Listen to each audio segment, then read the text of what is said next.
Chapter 69. In order to avoid suspicion, at the pinnacle of his life, So Yung-sun chose to hand over his military authority and retreat bravely. He lived alone in the Sioux residence and refused to meet any guests. He severed all ties with the military commanders and the important officials of the royal court. In order to uphold the loyalty of Emperor Taizong, So Yung-sun even gave up on his martial arts cultivation. From then on, no one could hear the sound of war or any ripples of origin energy in the Sioux residence. He allowed himself to grow old like an ordinary person. The gates of the Sioux residence were tightly shut all year round, as though a wall had formed, isolating the outside world and So Yung-sun himself. So Yung-sun's tragedy had only just begun. If one were to say that So Yung-sun could still endure the criticism of the officials when he was at the pinnacle of his life, then losing his son in his middle age was a heavy blow to him. So Yung-sun might have retreated from the royal court, but he didn't forbid his son from working for the royal court. This was what he regretted the most. And when So Yung-sun's only grandson died as well, So Yung-sun suffered a fatal blow. From then on, his life was filled with endless sorrow and pain. From then on, the old servant had never seen So Yung-sun smile again. When the old servant spoke of this matter, he couldn't help but wipe away his tears. A great war god who had contributed greatly to the expansion of the Central Plains should not meet such a fate. So Yung-sun had never been happy in his life. And this absent-minded child who was licking the candied haws was the only happiness he had in the latter half of his life. Even though this happiness only lasted for a few short years, life was short, regardless of whether he could obtain So Yung-sun's legacy or not. Wang Chong hoped that this war god would be able to be happy. Perhaps bringing this happiness forward by a few years through his own hands was the best way to show respect to him. Remember, you aren't allowed to tell this matter to old mister. Wang Chong patted the child's head and tossed him a silver ingot from his sleeve. Then he placed a new black chess piece on the gold-plated chessboard. So Yung-sun only had one chance. If he made one mistake, he would lose the whole game. As long as the chess piece was placed in the wrong place, it would never be faded again in the future. Wang Chong had already lost a stone, but he was not eliminated. Instead, he gave himself a second black stone. Wang Chong knew that he had successfully attracted the attention of the old marshal. Leaving behind the black piece, Wang Chong turned around and left the Ghost Tree District once more. So Yung-sun's art of god and demon obliteration was known as the most difficult supreme art to obtain. Back then, so many old marshals, including the late emperor, were all mercilessly rejected, let alone himself. Wang Chong did not think that he could obtain the legacy of this war god just by playing a few games of chess. However, as long as he could attract his attention and make some progress, that would be enough. While Wang Chong was leaving the Ghost Tree District in the Yao residence, Yao Feng wasn't idling around either. Wang Yan, Wang Bei, Wang Chong. One day, I'll make your Wang clan vanish to the ground to pay for the humiliation you have inflicted on our Yao clan. Yao Feng clenched his fists tightly and swept the items on the table onto the floor. The atmosphere in the Yao residence was heavy, extremely heavy. Ever since his father, Yao Guang-yi, suffered a setback by the borders and lost to Wang Ji, the atmosphere in the Yao residence had been extremely heavy. The old master of the Four Quarters Embassy had ordered that no one from the Yao clan was to cause trouble outside.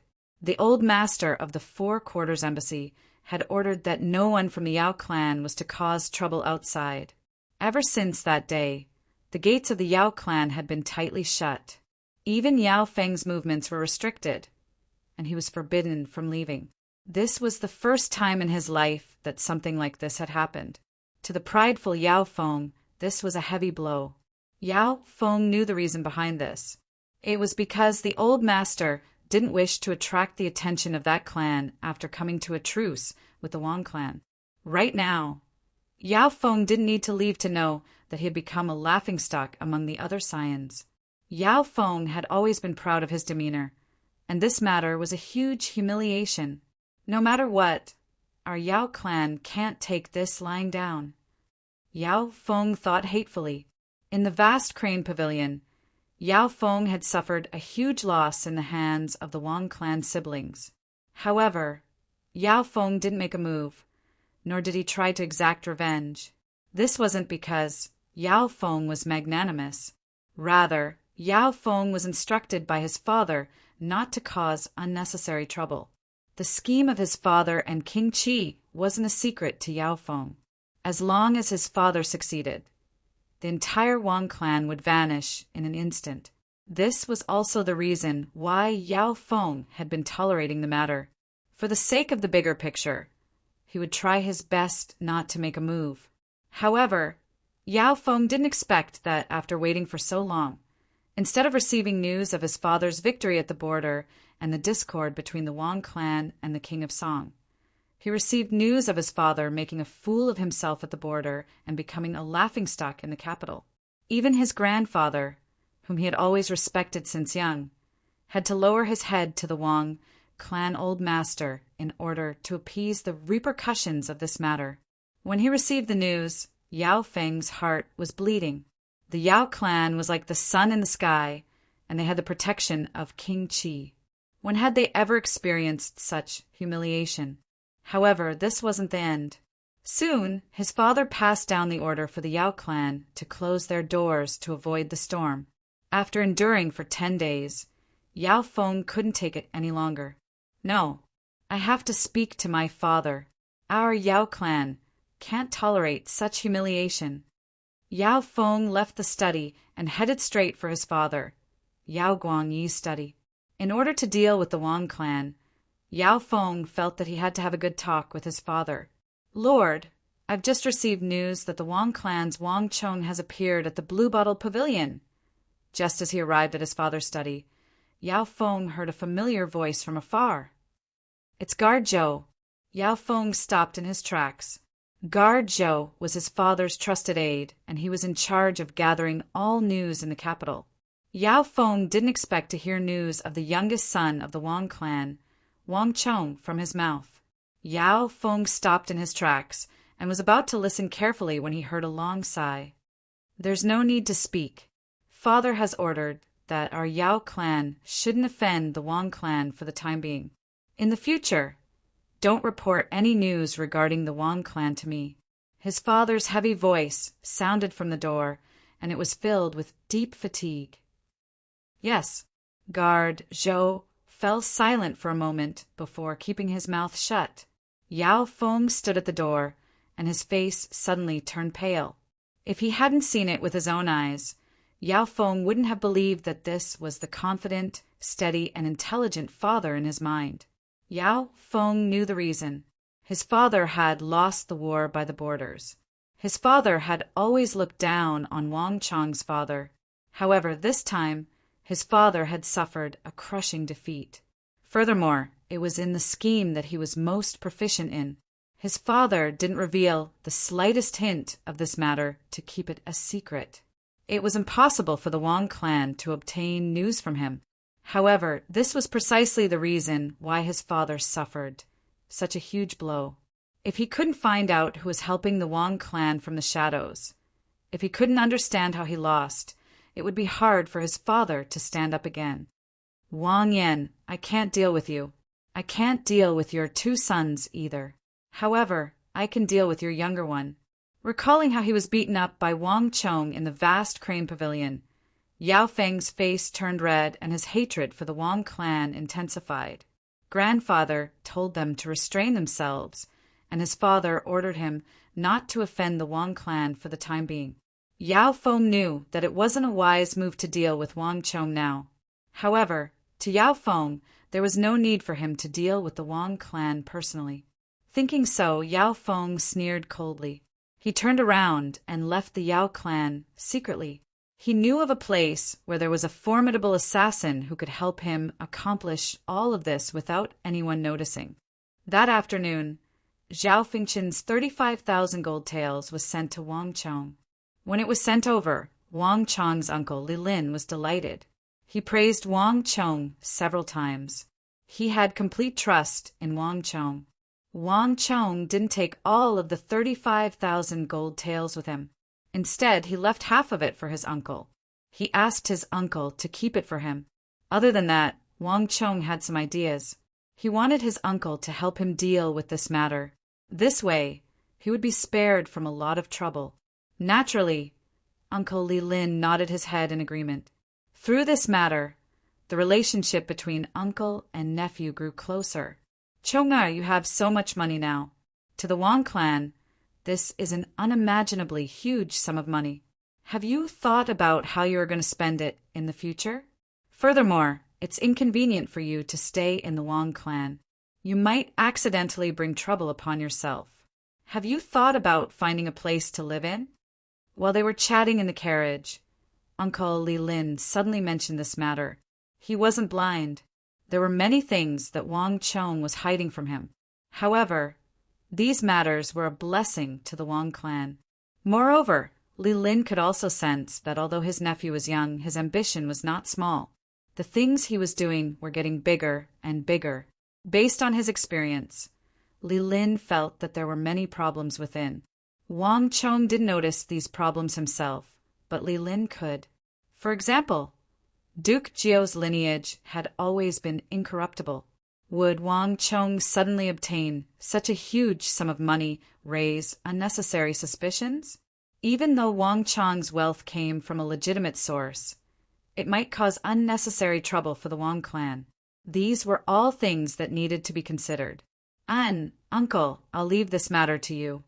Wang Chong said that he was also thinking about this matter. There were many things that were becoming more and more inconvenient for him to do at home. Furthermore, just like what Uncle Li Lin said, there were some things that would be fine if he handled them well. But if he didn't, it might bring trouble to the clan. Putting everything else aside, 30,000 gold taels was something that might attract the covetous eyes of others. This was also the reason why he gave half of the gold taels to Uncle Li Lin. Also, don't tell my mother about this matter yet. Wang Chong said, Don't worry. Li Lin smiled and said with a doting expression. The more he looked at this nephew of his, the more he liked him. If not for Wang Chong, he would have continued to hold that position for many years. Thus, out of gratitude and as a kinsman, no matter what Wang Chong did, Li Lin approved of it. Furthermore, if the clan were to learn of what Wang Chong had done, he might be restricted or supervised. As a mother, it was inevitable that she would worry about him. This way, Wang Chong wouldn't be able to do as he pleased. Thus, Li Lin was in favor of Wang Chong keeping this matter secret for now. You can talk to your mother about this later. It'll be the same. Also, Lord Zhao asked me to pass this invitation to you. He said that if you are free, he would like to invite you to the Imperial Army. Chapter 70. Uncle Li Lin handed the invitation to Wang Chong and left. Wang Chong pondered for a moment. Then he brought along 17,000 gold taels and headed straight for the Duke of Wei's mansion. Unlike the Wang Chong clan, the Duke of Wei had a wide range of businesses. He helped Ablonidin and Arloja gather a large amount of rations to transport to Sindhu in the west. Such a large project involved many aspects, and it wasn't something that Wang Chong could accomplish alone. In this aspect, Wei Hao was much better than him. Although Wei Hao wasn't powerful enough to make all the decisions in the Wei family's affairs, Wei Hao didn't care. However, as long as it didn't involve Wei Kingdom's main business and it was just some insignificant matters, such as selling swords at the Blue Bottle Pavilion, Wei Hao, as the young master of the Wei clan, was still able to make the decision. There was no need for the Duke of Wei's permission. Wang Chong didn't need the Wei family to do anything. He just needed to use their network of business channels throughout the country to purchase some food. Going all the way to the west, after a while he saw a huge mansion. It was splendid and magnificent. On the signboard above the door, there was a black and gold word Wei, which clearly indicated the identity of this family. This was the Duke of Wei's mansion. Even though Wang Chong and Wei Hao were childhood friends, they grew up together. However, Wang Chong rarely came to the Duke of Wei's mansion. The reason was simple. Wang Chong's father, Wang Yan, and Wei Hao's father, Wei Yuan, did not get along. When Wang Chong and Wei Hao were young, the two families had a good relationship.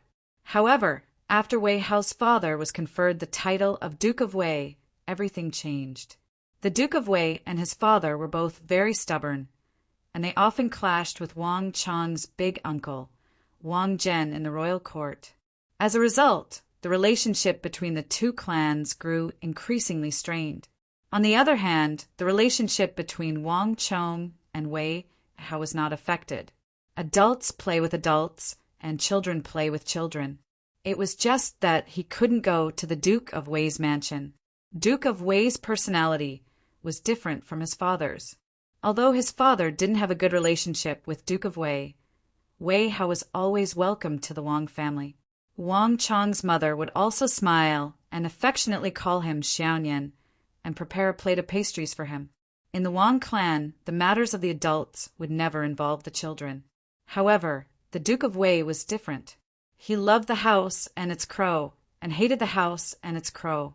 He didn't like Wang Chong's father, Wang Yan, so he didn't like Wang Chong as well. That was also the reason why Wei Hao was placed under house arrest when Wang Chong caused a huge uproar. The Duke of Wei had even sent word that Wang Chong was strictly forbidden from stepping foot into the Wei family. However, this posed no threat to Wang Chong at all. Wang Chong found a gate guard that Wei Hao had bribed and passed the message in. Soon, Wei Hao came out. "Wang Chong, why are you here?" Wei Hao hurriedly ran out. As he walked, his eyes were filled with surprise. In the past, Wang Chong would always go to the Eight Gods Pavilion to look for him, and he rarely came to his house.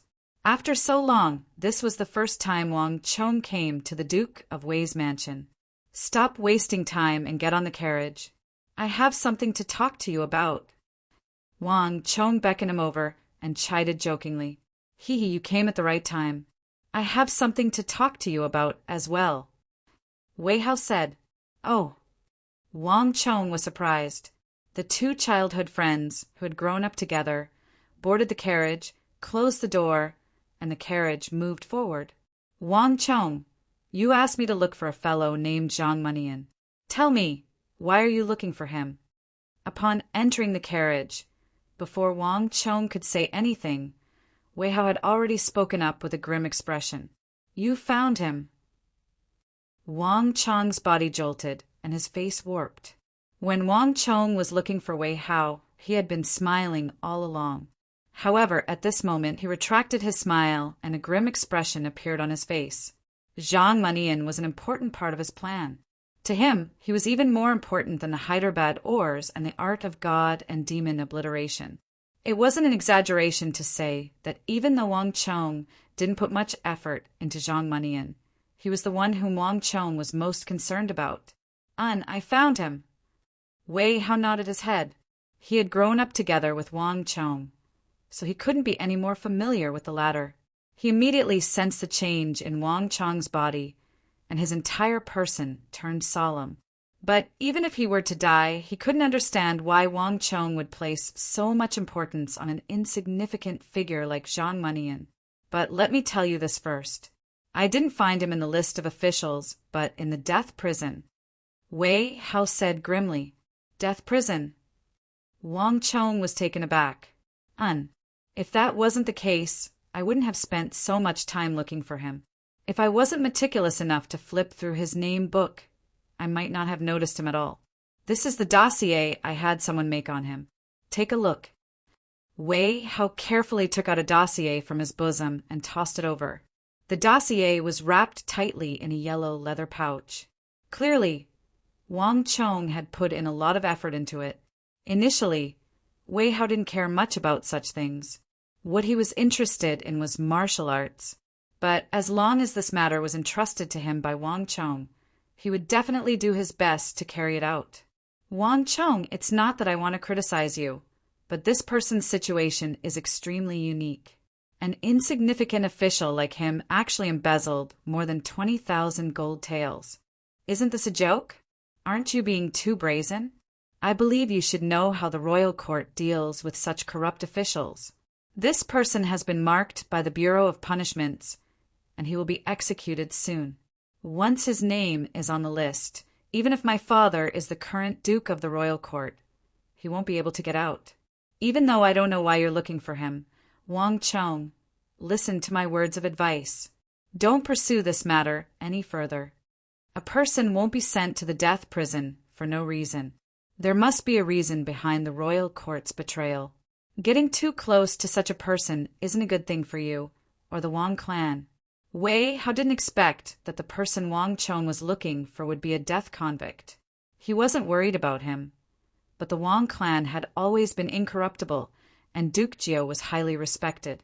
Wei Hao was worried that if Wang Chong were to get involved in this matter, it would become an excuse for others to attack the Wang clan. Having grown up in such a noble clan, Wei Hao had seen too many political struggles. Thus he understood a thing or two. A tall tree attracts the wind. It wasn't a good thing for Wang Chong to get involved with a death convict. Wang Chong didn't say a word. With a grim expression, he flipped open Zhang Munian's dossier and began reading through it. The Tang dynasty was a flourishing empire, and they were extremely careful with the approval of death convicts. All information had to be checked thoroughly before they dared to sign their names. As such, the information on Zhang Munian was extremely detailed. To think that he's already 54. Wang Chong looked through the information on the dossier. Zhang Munian was much older than he thought, and he was already nearing his twilight years. The dossier was extremely detailed on his embezzlement. The evidence of embezzlement of more than 20,000 gold taels was clear. Considering that he was a lowly official, the fact that he was able to take advantage of a loophole to embezzle so much was truly shocking. This was also the reason why the Bureau of Punishments signed his name and sentenced him to death. However, there were some suspicious points in the dossier. 20,000 gold taels wasn't a small sum. To an ordinary clan, it was a sum that more than a dozen households could spend in their entire lifetime. Yet, despite Zhang Munian's embezzlement, there wasn't a single shred of gold on him. His attire was still extremely simple, and his food and drink were the same as his colleagues. Other than that, when the Bureau of Punishments searched through his residence, they found that he lived in an old muddy house. Other than a rice vat, 2 wardrobes, and a bed, there was nothing else in the house. The officials dispatched by the Bureau of Punishments were unable to find the 20,000 gold taels even after digging 3 feet into the ground. No one knew where he had secretly buried it. Even though the Bureau of Punishments had their doubts, in order to make an example out of Zhang Munian, as well as the fact that Zhang Munian had confessed to the crime, the Bureau of Punishments decided to sentence him to death. At this point, Wang Chong finally understood the situation. Wang Chong's feelings toward Zhang Munian didn't change in the slightest. On the contrary, his desire to save him intensified. However, Wei Hao wasn't wrong. Zhang Munian's condition was already set in stone, and his death was certain. Regardless of whether it was the Wei clan or their Wang clan, neither of them had the capability to rescue someone from the death prison of the Bureau of Punishments. However, Wang Chong knew that there was still a sliver of hope for this matter. Looks like I can only look for the King of Song. A person suddenly appeared in Wang Chong's mind. The King of Song was a member of the royal family, and his words carried great weight in the royal court. This was something that Wang Chong's father Wang Yan, big uncle Wang Zhen, and Wei Hao's father Wei Yuan couldn't compare to. More importantly, Wang Chong happened to know that the King of Song had a certain level of jurisdiction over the Bureau of Punishments. If he were to step in this matter, the outcome would be completely different. Wei Hao, you don't have to bother about this matter. I'll deal with it myself. Wang Chong kept Zhang Munian's scroll in his embrace. Wei Hao nodded his head. Thinking that Wang Chong had given up on the matter, his mood lightened up. Hee, right? What matter do you have for me? Hearing Wei Hao's question, Wang Chong couldn't help but chuckle. Youngster Wei, it's not that I want to nag at you, but you got beaten up again, right? Why, is that cousin of yours here again? Wang Chong chuckled as he stared at the red scar at the corner of Wei Hao's eyes. This scar was still fresh, and he had noticed it the moment Wei Hao boarded the carriage. Even though Wei Hao had tried his best to conceal it with a strand of his hair, how could he hide it from Wang Chong's sharp eyes? Wei Hao's act was exposed by Wang Chong, and he collapsed in an instant. What nonsense are you talking about? I accidentally knocked against the door frame when I was leaving the house. Wei Hao tried his best to conceal the matter. In the end, it only made Wang Chong laugh even louder. Here, this is for you. Take it back and study it carefully. Cultivate it well. Wang Chong took out a book from nowhere and tossed it over to Wei Hao. What's this? Wei Hao caught it with both hands as he asked curiously. After flipping through 2 pages, his face warped in agitation. Martial arts technique. Why do you have this? Chapter 71. Wei Hao was a martial arts fanatic. However, his mediocre aptitude meant that he had no fate with most martial arts. This was something that even the Duke of Wei could not change. Therefore, Wei Hao's desire for power was unimaginable. Wei Hao did not expect Wang Chong to give him a martial arts manual. In this era of martial arts, other than those martial arts that were publicized, any martial arts manual was priceless. No faction would give it away easily. Wei Hao was pleasantly surprised. Wei Hao flipped through the manual page by page. At first, he was just casually flipping through it. However, he gradually became engrossed in it and was completely captivated. Although he had not cultivated it yet, Wei Hao could feel that the martial arts Wang Chong gave him were much more powerful than what he was currently cultivating. Seeing Wei Hao slowly become engrossed in it, even his breathing became faintly discernible. Wang Chong nodded and smiled in his heart. Wang Chong had always been filled with guilt towards Wei Hao. Wei Hao had always treated him as his best brother. However, due to various reasons, they had a misunderstanding and parted ways, losing this friend. Even so, Wei Hao never gave up on him. In his previous life, Wei Hao ignored his family's opposition and helped him and his family during his most difficult time. At that time, Wang Chong could not help Wei Hao at all. They could only watch helplessly as Wei Hao was washed away by the torrent of the era and the catastrophe, just like the others. In this life, Wang Chong had always wanted to do something for him. Martial arts had always been Wei Hao's weakness. However, his mediocre aptitude limited him. Even the Duke of Wei could not change it. Therefore, even at his final moments, Wei Hao was never strong. Wang Chong had always wanted to help him, but it was not easy to find a suitable martial art manual for him. According to Wei Hao's situation, Wang Chong spent a long time recalling all the martial arts manuals in his mind. Finally, he found one that was suitable for Wei Hao. This was also the reason why Wang Chong only gave it to him after being reborn for so long. Time passed slowly. Wei Hao was engrossed in reading. Wang Chong didn't disturb him and just sat quietly in the carriage. Who? After an unknown amount of time, Wei Hao let out a long sigh and finally lifted his head from the scroll. Mountain Ascension Incantation? What a strange name. Why haven't I heard of it before? Wang Chong, where did you learn such powerful martial arts? Wei Hao looked at Wang Chong in astonishment. It was as if he did not know him at all. Wei Hao didn't know why, but when he flipped open the manual, he felt especially fond of it.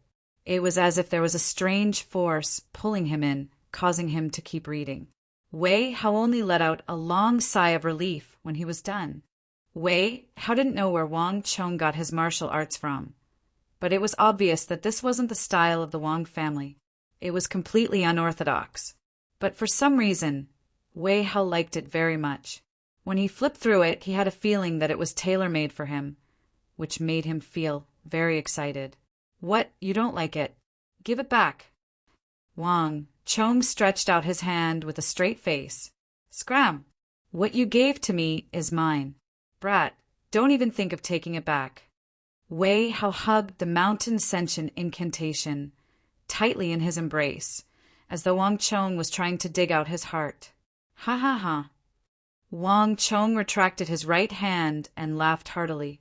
Seeing Wang Chong laughing, Wei Hao couldn't help but laugh as well. The two brothers seemed to have returned to the harmonious relationship they had when they were young. The misunderstanding caused by Ma Zhou had completely disappeared. Brat, take this mountain ascension incantation as a token of my hard work over the past few days. Don't even mention it in the future. Right? If there's such a good thing in the future, remember to call me along. Dream on. Wang Chong scolded jokingly. He wasn't surprised that Wei Hao would like this manual. That was because this manual was created for someone with mediocre talent like Wei Hao. It was common knowledge that the majority of people in the world weren't geniuses with outstanding talent, but ordinary people. Although most of these people were destined to not have any accomplishments, nothing was absolute. There was always a chance of survival. The mountain ascension incantation belonged to such a chance. This manual didn't have any requirements on talent, but it required 10 times, 100 times the effort. Clumsy birds fly early. If one's talent couldn't compare to others, then put in more effort. This was the concept of the mountain ascension incantation. This cultivation technique basically had no bottlenecks. From the origin energy realm to the true martial realm, then to the profound martial realm, then the imperial martial realm.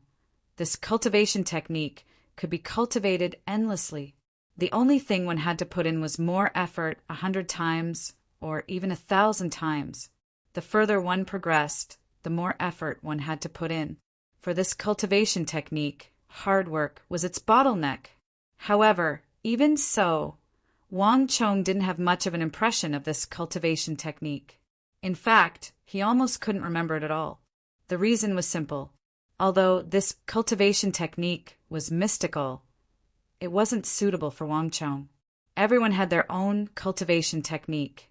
This cultivation technique might be powerful for Wei Hao, but it might not necessarily be the same for Wang Chong. In fact, it might even be inferior to ordinary cultivation techniques. Furthermore, this cultivation technique wasn't fully implemented in his previous life. The reason was simple. There was no time. This cultivation technique required too much time. Furthermore, the number of people who could put in so much effort was probably even fewer than those talented geniuses. Keep this matter to yourself. Don't tell anyone else, including your father. Wang Chong said, Don't worry. I know. When I'm strong enough, I'll teach that Wei Zhou a lesson. Wei Hao said ruthlessly. Hearing Wei Hao mention his cousin again, Wang Chong only smiled. However, he had other thoughts in his mind and didn't expose him. Everyone was fated to have a demon star that restrained them.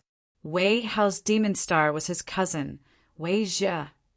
Compared to the younger generation of the Wei clan, Wei Zhe was undoubtedly a genius. Although he was younger than Wei Hao, his cultivation was higher than Wei Hao's. Perhaps he was angry that his father's official rank was lower than Wei Hao's, or perhaps he wanted to vent his father's anger through Wei Hao. Every time he came to the Wei clan, Wei Zhou especially liked to cause trouble for Wei Hao and think of ways to teach him a lesson. This made Wei Hao's father, the Duke of Wei, especially angry. In addition, Wei Hao's aptitude was mediocre, and he didn't inherit the Duke of Wei's merits.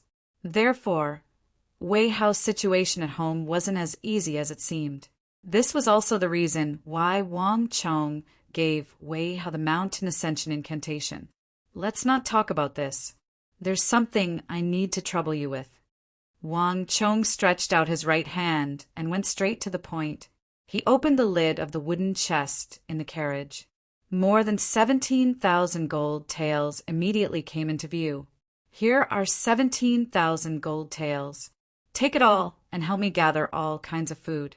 Cows, sheep, pigs, bananas, water grains, millet, sorghum. As long as it's edible, it'll do. You've sold it? Wei Hao widened his eyes. He had given the 37,000 gold taels previously to the two Cindy monks. For another 10,000 gold taels to appear here, it was clear that he had sold the sword. Of the 35,000 gold taels, this is only half of it. Wang Chong nodded. He didn't hide anything from Wei Hao. Don't worry. It's fine as long as there's gold. Leave this matter to me, Wei Hao said. He wasn't the one who had the final say in the Wei clan. However, as long as there was money, it was purely a business transaction. As long as it could earn money, the Wei clan wouldn't reject it. Also, help me with something. Wang Chong whispered his thoughts to Wei Hao. Wei Hao hurriedly nodded his head. No problem, leave this matter to me. After everything was settled, there wasn't much else to be said. Wang Chong jumped down from the carriage and left it for Wei Hao to transport the gold. Then he rushed back home. His little sister was currently indulging in pleasure. After receiving a huge sum of several hundred gold taels from Wang Chong, she had become a millionaire. Every day, she would follow behind cousin Wang Zhu Yan and have a good time. Sometimes she wouldn't even return home. The Wang clan was strict, and such a situation was forbidden. However, if it was cousin Wang Zhuyan, as long as she sent a note over, his mother wouldn't pursue the matter. After settling the matters in Sinu, Wang Chong spent the next few days in peace. He would wake up in the middle of the night to practice his dragon bone art and Herculean fist. Then he would head to the Ghost Tree District during the day and place down a black stone to play chess with the war god So Young-sun. The days were peaceful and orderly. Come, everyone, let's toast to young Master Su. I, Zhang Wei, will never bow down to anyone except for young Master Su. Young Master Su has always been the person I respect the most. Zhang Wei, I'm different from you. Young Master Su, let me toast to you. You have always been the person I respect the most. In the capital of the Tang dynasty, who doesn't know of young Master Su? Indeed, given Duke of Su's influence, there is no one in the capital who wouldn't give him some face. Even the Yao clan and Wang clan have to be wary of him. In the Eight Gods Pavilion, a large group of people surrounded Su Bai, fawning on him and fawning on him. Su Bai reclined in his armchair, narrowing his eyes as he raised his wine glass, accepting the compliments from the crowd without any trace of politeness. In the capital of the Tang dynasty, these scions were undoubtedly the most influential scions in the capital.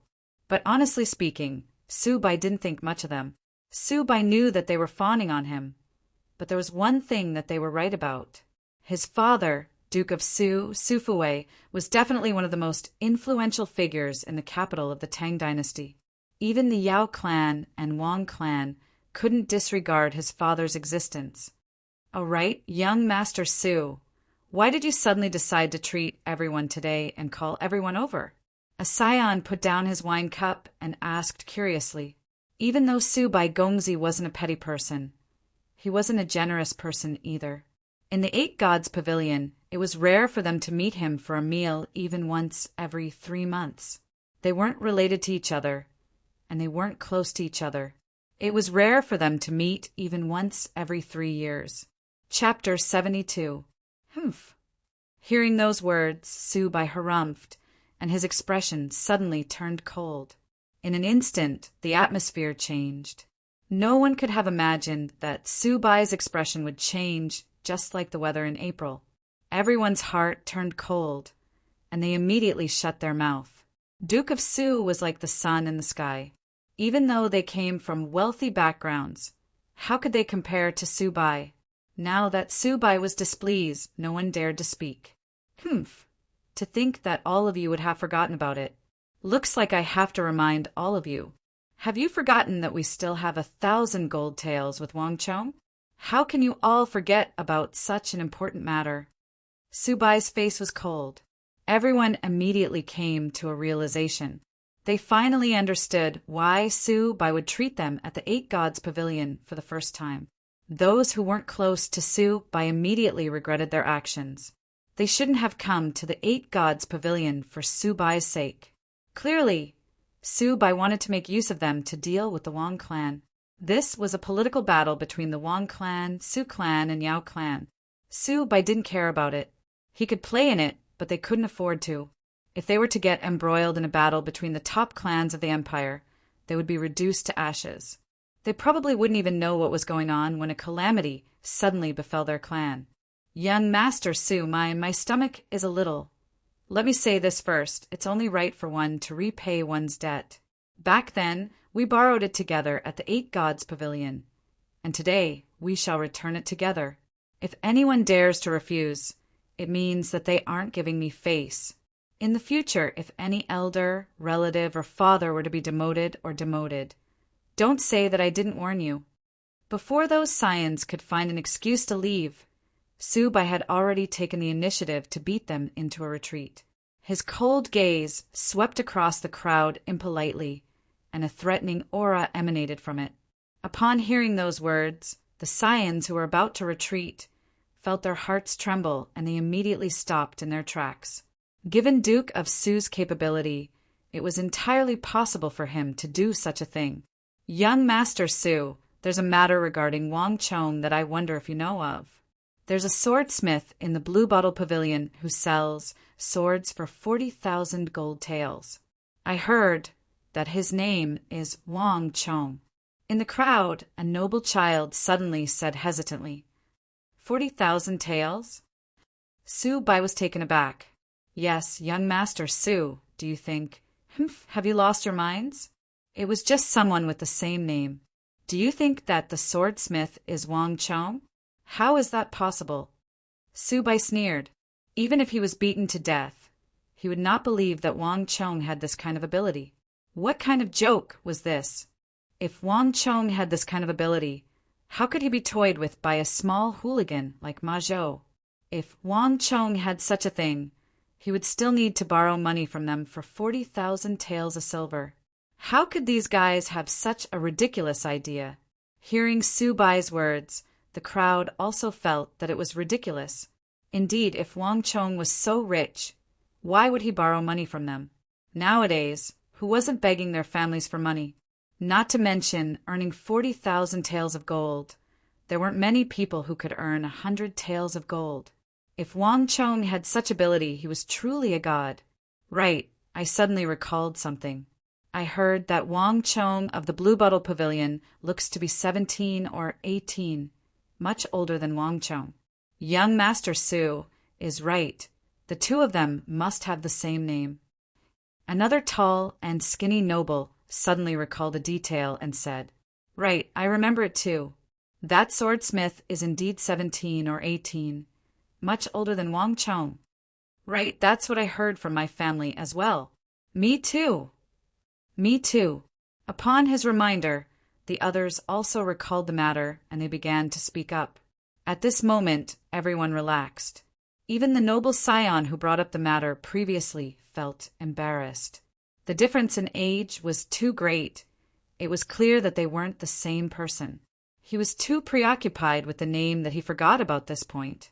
Hearing the words of the crowd, Su Bai harumphed. Initially, he was still feeling uneasy, but after hearing those words, he immediately calmed down. Later on, everyone will bring a debt receipt. All of us will head to the Wang clan together to claim back the money that Wang Chong owes us. It is only right for one to repay a debt. If anything happens, I, Su Bai, will shoulder it. In the future, we will enjoy glory and riches together. I, Su Bai, will guarantee that all of you will be worry-free. Su Bai patted his chest and sneered coldly. Boom! This time, the crowd cheered in agreement. Looking at the 8 Gods Pavilion, Su Bai smiled gleefully. Write a letter regarding the matter here and send it to the Yao residence. You must pass it to Yao Gongzi.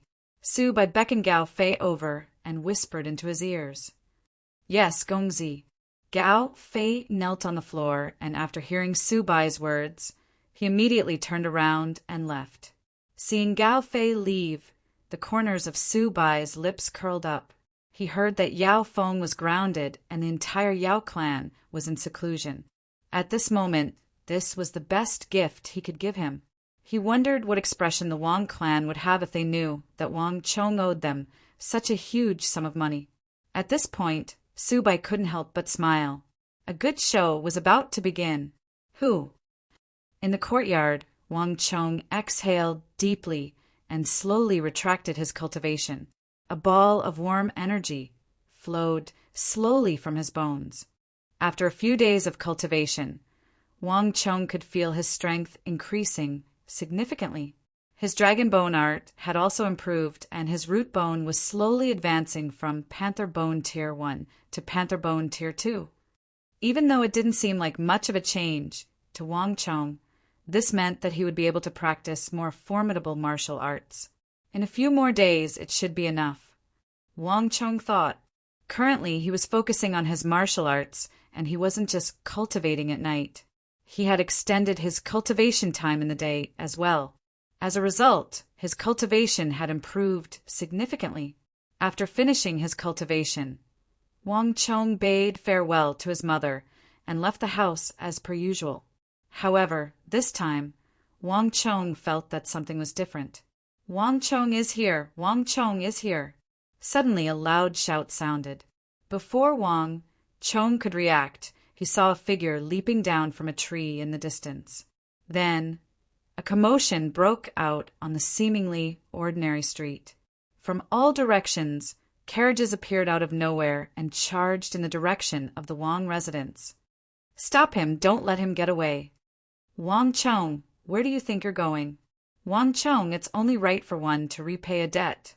Do you think that you can get away with it?" A commotion broke out on the street. Initially, Wang Chong looked as though he was facing a formidable foe. However, upon hearing the last sentence, he suddenly burst into laughter. He had already understood what was going on. "Gongzi, what's going on? Let's call for reinforcements." Shen Hai and Meng Long immediately appeared by Wang Chong's side. They stared at the raging carriages as though they were facing a formidable foe. "There's no need for that. I can handle it myself." Wang Chong waved his hands casually. "Walala." While they were speaking, the doors of the carriage opened and a large group of people leaped down from it. They swarmed over from all directions, blocking Wang Chong's path. "Wang Gongzi, Wang Gongzi, a month has passed. You can't have forgotten about the debt you owe us, right?" In the distance, a cold voice came from a large blue carriage. "Subai! Ha! You bastard! I knew that you were the one behind this." Wang Chong turned around and sneered coldly as he stared at the green carriage. For Subai to gather so many people here, it was clear that he was here to cause trouble. Why would Wang Chong need to be polite to him? "Huh! Wang Gongzi, you can't say such words. How can you say that I'm the one who's causing trouble?" Pum! The doors of the green carriage opened and Subai, dressed in a green robe embroidered with cloud patterns and a violet gold crown on his head, stepped out of the carriage and landed on the streets. "Right, you should know that I'm here to collect my debt. However, I have already recorded this note in the Court of Judicial Review. I wonder if you know about it?" Subai took out a piece of paper from his green sleeve and held it in his hand with a gleeful smile. Before his voice faded away, the door of the green carriage opened behind him, and two green figures walked out from the left and right sides of the carriage. "Bastard!" Upon seeing the two of them, Wang Chong's face immediately warped. Wang Chong knew that it was only a matter of time before Subai used this note to make a fuss. Wang Chong wasn't afraid of money, but Wang Chong didn't expect that Subai would call the officials of the Court of Judicial Review over.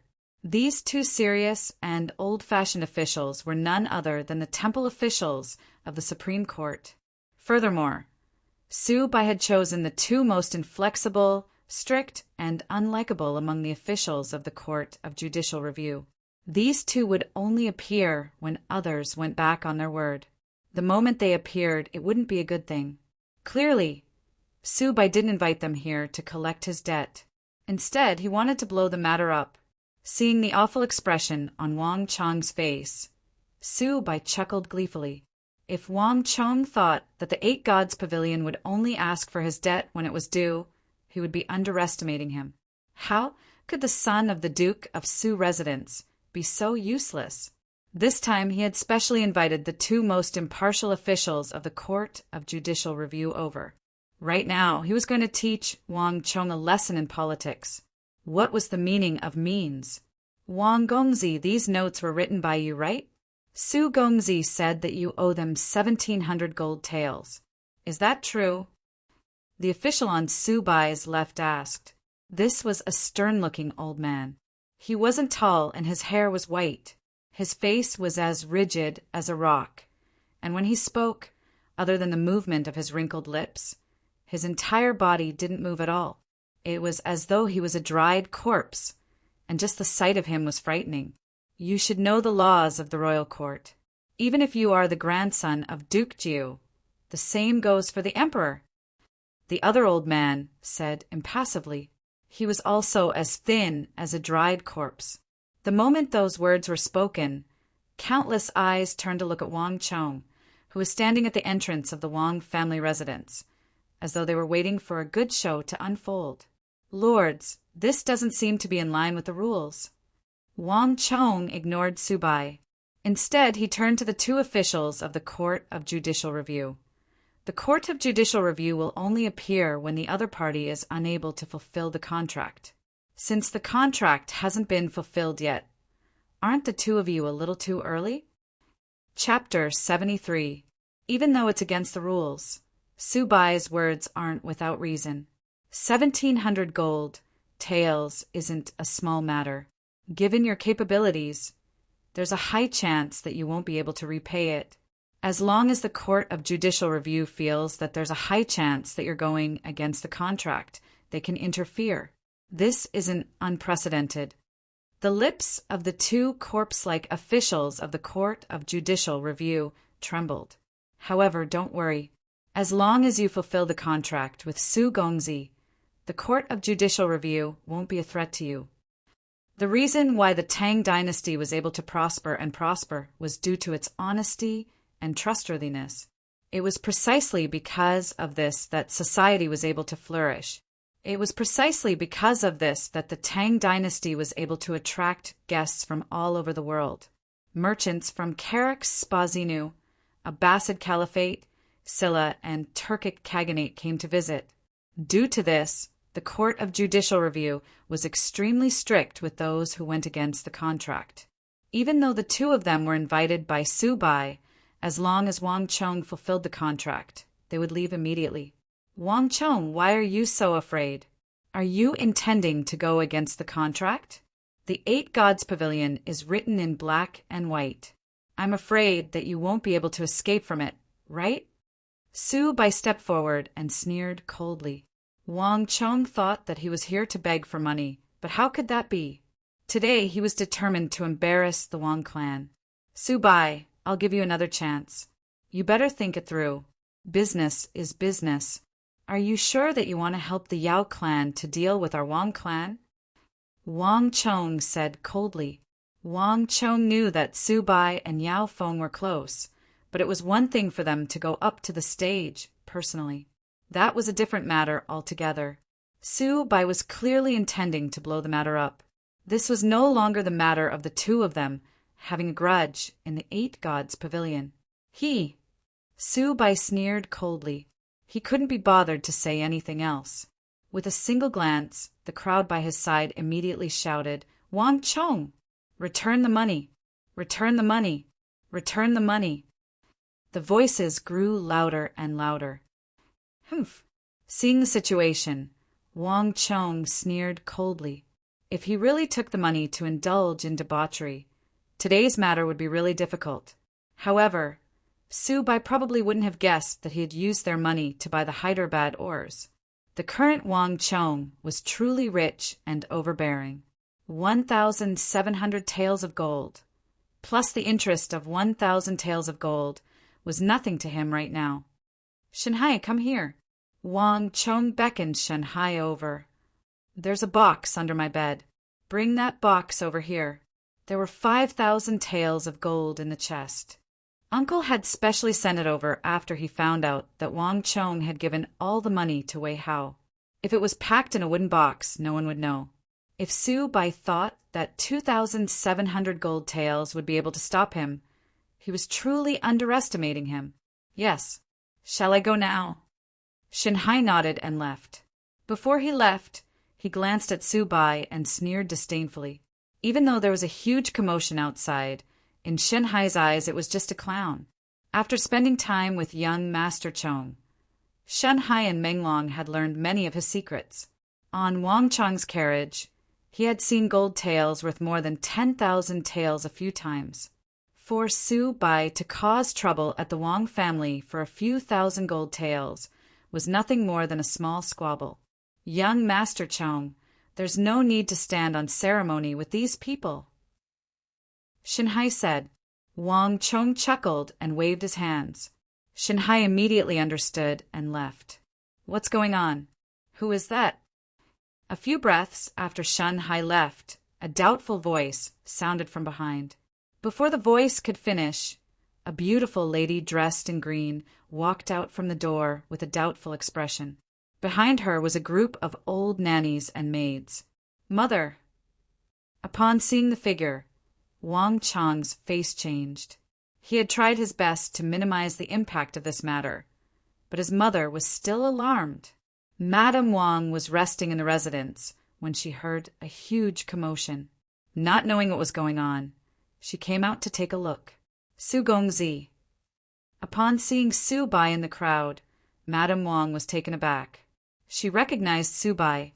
Back then, she had seen Madame Su bringing Su Bai along in the palace. Why are you here? Madame Wang was astonished. Madame Wang, you came at the right time. Your son owes us 1,700 gold taels. This is written in black and white. We aren't trying to frame you.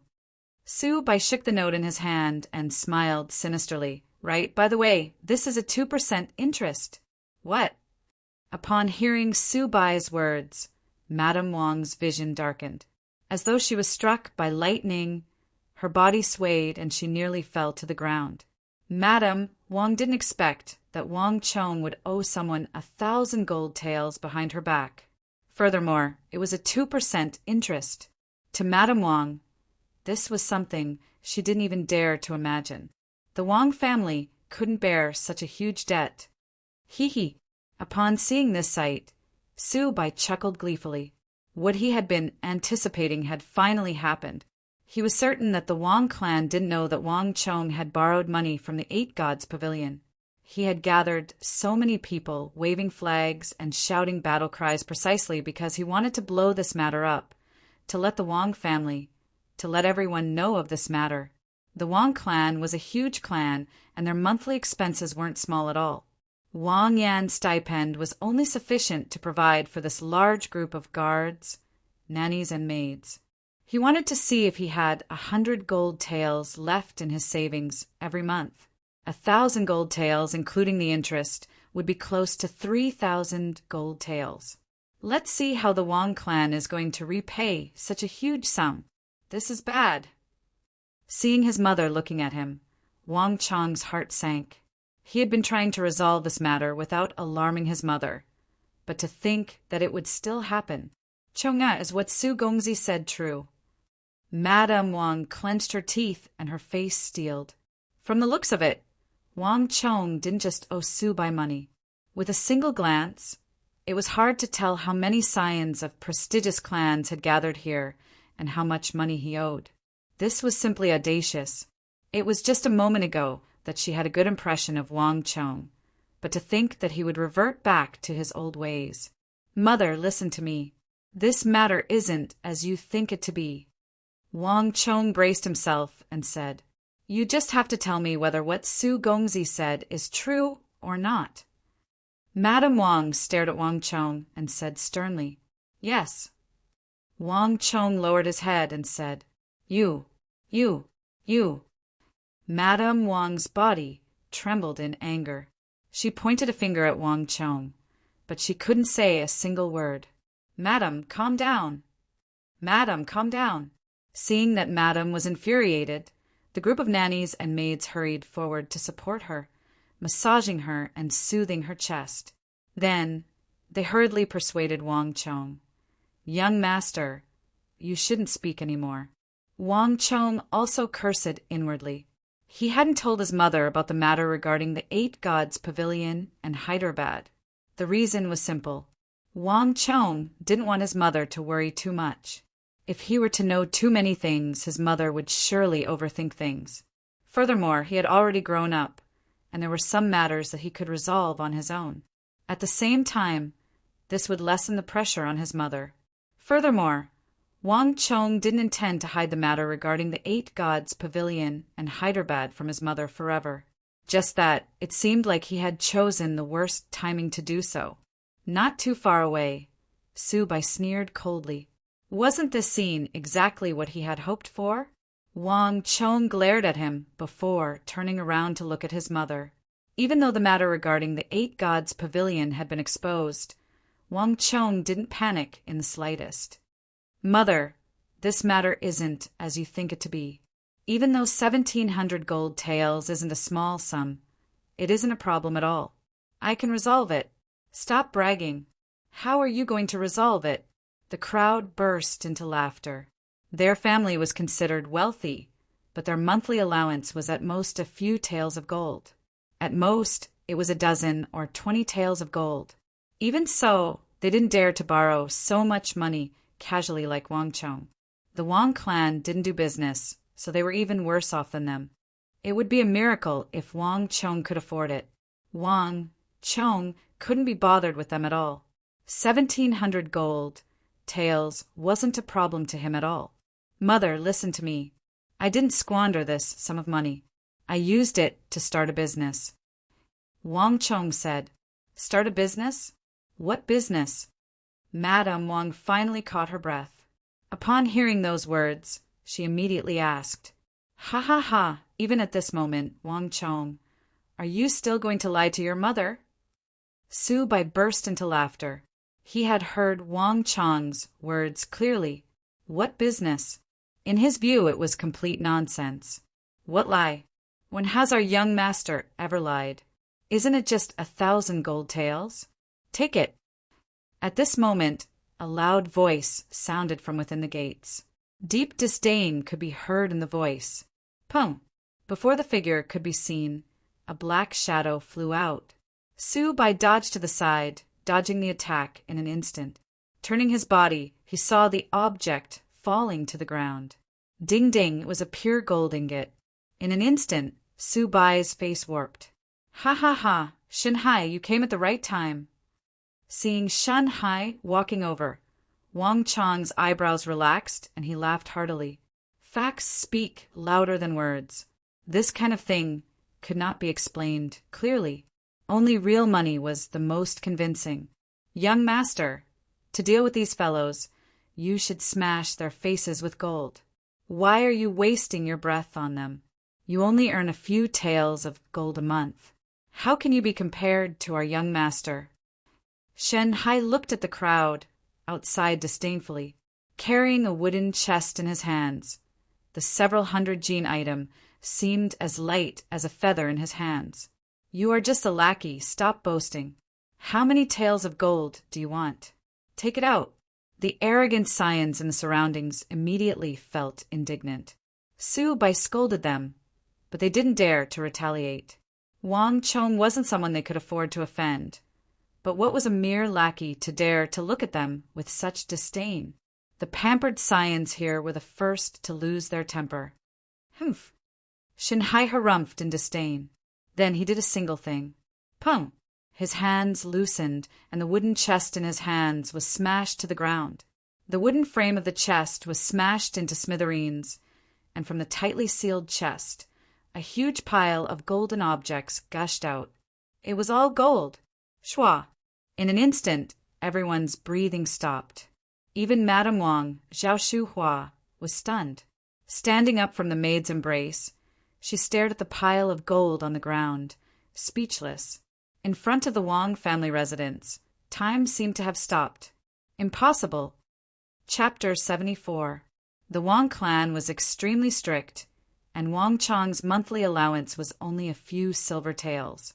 Based on Subai's calculations, it was impossible for Wang Chong to take out so much gold. But now, there was more than 1,000 gold taels here. Su Bai was dumbfounded. Wang Chong, Shen Hai, and Meng Long could clearly sense the change in the atmosphere, and the trio chuckled. Gongzi, there's no need to stand on ceremony with these people. Just do what you should do. Shen Hai said, That's right, this is how you should deal with such despicable people. Meng Long chimed in by the side. When it came to Wang Chong, the two of them had undergone a massive change. When Wang Chong, Ma Zhou, and the others messed around outside, causing trouble for the clan, the two of them had always disliked it. Most of the time, the two of them would criticize Wang Chong in their hearts. But after following Wang Chong for a period of time, their view of Wang Chong had undergone an earth-shattering change. The two of them had personally witnessed Wang Chong doing many inconceivable things. In their eyes, Wang Chong was the most outstanding and promising young master of the Wang clan. They couldn't wait to protect him. If anyone were to speak ill of Wang Chong now, that person would be their enemy. The two of them would be the first to get angry with him. How could Shen Hai tolerate Su by slandering his Gongzi? Well done. Inwardly, Wang Chong gave a thumbs up in praise. Facts speak louder than words. No matter how much Wang Chong said, it wasn't as effective as Shen Hai smashing a chest of gold on the ground. Shen Hai's smash was truly ingenious. It was even more effective than if Wang Chong had done it himself. The entrance of the Wang family residence was silent. Everyone was stunned by the 5,000 gold taels that Wang Chong smashed on the ground. Even Wang Chong's mother, Zhao Shuhua, was stunned speechless. Wang Chong had taken 2 gold taels worth several tens of thousands of gold taels in total. But the first time the gold didn't enter his house. Instead, it took a detour around the capital and ended up in the bags of Ablonidin and Arloja. The second time, she gave half to Wei Hao and the other half to Uncle. This was the first time Wang Chong had brought gold home, and it was sealed in a box. Therefore, even Madame Wang did not know about it.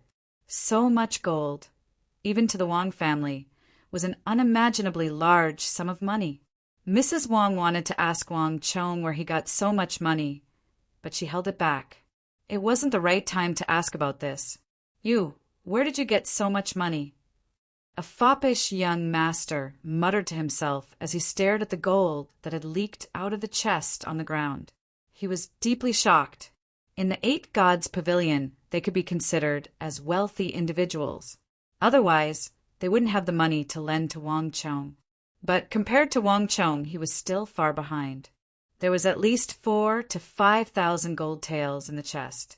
To them, it was an unimaginable amount. In an instant, the crowd suddenly felt the huge gap between them and Wang Chong.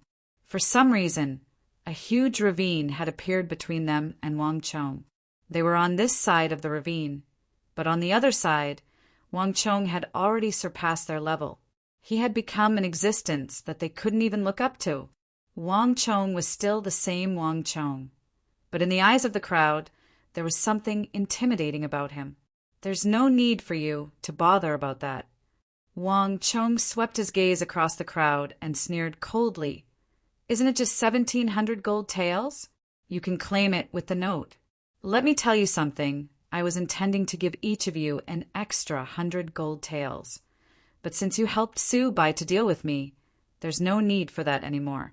This reward can only be left for those who didn't come today. 100 gold taels. Ah, I already said that I shouldn't have come. Young Master Chong, this has nothing to do with me. I didn't even shout a single word. I didn't either. Young Master Chong, I'm just passing by. Upon hearing that 100 gold taels were gone just like that, the crowd immediately wailed in agony. Those of lower standing and birth couldn't afford to offend Su Bai, and they couldn't afford to offend the Duke of Su, who stood behind him. Even so, Duke of Su hadn't reached the level where he wielded absolute power in the Tang dynasty. Naturally, there were those who didn't give in to Su Bai. They had intended to do him a favor, but how could they accept losing 100 gold taels? That was equivalent to more than a year's worth of their monthly allowance. This wasn't a small sum. Even if they took the life of debauchery and who show a high, they would be able to last for a long time. Due to Su Bai's failure, they had lost so much gold tails. Their intestines were green with regret. He, young master, is wise. Shan Hai and Meng Long didn't say anything, but they were grinning from ear to ear. This is what you call formidable. Without even having to fork out a single cent, he managed to tear Su Bai apart with just a few words. Some of the anxious ones had already started cursing at Su Bai. I didn't realize that young master is actually so formidable. The two of them couldn't help but click their tongues. If Wang Chong were to give them the gold tails just like that, these fellows wouldn't be grateful. But to suddenly tell them that he was prepared to give them as much as he wanted. But because they rebelled with Su Bai, everything was cancelled. It wasn't hard to imagine the pain they were feeling right now. Standing beside Wang Chong, Shin Hai and Meng Long could see the pain written on the faces of those profligate scions, and the dissatisfaction they had toward Su Bai was even greater. They didn't dare to get angry when they were alone, but it was a different story when there was a group of them. Bastard! Don't listen to his nonsense. Su Bai didn't expect Wang Chong to have such a move up his sleeves. In an instant, he felt both anxious and furious. It wasn't easy for him to gather so many scions and nobles together, and yet it was about to be resolved by Wang Chong. How could Su Bai be willing to accept this? Wait a moment. Glancing at the wooden chest that Wang Chong had smashed on the ground, a thought flashed through Su Bai's mind. He stepped forward, pointed at the gold tails, and bellowed, "Wang Chong! Your Wang clan has never been involved in business.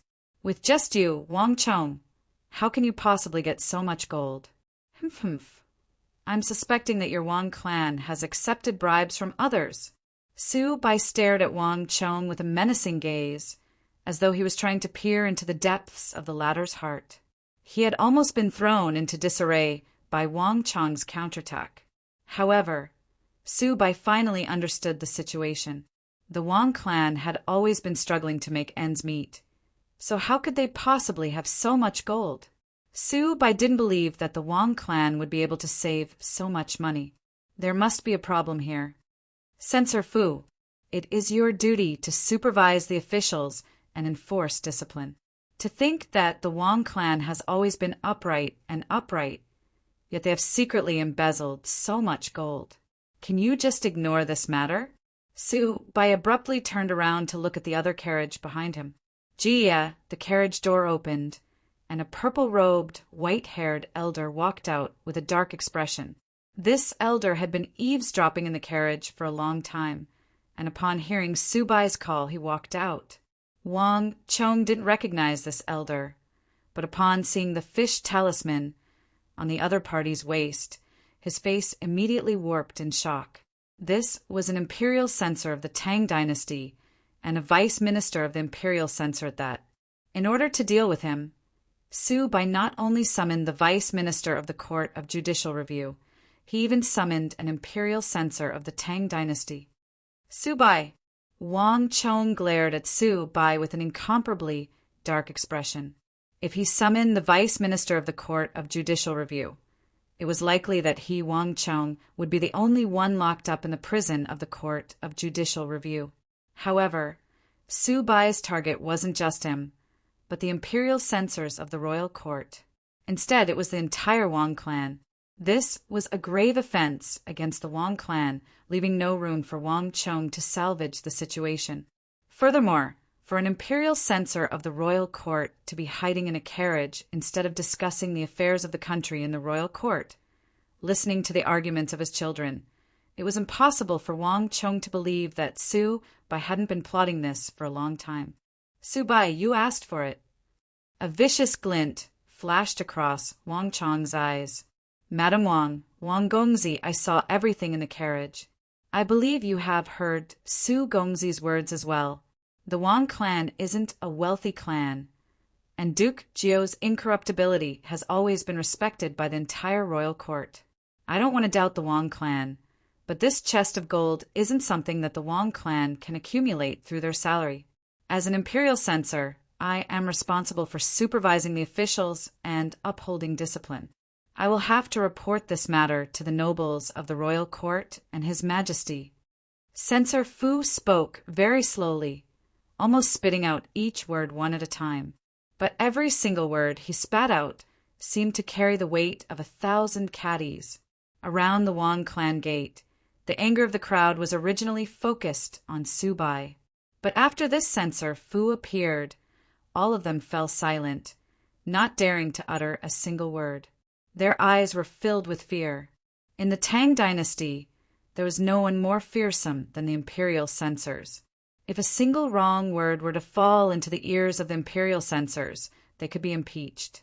In the Tang dynasty, even the most mischievous scion knew that in the Tang dynasty one could offend anyone but the imperial censors.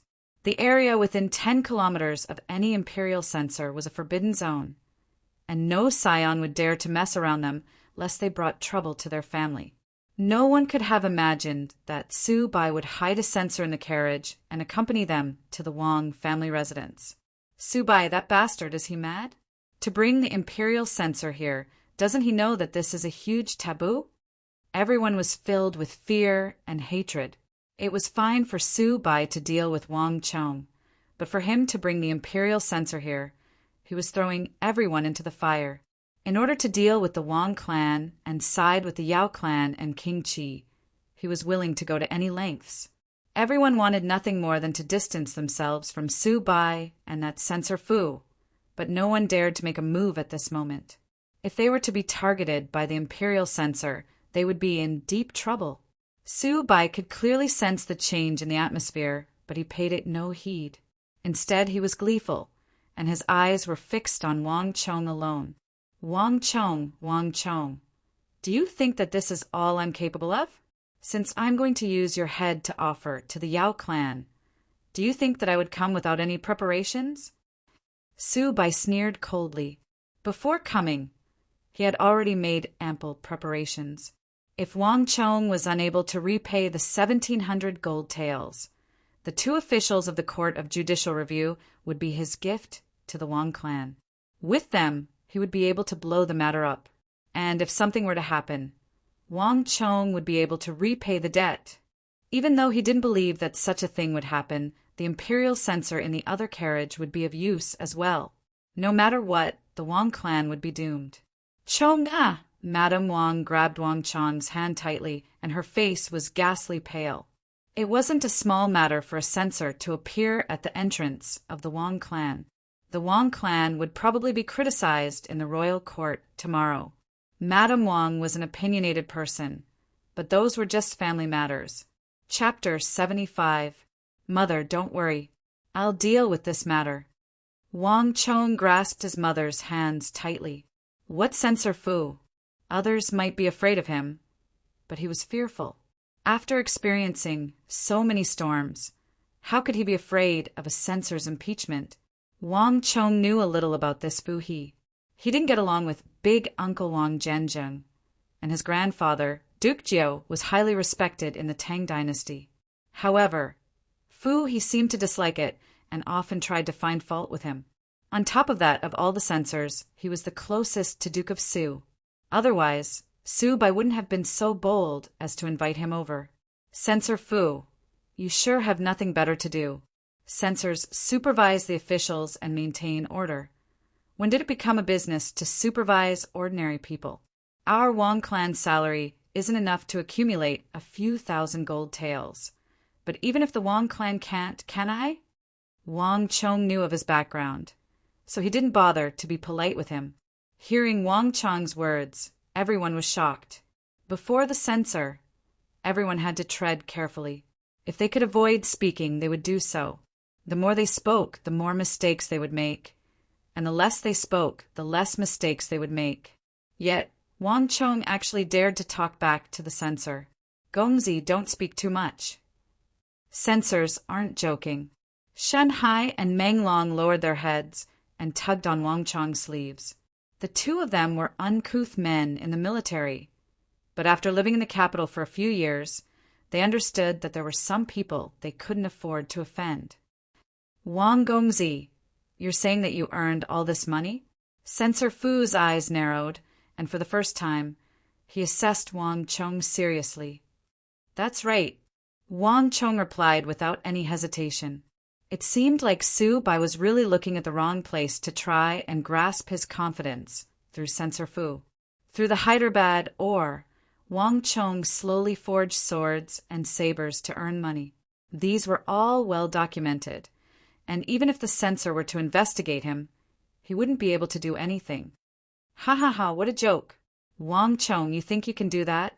Before censor Fu could speak, Su Bai burst into laughter. He did not believe that Wang Chong had such an ability. Such a ridiculous excuse was simply treating others as fools. If he, Wang Chong, was so capable, the Wang clan would have been rich and powerful long ago. How could they still talk about being honest? What was incorruptible? Only those who have no money are incorruptible. In front of the censor, Wang Chong dared to spout nonsense. Wang Gongzi, it's best if you speak the truth. This is no small matter. Censor Fu also spoke slowly, his voice revealing a stern tone. Wang Chong actually dared to spout nonsense in front of him, which made him very uncomfortable. This was a challenge to the authority of the imperial censors. Believe it or not, it's up to you. I said I earned it, so I earned it. Do I still need to lie? Although the power of the imperial censor was great, it did not seem to be to this extent. Do I report to you how I earn money? Wang Chong said coldly. Impudent. Hearing Wang Chong's words, he flew into a rage. Madam Wang, how did you bring up your child? The censor represents the emperor. There is a problem with the Wang clan, and the source of their wealth is unknown. Are you saying that we can't even investigate it? Is the Wang clan so prestigious that they dare to look down on the emperor? He glared at Madame Wang, Zhao Shuhua, with an incomparably cold gaze. Hearing censor Fu's words, Madame Wang's face paled. Looking down on the emperor wasn't a small crime. Chong-er, don't speak anymore. Madame Wang hurriedly pulled Wang Chong's hands. Censor Fu. Wang Chong flew into a rage. Just as he was about to reveal the matter of the Blue Bottle Pavilion, a loud voice suddenly sounded. Didn't Wang Gongzi say it already? I will be the first to object to anyone who dares to say that Wang Gongzi is lying. Hong Long Long, the earth trembled. Before anyone could react to what was going on, at the end of the long street in the distance, smoke and dust billowed. Carriage after carriage rushed in the direction of the Wang family residence. Imperial Army. Seeing the insignia on the carriages, the faces of the scions present paled. The insignia on the luxurious carriages clearly indicated that they belonged to the Imperial Army. More importantly, why would the Imperial Army be here? What were they doing here? Move aside, move aside, move aside. Little brats, scram to the side. Move aside, move aside, move aside. To dare to block the carriage of the Imperial Army, are your eyes growing on the top of your head? The Imperial Army is here to deal with matters of the Imperial Army. Those insignificant people in front, move aside. A series of domineering and barbaric shouts came from the carriage. All of the scions present came from extraordinary backgrounds, and they were either wealthy or respectable. However, this identity was completely useless in front of the Imperial Army. Move aside, move aside, move aside. Hurry up and drive the carriage away. These bastards are completely unreasonable. Seeing the group of Imperial Army rushing forward aggressively without any signs of stopping, the faces of the scions changed. They hurriedly urged their coachman to drive the carriage away. Even Censor Fu, his face changed upon seeing the Imperial Army, and he hurriedly stood to the side. Civil officials and military officials were two different systems. While it wasn't to say that there was no communication between them, the effectiveness of the two systems was greatly reduced. He could argue for what was right, impeach a prime minister in the royal court, and even reprimand the emperor. But he was helpless against the Imperial Army, who represented the emperor's guards. Hong Long Long. The carriages of the Imperial Army charged into the encirclement formed by the scions as though there was no one around. The Scions hurriedly dodged as though they were avoiding the plague. Look! Suddenly, someone noticed something. The others also noticed it. Imperial Army. These people are actually the leaders of the Imperial Army. Seeing the leopard, dragon, tiger, and qilin carvings on the carriages, the Scions were shocked. Those who had already retreated 3 to 4 zhang back retreated even further. They had some understanding of the Imperial Army. The bronze carvings on the carriage were in the shape of a leopard, a tiger, a dragon, and a qilin. Not everyone could use them. Those carvings represented the leaders of the Imperial Army, and those of high standing at that. Why are these fellows here? Those who knew the background of the Imperial Army were shocked. These Imperial Army leaders were like scorpions and tigers. Just a few of them were like little chicks in their hands. They weren't even enough to play with. Humph, it's you. Censor Fu. He had retreated to the side, but when he saw the leaders of the Imperial Army, he stopped. Not only did he not retreat, he even walked forward. What are you Imperial Army members doing here instead of guarding the Emperor in the royal palace? Be careful, I might report you for negligence. Ha! Lord Censor, the Imperial Army is responsible for guarding the Emperor, but there's no rule that says that we can't leave the royal palace, right? Besides, do we have to report to you every time we buy a few swords? These Imperial Army leaders all had thick beards, thick brows, and thick lips. With a single look, it was clear that they were arrogant, domineering, and unreasonable people. Buy swords? Get in. Su Bai's heart skipped a beat. What do you mean? What swords? Censor Fu asked with a dark expression. I can't be bothered to explain it to you. Others might fear censors, but not the Imperial Army. The Imperial Army was the Emperor's guard, and they represented the Emperor. The only ones who could punish them were their superiors and the Emperor. However, censors weren't in this category. He, Gongzi, there's no need to lower yourself to their level. I am the general of the Soaring Serpent Army. Zhang Song pays respect to Gongzi. Isn't it just a few thousand gold taels? How dare they accuse Gongzi for such a small sum of money? I have 50,000 gold taels in my carriage. Gongzi, feel free to take it. They must be blind to not recognize the number 1 swordsmith in the world. Gongzi, your swords are truly beautiful. I beseech Gongzi to forge one for me as well. I'll pay any price. Bastard, I haven't even said anything yet. Gongzi, please forge one for me as well. Gongzi, I trust in your abilities. I'm confident in your swords. Just that the gems on the swords aren't all that beautiful. No, I brought it myself. Gongzi, take a look and use these gems. The rest are all yours.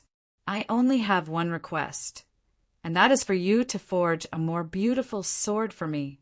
So many requests. Gongzi, I'm different from them. Whatever you forge, I want it. Help me forge a sword as well. Under the dumbfounded gazes of the crowd, those arrogant and domineering Imperial Army officers turned around and bowed to Wang Chong, making it so that no one dared to look them in the eye. Their fawning manner left one unable to believe that they were the arrogant leaders of the Imperial Army who barged into the hall earlier on. What is going on? The crowd was dumbfounded, unable to react to the situation. When did Wang Chong possess such magical powers to make these Imperial Army soldiers so humble? Madame Wang was also dumbfounded. The old nannies, maids, and servants stared at one another before turning their gazes to Wang Chong. The sight before them was simply too inconceivable. Only Wang Chong could explain it. Wang Chong didn't know whether he should laugh or cry. He couldn't understand what was going on either. This group of Imperial Army soldiers came too suddenly, leaving him completely clueless. He could only vaguely guess that it had something to do with the Wuzi steel sword that he had forged. However, he couldn't understand why they would suddenly appear at this moment. Wait a moment. Are you sure you aren't mistaken? Is the person you're looking for really Wang Chong? A voice suddenly sounded by the side. Su Bai walked out from the crowd. His expression was terrifyingly calm. He didn't believe that Wang Chong was the #1 swordsmith. Upon seeing these people, his first thought was that they had come to the wrong place or the wrong person. "Who are you? Why are you making a ruckus here? Are you blind? You don't even recognize the #1 swordsmith in the world. Hee, even we don't dare to call Gongzi by his name, but this lad dares to do so. Get out of here and stand over there. Master, don't be angry. This lad isn't worthy of your anger. Why don't you teach him a lesson for you?" Chapter 76. Ever since he was young, Su Bai had always gotten whatever he wanted. Furthermore, he was an intelligent person, so he had never suffered such humiliation before. However, the imperial army was filled with boorish men, and they relied on their strength to speak. Su Bai's name was completely useless against them. "Wang Chong, I'll return the humiliation I suffered today to you sooner or later." Su Bai wasn't able to deal with these powerful imperial army leaders. In fact, he didn't even know their names, so he vented his anger on Wang Chong. Wang Chong didn't know what Su Bai was thinking, and he couldn't be bothered with him either. Looking at Su Bai's flushed face, he found it rather amusing. However, compared to that, the sudden appearance of the imperial army was what Wang Chong was more concerned about. Until now, Wang Chong still had no idea why so many imperial army members would rush to his doorstep. Furthermore, with so many people begging for help, Wang Chong had to deal with them. "Everyone, as for the swords, we'll talk about it once we're inside," Wang Chong said. The crowd outside was getting bigger, and this wasn't a good place to talk. Boom! Hearing Wang Chong's words, the imperial army members immediately responded with smiles. "We'll listen to Gongzi. We'll do as Gongzi says. If anyone dares to cause trouble, don't blame me for getting nasty. Gongzi, feel free to instruct us. We'll listen to you. Gongzi, you must agree to forge swords for us. If I can't buy the Wuzi steel sword, I'll die." Hearing the fawning voices of the crowd, Su Bai's face turned green and red, and his heart was filled with hatred. The imperial army members in the royal court had always been arrogant, and they refused to submit to anyone. When had he ever seen them act so submissive and fawning? He didn't know what kind of sorcery Wang Chong possessed to make these imperial army leaders behave in such a manner. Su Bai was still fine, but the other scions present were already dumbfounded. This Wang Chong is way too formidable. To think that even the commanders of the imperial army would fawn over him. To think that we were still thinking of helping Su Bai deal with him. Even 10 Su Bais wouldn't be a match for him. This is like hitting a rock with an egg. The scions looked at Wang Chong, who was surrounded by the imperial army, in envy. They wondered when they would be able to be as awe-inspiring as Wang Chong and receive the compliments of so many imperial army soldiers. But apart from envy, he also felt a deep reverence in his heart. The current Wang Chong had far surpassed their level and had become an existence that they could only look up to. "Meng Long, go and settle it. Bring this chest of gold with you, and get them to bring a slip of paper over to exchange for the silver we borrowed from the 8 Gods Pavilion." Ignoring the crowd outside, Wang Chong instructed Meng Long, "Yes, young master." Meng Long replied. He was a man of his word. Although these dignitaries did not come with good intentions, they were 2 different things. He liked the young master's character very much. Come over here. Our young master is magnanimous and won't fuss over your actions. Come over here and cash in your silver." Meng Long began to call the scions over.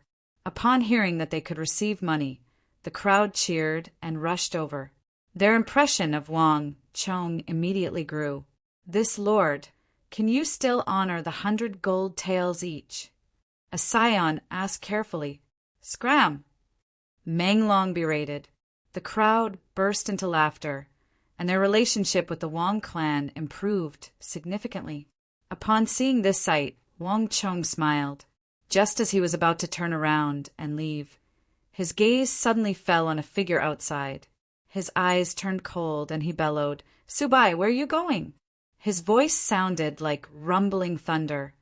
echoing through the streets in front of the Wang family residence. Dozens of steps away, Su Bai's body trembled, and his footsteps came to an abrupt halt. He stopped a few steps away from the green carriage. At the same time, countless gazes turned to look at this scion of the Duke of Su. The originally noisy street became dead silent in an instant, and the atmosphere suddenly became tense again. "Wang Chong, what do you want?" Su Bai slowly turned around. Looking at Wang Chong on the stairs, his face alternated between green and white. The situation had changed, and he was in an extremely disadvantageous position. He intended to sneak into the carriage and leave this place, but he didn't expect to be discovered by Wang Chong. "Humph, since you're already here, you can't possibly think that you can leave so easily, right?" Wang Chong flung his sleeves and sneered coldly. This Su Bai came here with the backing of an official from the Court of Judicial Review and the Imperial Carriage Fu, in order to make an issue out of the debt to deal with the Wang clan. If Su Bai wanted to deal with him, Wang Chong could still remain calm. However, if he were to make things difficult for the Wang clan, it would be equivalent to shedding all pretense of cordiality. If he were to allow Su Bai to come and leave in one piece, he wouldn't be Wang Chong. In an instant, the entrance of the Wang clan became even quieter, and the atmosphere became even more peculiar. The scions that Su Bai brought along didn't even dare to breathe loudly. Even though Wang Chong seemed to be an easygoing person at times, there were other times that he could instill fear in others. The current Wang Chong might seem calm, but for some reason, he exuded an aura that left others in awe. "What do you want? Don't tell me you still dare to stop me and attack me in front of so many people?" Su Bai sneered coldly. He was more than willing to see Wang Chong make a move on him. In terms of martial arts, he was much stronger than Wei Hao, so there was no way Wang Chong would be a match for him. Before so many people, including the censors and officials from the Court of Judicial Review, he didn't believe that Wang Chong would dare to order the guards of the Wang clan to make a move on him. Don't worry. I won't order anyone to make a move on you." How could Wang Chong not know what Su Bai was thinking? If Su Bai thought that he had to make a move personally to deal with Wang Chong, he was gravely mistaken. What Wang Chong wanted wasn't as simple as a little physical pain. "Su Bai, it's fine if you want to leave. However, I'm afraid that I'll have to trouble you to make a trip to the prisons of the Great Tang's capital." Wang Chong sneered coldly. Upon hearing those words, Su Bai's expression immediately warped. "You dare?" "Why wouldn't I dare?" Wang Chong turned to look at Censor Fu. "Censor Fu, you have made groundless accusations against an important official of the royal court. According to the laws of the Tang dynasty, you should be punished accordingly. For slandering an important official of the royal court, you should be thrown into the imperial prison for 100 years. 3 years later, you will be flogged and exiled to the borders." These words weren't spoken by Censor Fu, but the 2 officials from the Court of Judicial Review whom Su Bai invited over. Other than keeping records of the contracts and supervising the execution of the contracts, the Court of Judicial Review also had another important function: to oversee the prisons. In terms of the laws of the Tang dynasty, no one was more familiar with them than these officials from the Court of Judicial Review. Boom! The words of the 2 officials were as though a bolt of lightning striking down from the sky. Everyone's face warped in shock. Su Bai's body trembled, and his face turned as pale as a sheet of paper. Even Censor Fu He, who had not participated in the discussion, had a dark expression on his face. Making groundless accusations against an important official of the royal court was a heinous crime stipulated in the laws of the Tang dynasty. And it wasn't just any ordinary heinous crime. An important official of the royal court was the backbone of the empire. If there wasn't any concrete evidence, how could anyone malign an important official of the royal court? Thus, the royal court dealt heavy punishments for such cases. This was to put an end to such situations. It wasn't to say that important officials of the royal court couldn't be touched. It was just that those who harbored malicious intentions had to be dealt a heavy blow. Previously, Su Bai had only thought about bringing down the Wang clan. He didn't think about what would happen if he failed. Wang Chang's father was a great general of the borders. His big uncle was an important official of the royal court, and his grandfather, Duke Jiu, was deeply trusted by the Holy Emperor. By bringing down the Wang clan, Su Bai had offended all of them.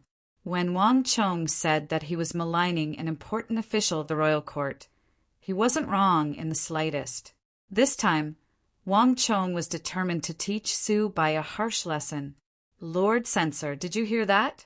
If the emperor breaks the law, he will be punished the same as the commoners.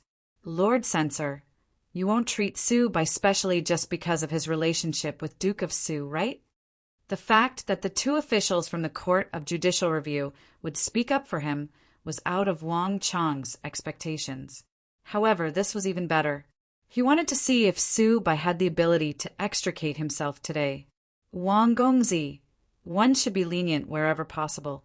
Madam Wang, Su Gongzi is still young, and both your elder brother and Duke of Su hold positions in the royal court.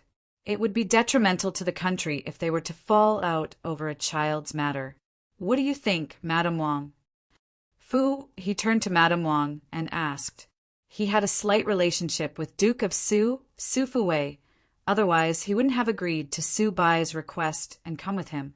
Maligning an important official of the royal court wasn't a small matter. If Su Bai were to be arrested and sent to the Court of Judicial Review because of this matter, he wouldn't be able to live with it.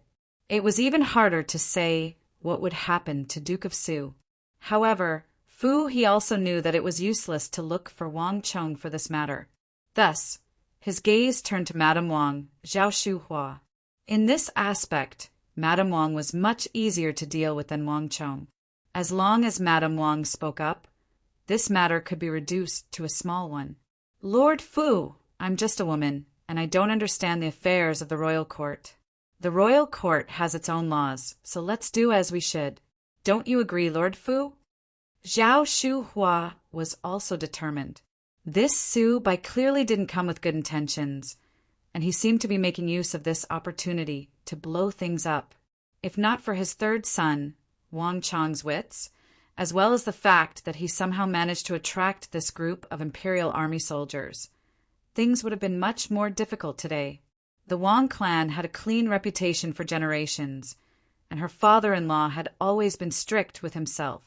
If today's matter were to be reported to the royal court by the censor, the Wang clan's clean reputation would be ruined. She wouldn't be able to answer to her father-in-law. Furthermore, when Censor Fu was dealing with the Wang clan, he acted as though he was in the right and didn't want to spare anyone. Yet he changed his attitude toward Su Bai, saying that one should be forgiving wherever possible. This made Madame Wang feel disgust towards him, and it was even more impossible for her to help him. Madam. His face darkened. He didn't expect Madame Wang to suddenly become so domineering. Don't speak anymore. Lord Fu, the royal court has its own rules. Are you trying to disregard them now? Wang Chong immediately interrupted Censor Fu He, not giving him a chance to speak. With a cold face, Wang Chong turned to the two corpse-like officials of the Court of Judicial Review and said, Lords, I have always respected the Court of Judicial Review. It can't be that you will let Su Bai off just because his father is a duke? How can that be? The voices of the two officials of the Court of Judicial Review sounded like music to Wang Chong's ears.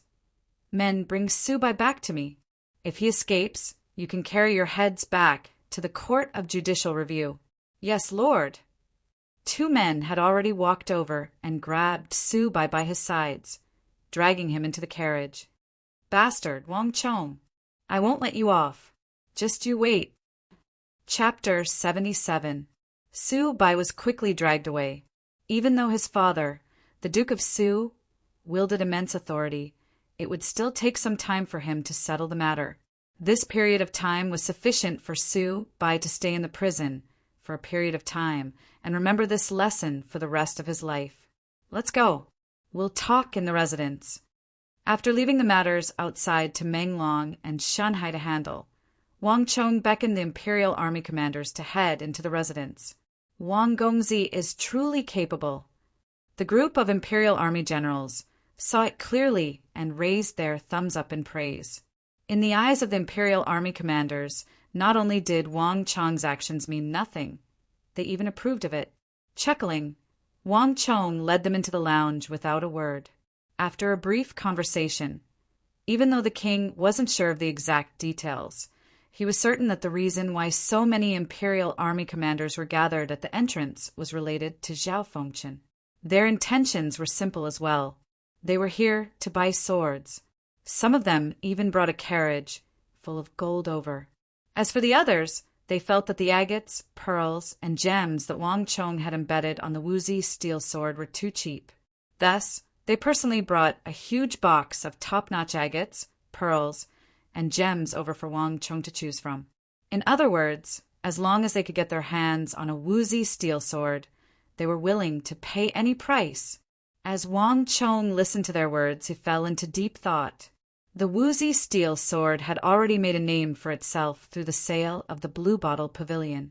Wei Hao's 2 swords had helped him sever the swords of all the prestigious clans, thus establishing his reputation as the #1 sword in the world. And by selling the first Wuzi steel sword to Zhao Fengchen, he had successfully made a name for himself in the Imperial Army. In this unique group, Wang Chong could be said to have opened up a market for himself. However, the next matter would be even more important. Given that so many Imperial Army members were here to request for swords, it was impossible for Wang Chong to agree to all of them. Otherwise, if everyone in the Imperial Army were to have one, the price of the Wuzi steel would plummet.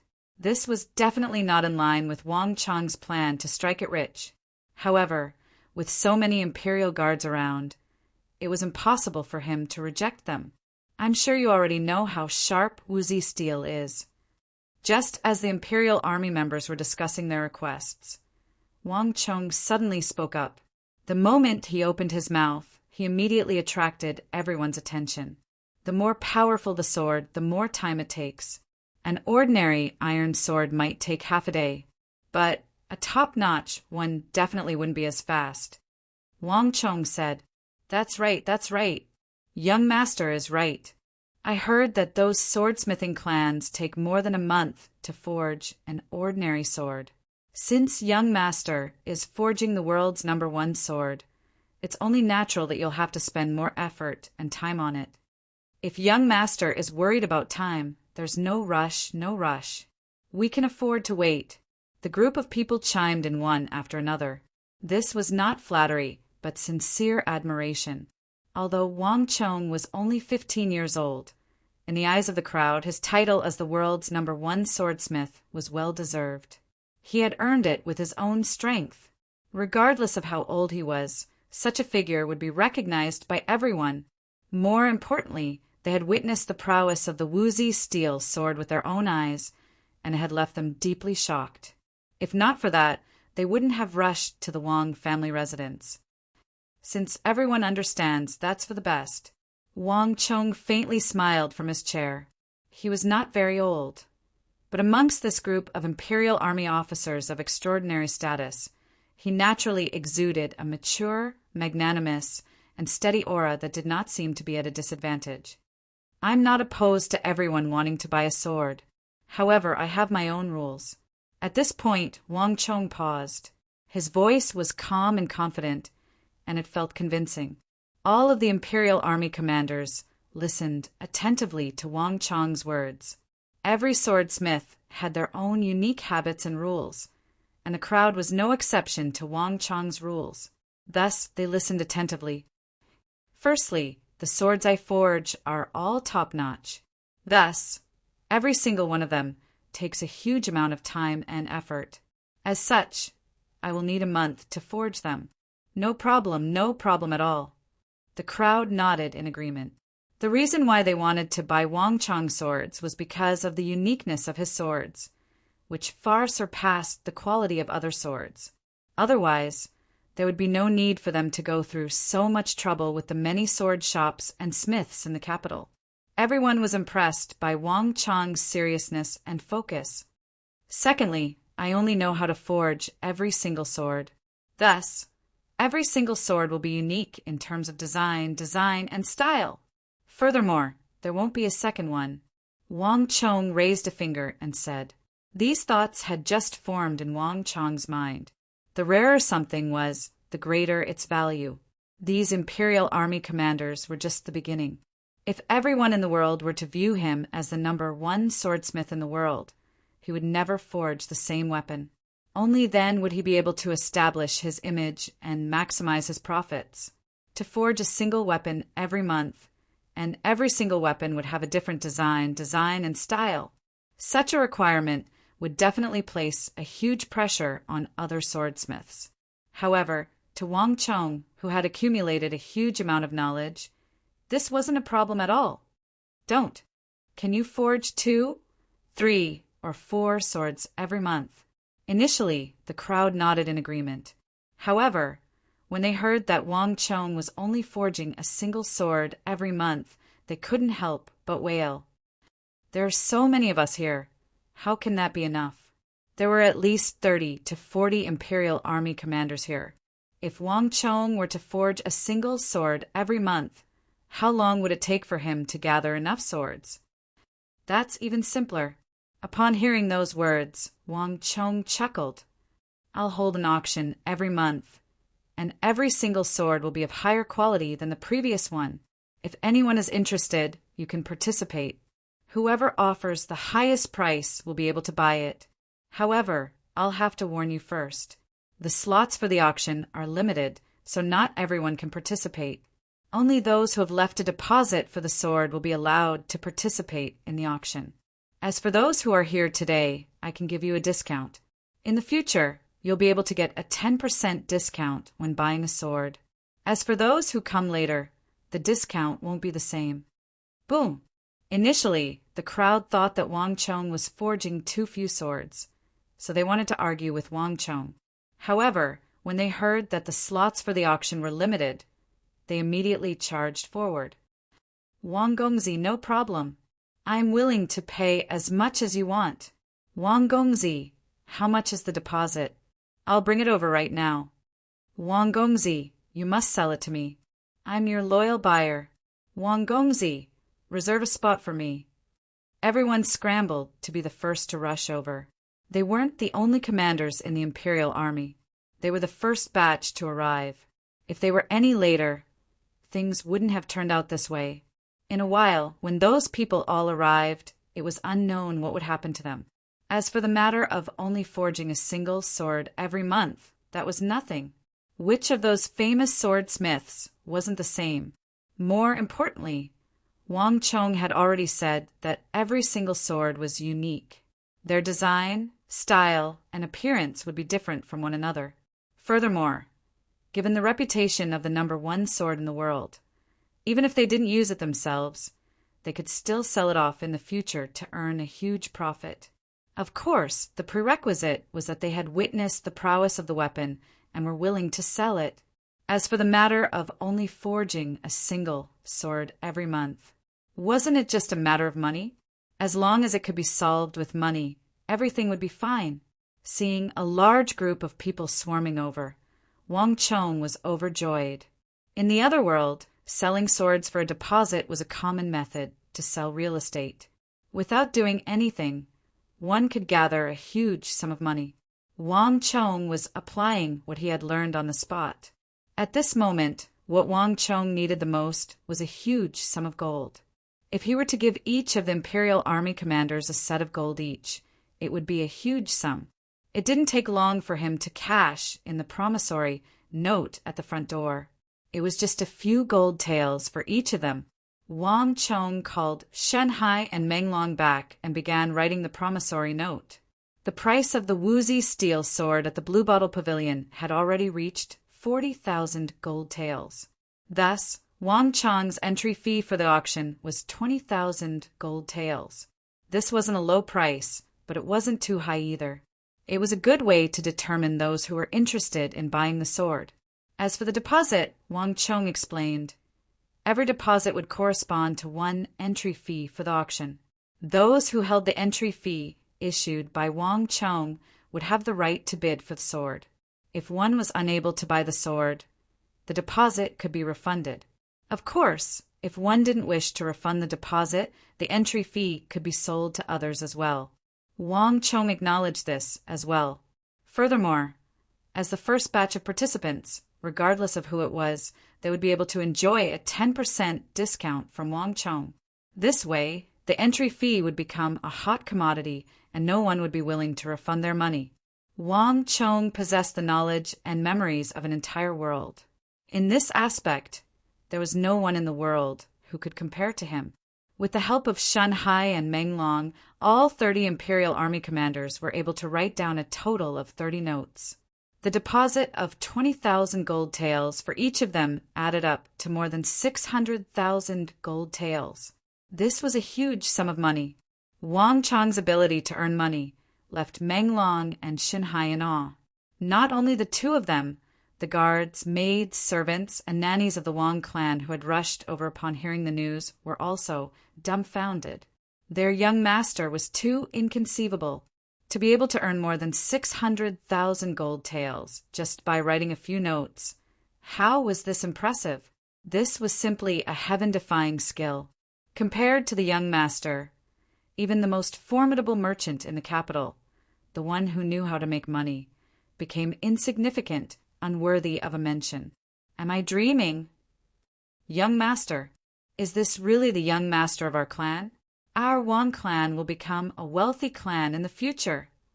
The nannies, servants, maids, and guards who had served the Wang clan for decades widened their eyes in shock, and their bodies trembled in agitation. One of the old nannies was so excited that he suddenly fainted. My God! They had served the Wang clan for their entire lives, but they had never seen so much money before. The Wang clan had been thrifty their entire lives, and this time they had finally struck it rich. In the blink of an eye, a few more nannies fainted from agitation. Even when they fainted, their faces were filled with excitement and bliss.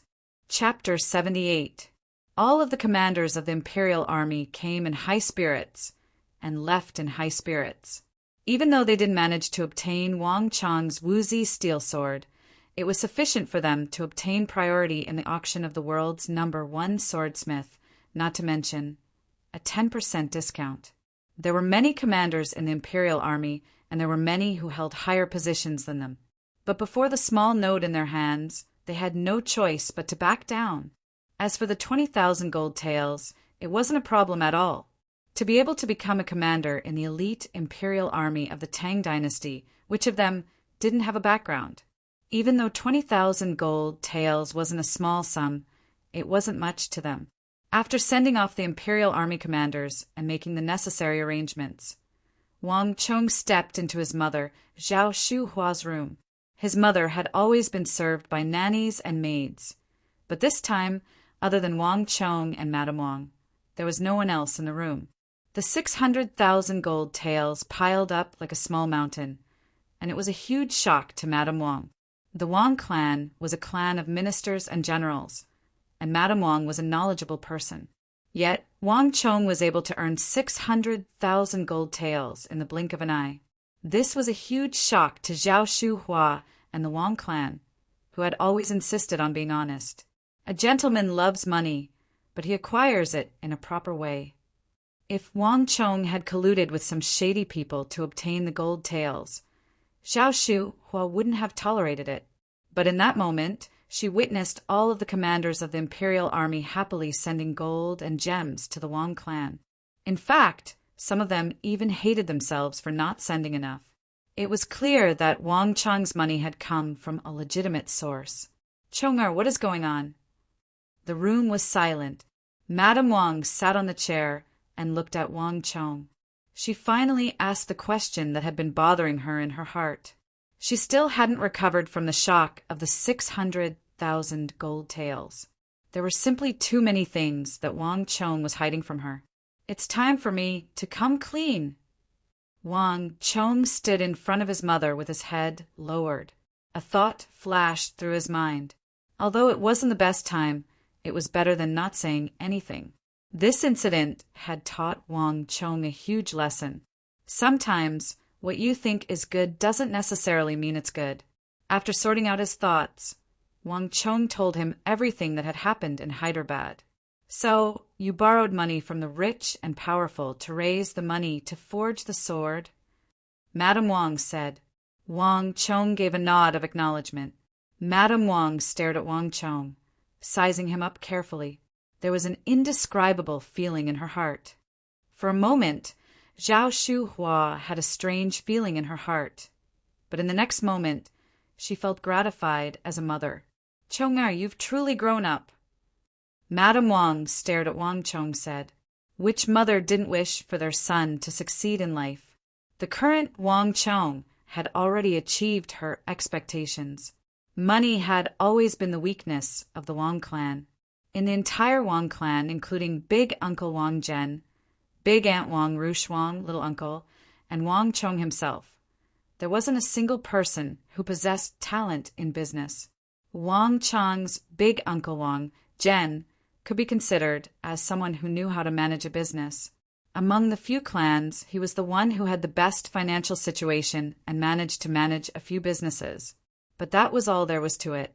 Compared to those truly rich and powerful families, it was a world of difference. The Wang clan wasn't one who was skilled in business, including Wang Chong's big brother and second brother. None of them possessed the ability to manage a business. But now, Zhao Shuhua saw an astonishing talent in her youngest son, one that far surpassed anyone else. More than 600,000 gold taels. This amount of wealth was enough for all the members of the Wang clan to spend for a few decades without doing anything. Mother, I'm sorry. I shouldn't have hidden this matter from you. Wang Chong lowered his head and apologized. Madame Wang shook her head. Child, through this matter, Mother can also feel that you have really become more mature in handling matters. In the future, there's no need for you to tell me about some matters. Just go ahead and do it. Mother believes in you. Mother, Wang Chong was moved. Looking at his mother, he was speechless. Leaving his mother's room, Wang Chong felt much more relaxed. Even though he was nearly made use of by Su by this time, it turned out to be a good thing. Through this matter, he had won his mother's trust and received her promise to go ahead and do it. After practicing his martial arts for a while in the courtyard, Wang Chong's big uncle Li Lin rushed into the Wang clan. Did those imperial army commanders come? Uncle Li Lin asked as soon as he entered. Wang Chong nodded his head. Those fellows sure reacted quickly. No matter how hard I tried, I still couldn't catch up to them. Li Lin shook his head with a smile. Ever since he was promoted from his position as the Northern Gate Guard, Li Lin seemed to be in high spirits, and he was more talkative. Uncle, did something happen in the royal palace? Does it have something to do with Zhao Fengchen? Wang Chong asked. When Wang Chong tried to probe, the imperial army commanders were very secretive about it. They just didn't say what had happened. However, there were some things that couldn't be hidden from Wang Chong. That's right. Zhao Fengchen defeated Huang Xiaotian and was promoted to the imperial army commander. He's the only new commander in the past few years. Before Wang Chong, Li Lin didn't beat around the bush and revealed the truth. Commander Zhao's strength is around the same level as Huang Xiaotian's. In fact, Huang Xiaotian might even be slightly stronger. However, this time he had the advantage of a weapon. Commander Zhao's sword not only broke Huang Xiaotian's famed palace treasured sword, Snowdrinker, but it also broke his tempered adamantine armor in one fell swoop and almost split his body apart. There were quite a few people watching the battle back then, and there was even an imperial army commander among them. Everyone was scared stiff by Commander Zhao's sword. Those fellows must have been by the side and slipped away soon. To think that they would come to your place. Huang Xiaotian and Zhao Fengchen's promotion was a huge matter in the imperial army. Not only did it involve the position of a commander, it also involved the internal strife within the imperial army. Wang Chong couldn't be clearer on this point. Even though Uncle Li Lin didn't go into detail, Wang Chong could sense that the battle must have been extremely dangerous. It's a good thing that Lord Zhao has been promoted to commander. Wang Chong said, following which he revealed the matter regarding the 600,000 gold taels. The relationship between Zhao Fengqin and Huang Xiaotian had changed because of him. In the future, many major events would change as well.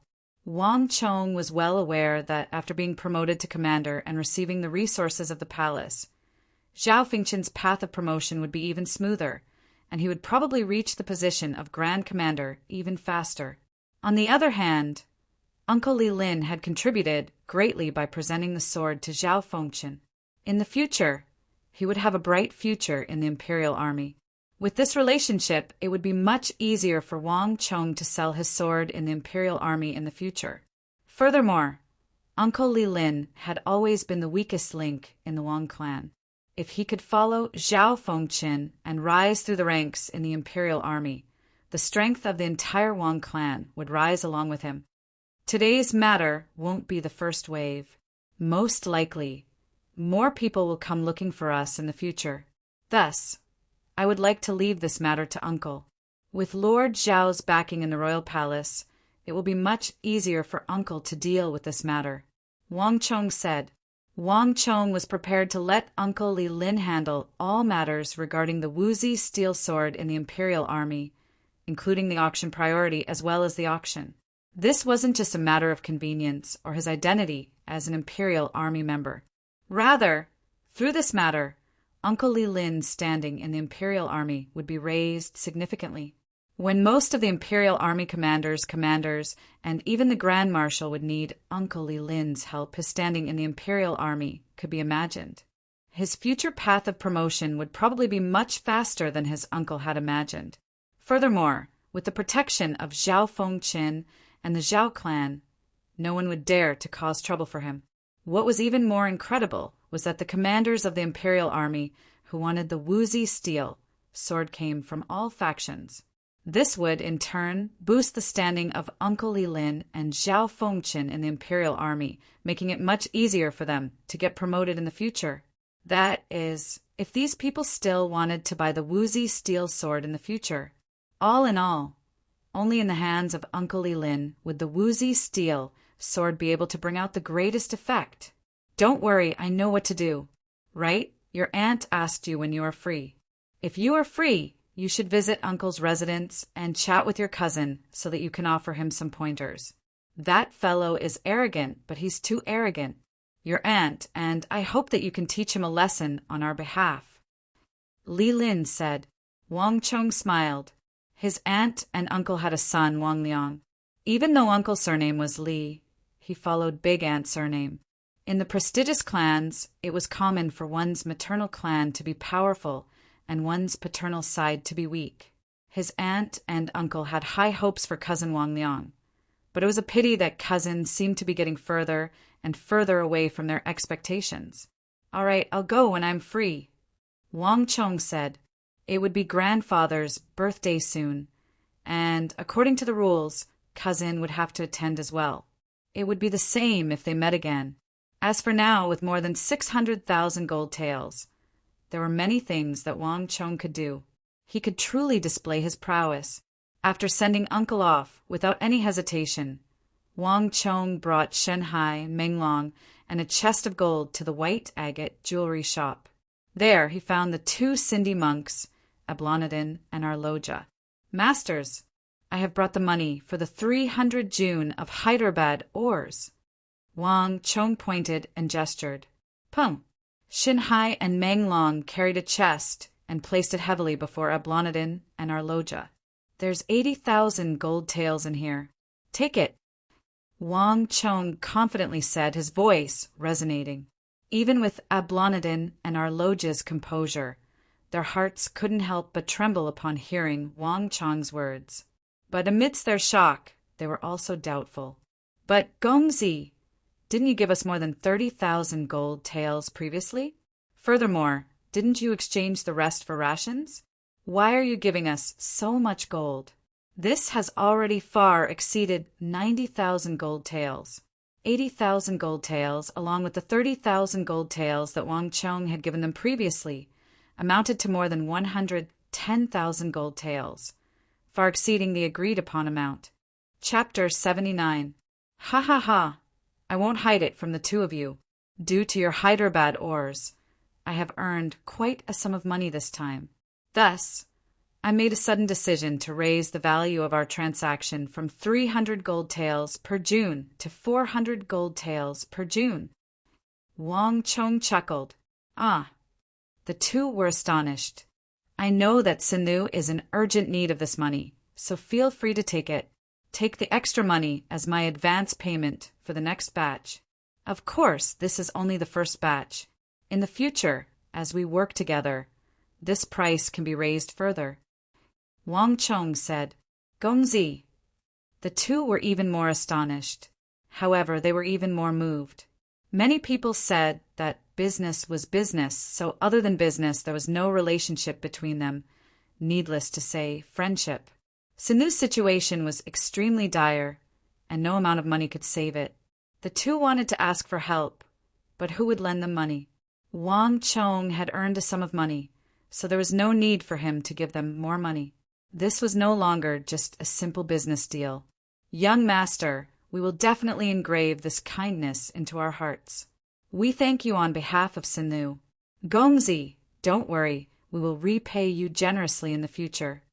Ablonadin and Arloja lowered their heads and said sincerely. Wang Chong smiled silently. Wang Chong wasn't a fool. Before the two of them said anything, he raised the value of the transaction from 300 gold taels per June to 400 gold taels, raising the price by a third. Wang Chong wasn't someone who had nowhere to spend his money, but someone who was thinking on a deeper level. After receiving the advance payment of more than 600 gold taels from the 30 Imperial Army commanders, the first thing Wang Chong thought of was how to maintain the supply of Hyderabad ores and obtain more ores. A single woozy steel sword wouldn't be of much use, and 300 woozy steel swords were limited as well. They could only be used in small-scale battles, and they couldn't be used strategically. In order to achieve the terrifying effect of influencing the outcome of a war, the woozy steel sword had to be equipped with an army group, at least tens of thousands of soldiers. Only then would it be able to display its invincible power on the battlefield. Only then could he help Wang Chong complete his unfinished wish and mission. Therefore, from the very beginning, Wang Chong's ambition was not limited to 300 June of Hyderabad ore, but the entire Hyderabad or mountain range. If possible, Wang Chong even wanted to buy the entire mine, and that 600,000 taels of gold had made Wang Chong's ambition somewhat feasible. Sinu was a long distance away from the Central Plains, but it was much closer to the Abbasid Caliphate and Karak-Spazinu. This was a reality that Wang Chong had to consider when competing for the Hyderabad ore. The pavilion closest to the water enjoys the moonlight first. One was near while the other was far away. Considering from the perspective of Sinu, it was impossible for them to prioritize the distant Central Plains over the nearby Abbasid Caliphate and Karak-Spazinu. If Wang Chong wanted to compete against the Abbasid Caliphate and Karak-Spazinu, he could only make an issue out of the price. Even though Ablonadin and Arloja didn't say it explicitly, Wang Chong could guess that 300 gold taels per June was Sinu's base price. Otherwise, they wouldn't have said that they wouldn't accept a single gold tael less. The Abbasid Caliphate and Karak-Spazinu would surely offer the same price as well. One doesn't wake up early without benefits. If Sinu could obtain more benefits from him, they would surely prioritize the faraway Central Plains over Karak-Spazinu and Abbasid Caliphate. At the same time, if Sinu were to obtain more benefits from him, they would have higher expectations for the Abbasid Caliphate and Karak-Spazinu. However, Abbasid Caliphate and Karak-Spazinu would find it hard to accept such a drastic increase in the price. They would never do such a thing. Increasing the conflict between the two would only benefit him. This was Wang Chong's true ambition and scheme. A few tens of thousands of gold taels was a small matter. What was truly important was to obtain the largest supply of Hyderabad ores. Walking out of the white agate shop, Wang Chong couldn't help but burst into laughter. Then he drove to the Ghost Tree District.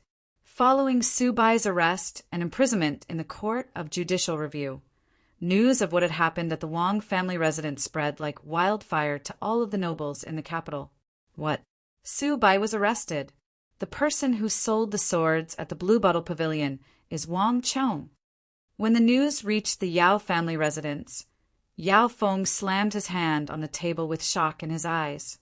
He had been waiting for news from Su Bai, but he didn't expect to receive such news instead. Yes, Gongzi. Upon receiving the news, Duke of Su had already left the court to save Su Gongzi. As for Wang Chong's side, we saw it with our own eyes. Many imperial army commanders brought carriages full of gold and jewels to the Wang family to seek an audience. Every single one of them proclaimed Wang Chong as the #1 swordsmith in the world. Kneeling on the floor, Gao Fei reported. When the incident happened, Gao Fei was among the crowd as well. However, he was extremely careful. Knowing that Wang Chong knew him, he had been acting cautiously so as to not attract the attention of Wang Chong.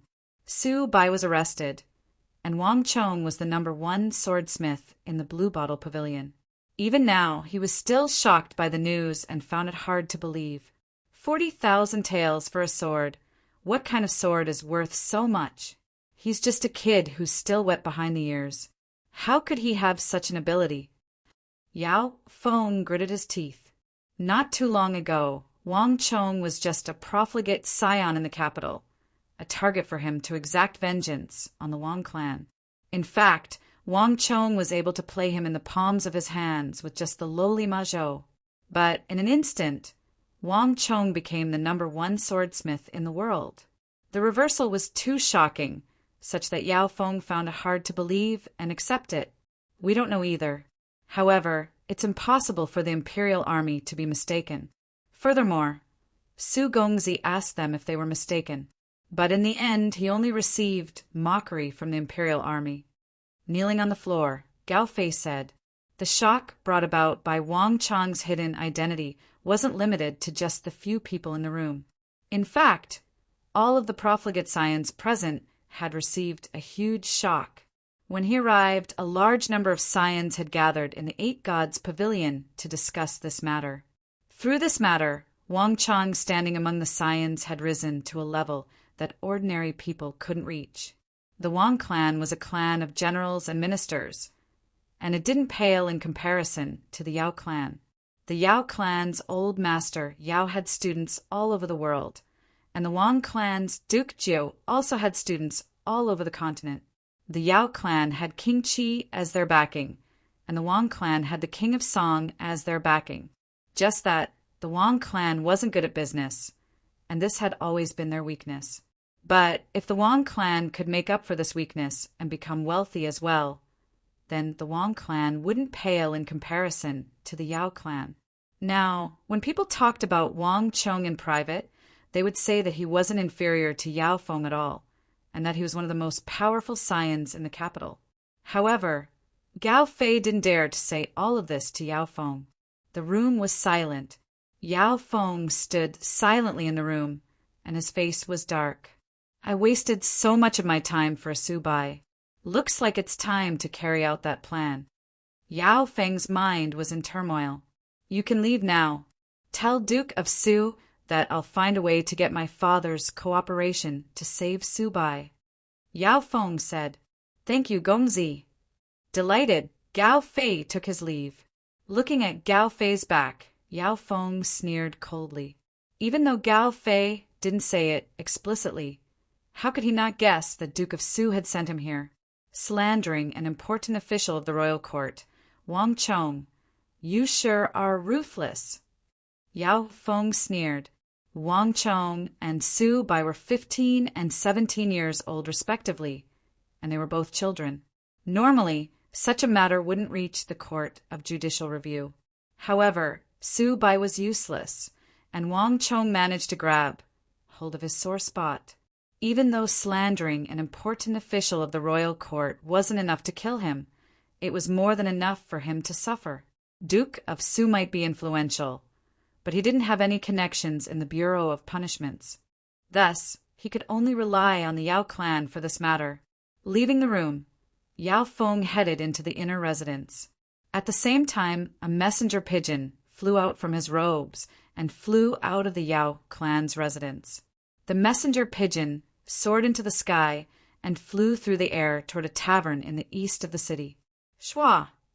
Before the pigeon could descend, a pung sound could be heard as the window opened. A black shadow flashed, and the pigeon was caught. Humph! It has finally begun! A cold voice drifted out from the room, and then there was no more sound. Even the pigeon seemed to have disappeared from the room. The moonlight shone on the ground, the walls, and the roof, forming a layer of white frost. Under the moonlight, a few masked figures dressed in black stood on a roof, not too far away from the Wang family residence. These black-clothed men were tall, and each of them held a sharp saber in their hands. Their gazes were fixed on the Wang family residence. Do you all understand the mission this time? No matter what, we have to obtain the number 1 sword of the Central Plains. Also, we have to kill as few people as possible. The Wang family is a clan of generals and ministers in the Central Plains. If a large number of people were to die, the royal court would investigate the matter. This is extremely disadvantageous to us from the western regions. The leader of the masked men stood at the very front and said, without needing anyone to expose him, he had already revealed his identity. In reality, their physique was different from that of the people of the Central Plains. Even if they were to hide under black clothes, it was useless. Yes, leader. The group lowered their heads and didn't say a single word. With a single look, it was clear that they had gone through strict training to obey orders. Very good. These are bewildering smoke. Bring 5 of them each. If you see anyone from the Wang clan, just throw them on the ground and they will faint soon. Remember, the Wang clan has many guards, and they are a clan of generals and ministers. There are often imperial army patrolling the area. Thus, our goal isn't to fight with them or kill everyone from the Wang clan. What we want is to swiftly obtain the sword and hand it over to the Lord. This is the prerequisite. Don't get caught up in the battle, understand? The leader of the black-clothed men said. Yes, leader. The group of black-clothed men replied. Good. Let's move. Chapter 80. Hua. In the room, Wang Chong spread out a 3 chi long Xian paper and dipped it in ink. He began to consider the design of the second Wuzi steel sword for auction. The imperial army wasn't a fool. Those who could reach their current position were all capable individuals. Even though they were straightforward in giving away money, the more straightforward they were, the higher their expectations of the sword. Thus, the sword that Wang Chong forged had to be able to subdue them. It's fortunate that the swords and sabers in this world are rather simplistic. I still have many choices. Wang Chong thought. In this era, there were many sword merchants like the few swordsmithing clans. As they only focused on the sharpness of the swords and neglected the appearance of the swords, most of the swords and sabers were made in the same style. In comparison, Wang Chong could be said to be a grandmaster in this aspect. As the saying goes, even good wine fears the alley. Packaging wasn't just important for swords and sabers, a taoguan and a celadon. Many people would definitely pay more attention to the celadon. A sword that was more aesthetically pleasing to the eye would definitely be different from ordinary swords and sabers. I've already tried using a sword previously. Perhaps I should try using a saber for the second auction. Wang Chong quietly said to himself. Sabers and swords were always the 2 kings of all weapons. Even though there were more people who used swords than sabers in the Central Plains, the status of sabers wasn't low. This was because sabers were more difficult to wield. Unless one was a top-notch expert, it would be difficult for one to wield a saber well. And in the imperial army, Wang Chong knew of a few top-notch generals who wielded sabers. If Wang Chong wanted to establish his position as the number 1 swordsmith in the world, he couldn't just forge swords. He had to establish a supreme position in the field of sabers as well. All of the generals in the imperial army were picky individuals. If he wanted to satisfy them, he couldn't just use an ordinary saber. Wang Chang's mind was in turmoil. Soon he thought of something. In the future, other than the woozy steel sword, the other one was the Japanese saber. The Japanese katana originated from the Tang dynasty's Mo Dao, but it was easier to slash than the Mo Dao, and more effort was put into its shape. However, Japan did not exist in this world.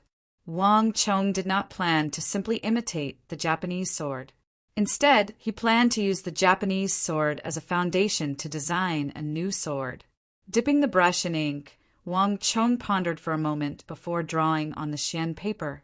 A moment later, a brand new sword that was different from any other sword in this world appeared on the paper. This sword had the same curvature as the Japanese saber, but it was more than twice as long, reaching more than 6 feet, almost 7 feet.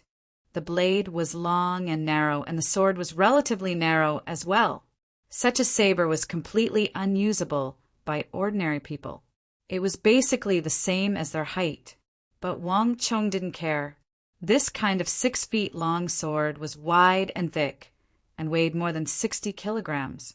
For ordinary people, it was impossible to use, but for martial artists with extraordinary strength, it was easy to hack and slash, and could precisely display the greatest lethality.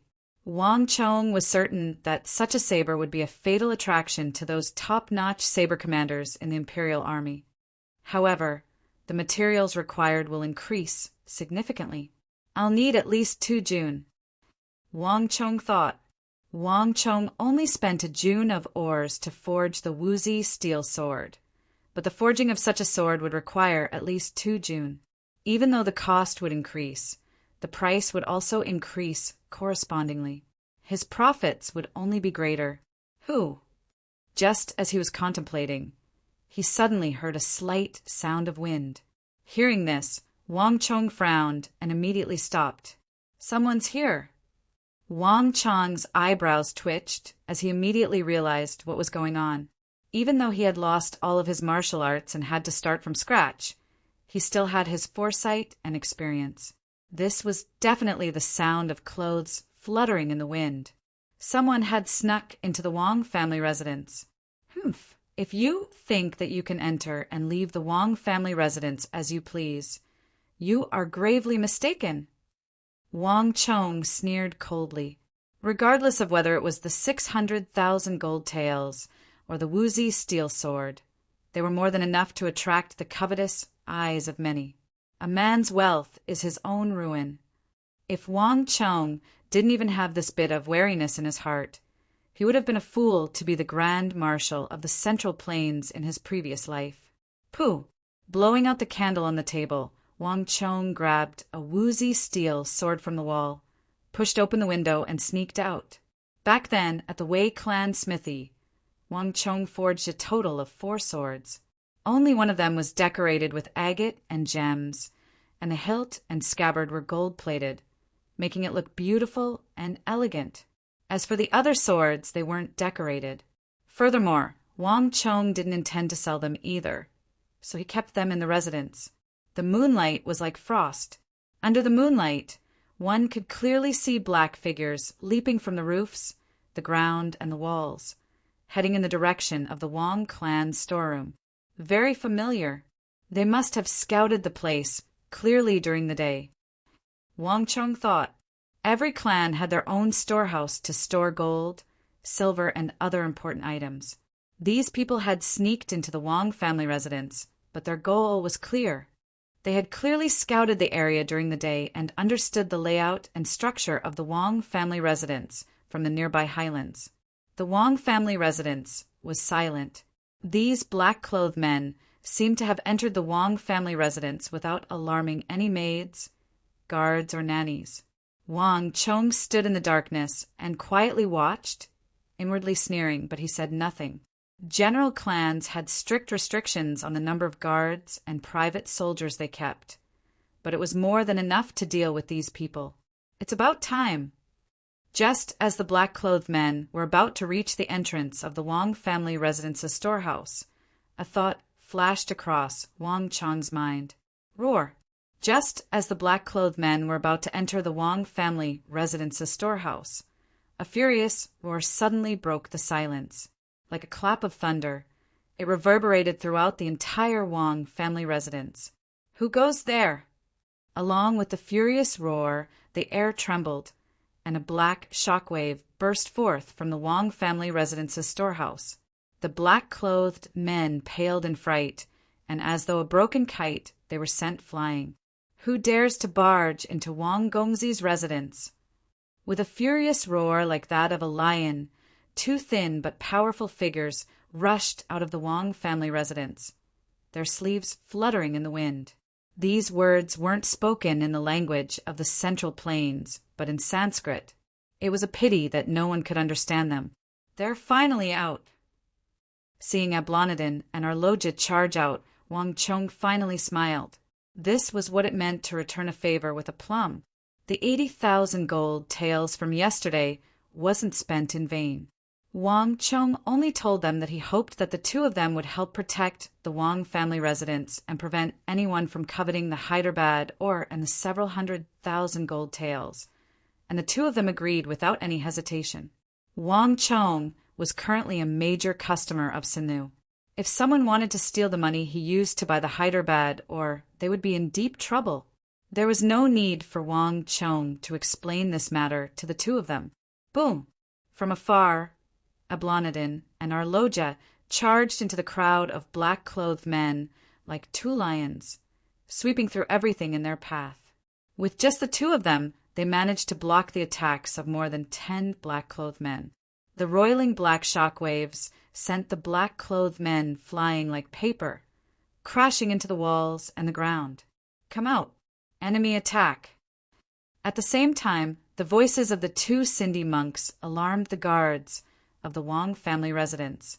From his mother's residence, the guest hall, the rooms where the maids, nannies, and servants lived, many guards of the Wang family residence charged out. Preparedness ensures success, and unpreparedness leads to failure. Since Wang Chong had expected that the 600,000 gold taels and the Hyderabad would attract the attention of others, how could he not make preparations beforehand? His mother's residence, the maid's residence. Wang Chong had arranged for guards to guard all the important places. If not for this, Wang Chong wouldn't have been so daring as to not warn them when they entered. Kill! A large group of Wang family residence guards charged out from the corridors and rooms. The swords in their hands gleamed coldly under the moonlight. In just a short moment, the two groups of guards clashed fiercely in the courtyard. The guards of the Wang family residence weren't many among the clans of ministers and generals, but compared to these black-clothed men, they had far more guards. The sound of metal clanging echoed endlessly, and in just a short moment, the entire courtyard of the Wang family residence was filled with cold gleams. Someone is heading straight for my residence. Suddenly, Wang Chong's ears twitched. He heard the sound of clothes fluttering in the wind. From the looks of it, it wasn't just the Wang family residence's storeroom. Even his own study was being searched. Xiao! Just when Wang Chong sensed that someone was approaching, there was a flash of cold light in the darkness. Several scimitars, gleaming with cold light, fiercely revolved in the air as they flew toward Wang Chong. "Young master, be careful." Upon seeing this sight, Xin Hai and Meng Long, who were guarding Wang Chong's study, panicked. Shouting, they dashed out from the darkness. Wang! The air trembled, and in the blink of an eye, Meng Long abruptly threw out his sword. Clang! The sword struck one of the scimitars in midair, but the other scimitars continued flying toward Wang Chong at lightning speed. This is bad. Seeing the machetes flying toward Wang Chong, and the sharp blades seemed as though they were about to slice Wang Chong's head into two, the faces of the duo paled and cold sweat trickled down their backs. Wang! Even though Wang Chong's cultivation wasn't high, his reaction wasn't slow. Just as the machetes were about to reach him, Wang Chong tilted his body backward and executed a simple tortoise back, dodging the chain of attacks by a hair's breadth. His movements were calm and simple, and even the two Carricks, Spazinu masked men, were dumbfounded. Chapter 81. So, the The scimitars spun rapidly in the air. After drawing a huge arc in the night, they flew into the hands of a few masked men in black. Only then did the masked men realize what was going on. Kill him! The few of them spoke in a language that Wang Chong couldn't understand. Wielding their machetes, they charged forward. Protect the young master! Shenhai and Meng Long didn't hesitate. They immediately rushed over and stood beside Wang Chong to protect him. Meng Long, catch! Wang Chong kicked Meng Long away and picked up the sword that had fallen to the ground. Meng Long caught the sword and started fighting with the masked men of Carrick's Spazinu. The battle was extremely intense, but Wang Chong didn't participate in it. His strength wasn't sufficient, and he wasn't a match for these masked men. On top of that, Shenhai and Meng Long were veterans who had retired from the military. Even though they had sustained some injuries in the previous battle, their experience and teamwork were still top-notch. Furthermore, more and more guards were gathering in the Wang family residence, and some of them were already rushing over. I didn't expect the saber of Carrick's Spazinu to have such a function. Wang Chong glanced at the machetes in the hands of the masked men. These machetes were like boomerangs, able to be shot out from their palms and be used as hidden weapons. This was the first time Wang Chong had seen such a method of usage. It could be seen that there was a high requirement for such a method. Otherwise, if one couldn't kill the opponent, they would be killed by the boomerangs. This can be considered as a butterfly effect. Wang Chong thought. In his previous life, Wang Chong didn't have any dealings with the Hyderabad ores. This time he was the one who bought the Hyderabad ores and forged the Wuzi steel sword, thus attracting the attention of these assassins. Meng Long, reef gazing moon. Shenhai, white ape gazing back. Wang Chong suddenly shouted. Out of the blue, Meng Long raised his sword and stabbed it diagonally into the chest of a masked man who had just leaped up. Shenhai tilted his head to the side and dodged a machete that was flying towards him in a flash. Meng Long was still fine, but Shenhai broke out in cold sweat. If not for Wang Chong's timely warning, he would have been struck in the neck by the machete. That lad is up, kill him! The eyes of the masked men turned cold. They immediately sensed Wang Chong's presence. If it weren't for his reminder, one of the two guards would have already died. Humph! Wang Chong sneered coldly. Even though he didn't understand the language, he was still able to understand it. However, upon seeing one of the masked men trying to shake off Shenhai and Meng Long to deal with him, he knew what they were up to. Before they could do anything, Wang Chong suddenly attacked. So, wielding the sword in his right hand, Wang Chong suddenly curled up together with his sword, and as though a bolt of lightning, he dashed in between Shenhai and Meng Long. Young master, don't! Be careful! The faces of the duo paled in fright. Every single one of them was an Origin Energy Tier 8 expert, and they were skilled in assassinations. Furthermore, they were well coordinated, and none of them were a match for Wang Chong individually. Needless to say, all of them working together. By doing so, Wang Chong was placing himself in grave danger. Lad, you're courting death. Between Shenhai and Meng Long, a black-clothed masked man also noticed Wang Chong pouncing toward him.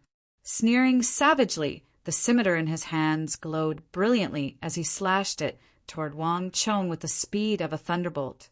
The might behind this slash was so great that even the air around it exploded, causing a huge gale to blow.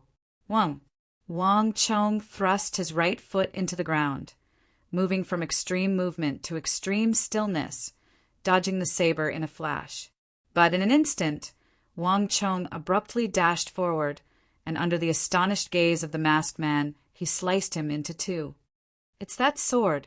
Everyone be careful. Upon seeing this sight, the surrounding masked men were shocked. In an instant, they recognized the Wuzi steel sword in Wang Chong's hand. Carrick's Spazinu and Abbasid Caliphate valued the craftsmanship of swords, and they had spent a great deal of effort on it. Even though the machetes in their hands couldn't compare to Mosaid's, they were still top-notch swords.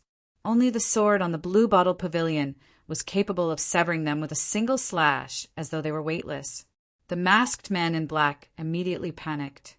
They had originally not thought much of Wang Chong, but now that they knew about that sword, they immediately felt a great deal of apprehension. Kill!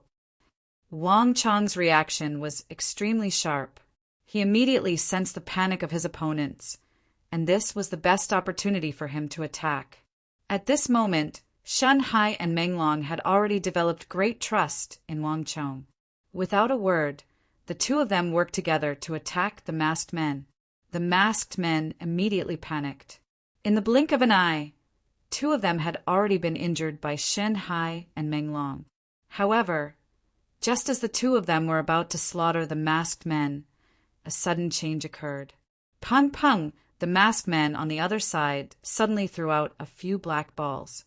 These black balls exploded the moment they landed on the ground, and thick smoke filled the air. Not good. Be careful of the bewildering smoke. Wang Chong was alarmed. He couldn't see clearly in the black smoke, and he didn't expect the masked men from Carrick's Spazinu to carry such hidden weapons. In the instant that he spoke, the black smoke filled the entire area, making it impossible to see anything clearly. Wang Chong's expression changed. Without any time to think, he hurriedly covered his nose with his sleeves and retreated. This is a good chance. Kill him and snatch that sword. As long as we complete the mission, we can ignore the others. Amidst the black smoke, the masked men rejoiced. They actually passed through the thick smoke, as though they weren't affected by it at all. Not good.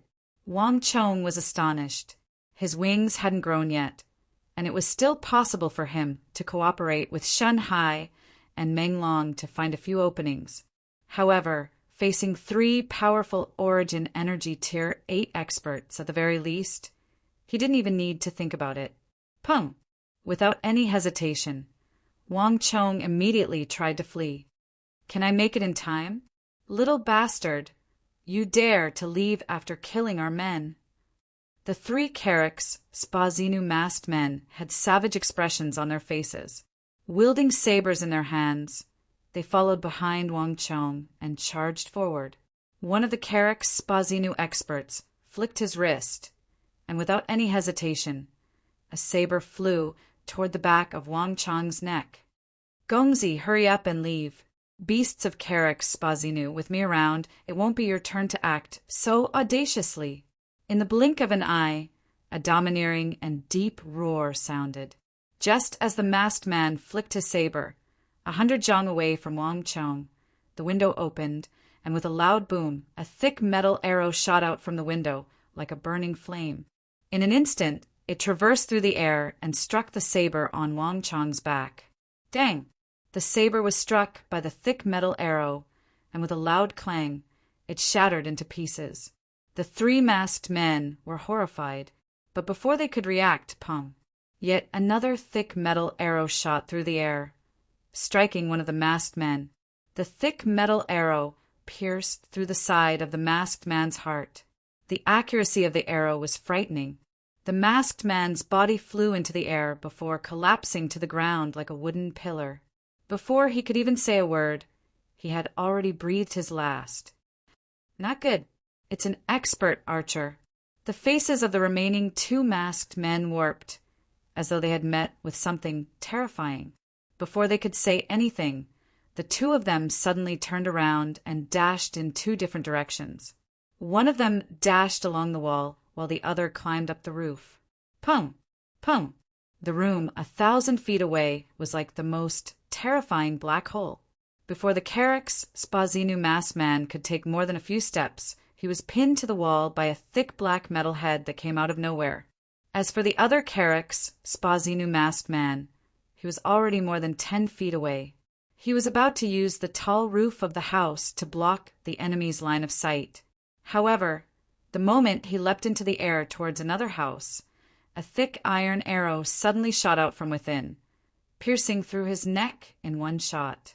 Fresh blood splattered in midair, and the immense force behind the arrow sent the masked man flying more than a dozen zhang away. Eventually, he fell to the ground by the wall of the Wang family residence. In the blink of an eye, The 3 Origin Energy Tier 8 Carracks Spazinu masked men were killed cleanly. Tuoba Guyuan. Wang Chong halted his footsteps and turned around. He stared at the pitch-black room 100 jong away in astonishment. The Carracks Spazinu masked men didn't know where that place was, but Wang Chong knew that it was the bearded swordsmith he had taken in not too long ago, Tuoba Guyuan. To think that he's an expert archer. Wang Chong was astonished. In the Tang dynasty, there were 3 prominent occupations on the battlefield. One was the heavy infantry, the other was the archer, and the last one was the cavalry. Wang Chong didn't expect Tuoba Guyuan to be an archer, and from the looks of it, he seemed to be an incredible expert archer. Gongzi, don't worry. With me around, none of them will be able to escape. Tuoba Guyuan's loud and clear voice could be heard from the open window. His voice was deep and steady, and his arrows were like gods. Along with his voice, thick iron arrows were shot out one after another. Thick smoke billowed from the thick iron arrows as they flew out with astonishing force. These thick iron arrows were like the scythe of the Grim Reaper. Wherever Tuoba Guyuan's arrows landed, the masked men would fall to the ground. It didn't matter whether they released the bewildering smoke or escaped. I really found an expert this time. Tuoba Guyuan's archery left Wang Chong in awe. Wang Chong only knew that Tuoba Guyuan was skilled in swordsmithing, but he didn't expect him to be so skilled as well.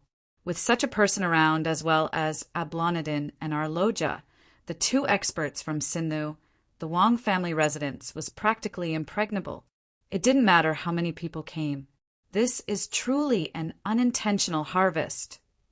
Recalling Tuoba Guyuan's astounding archery skills and how Tuoba Guyuan managed to survive the oppression and pursuit of the Zhang, Lu, Huang, and Cheng clans in the capital in his previous life, Wang Chong suddenly understood everything. Sheathing the woozy steel sword, Wang Chong walked toward Shinhai and Menglong with widened strides. The 2 of them fell to the ground, unmoving.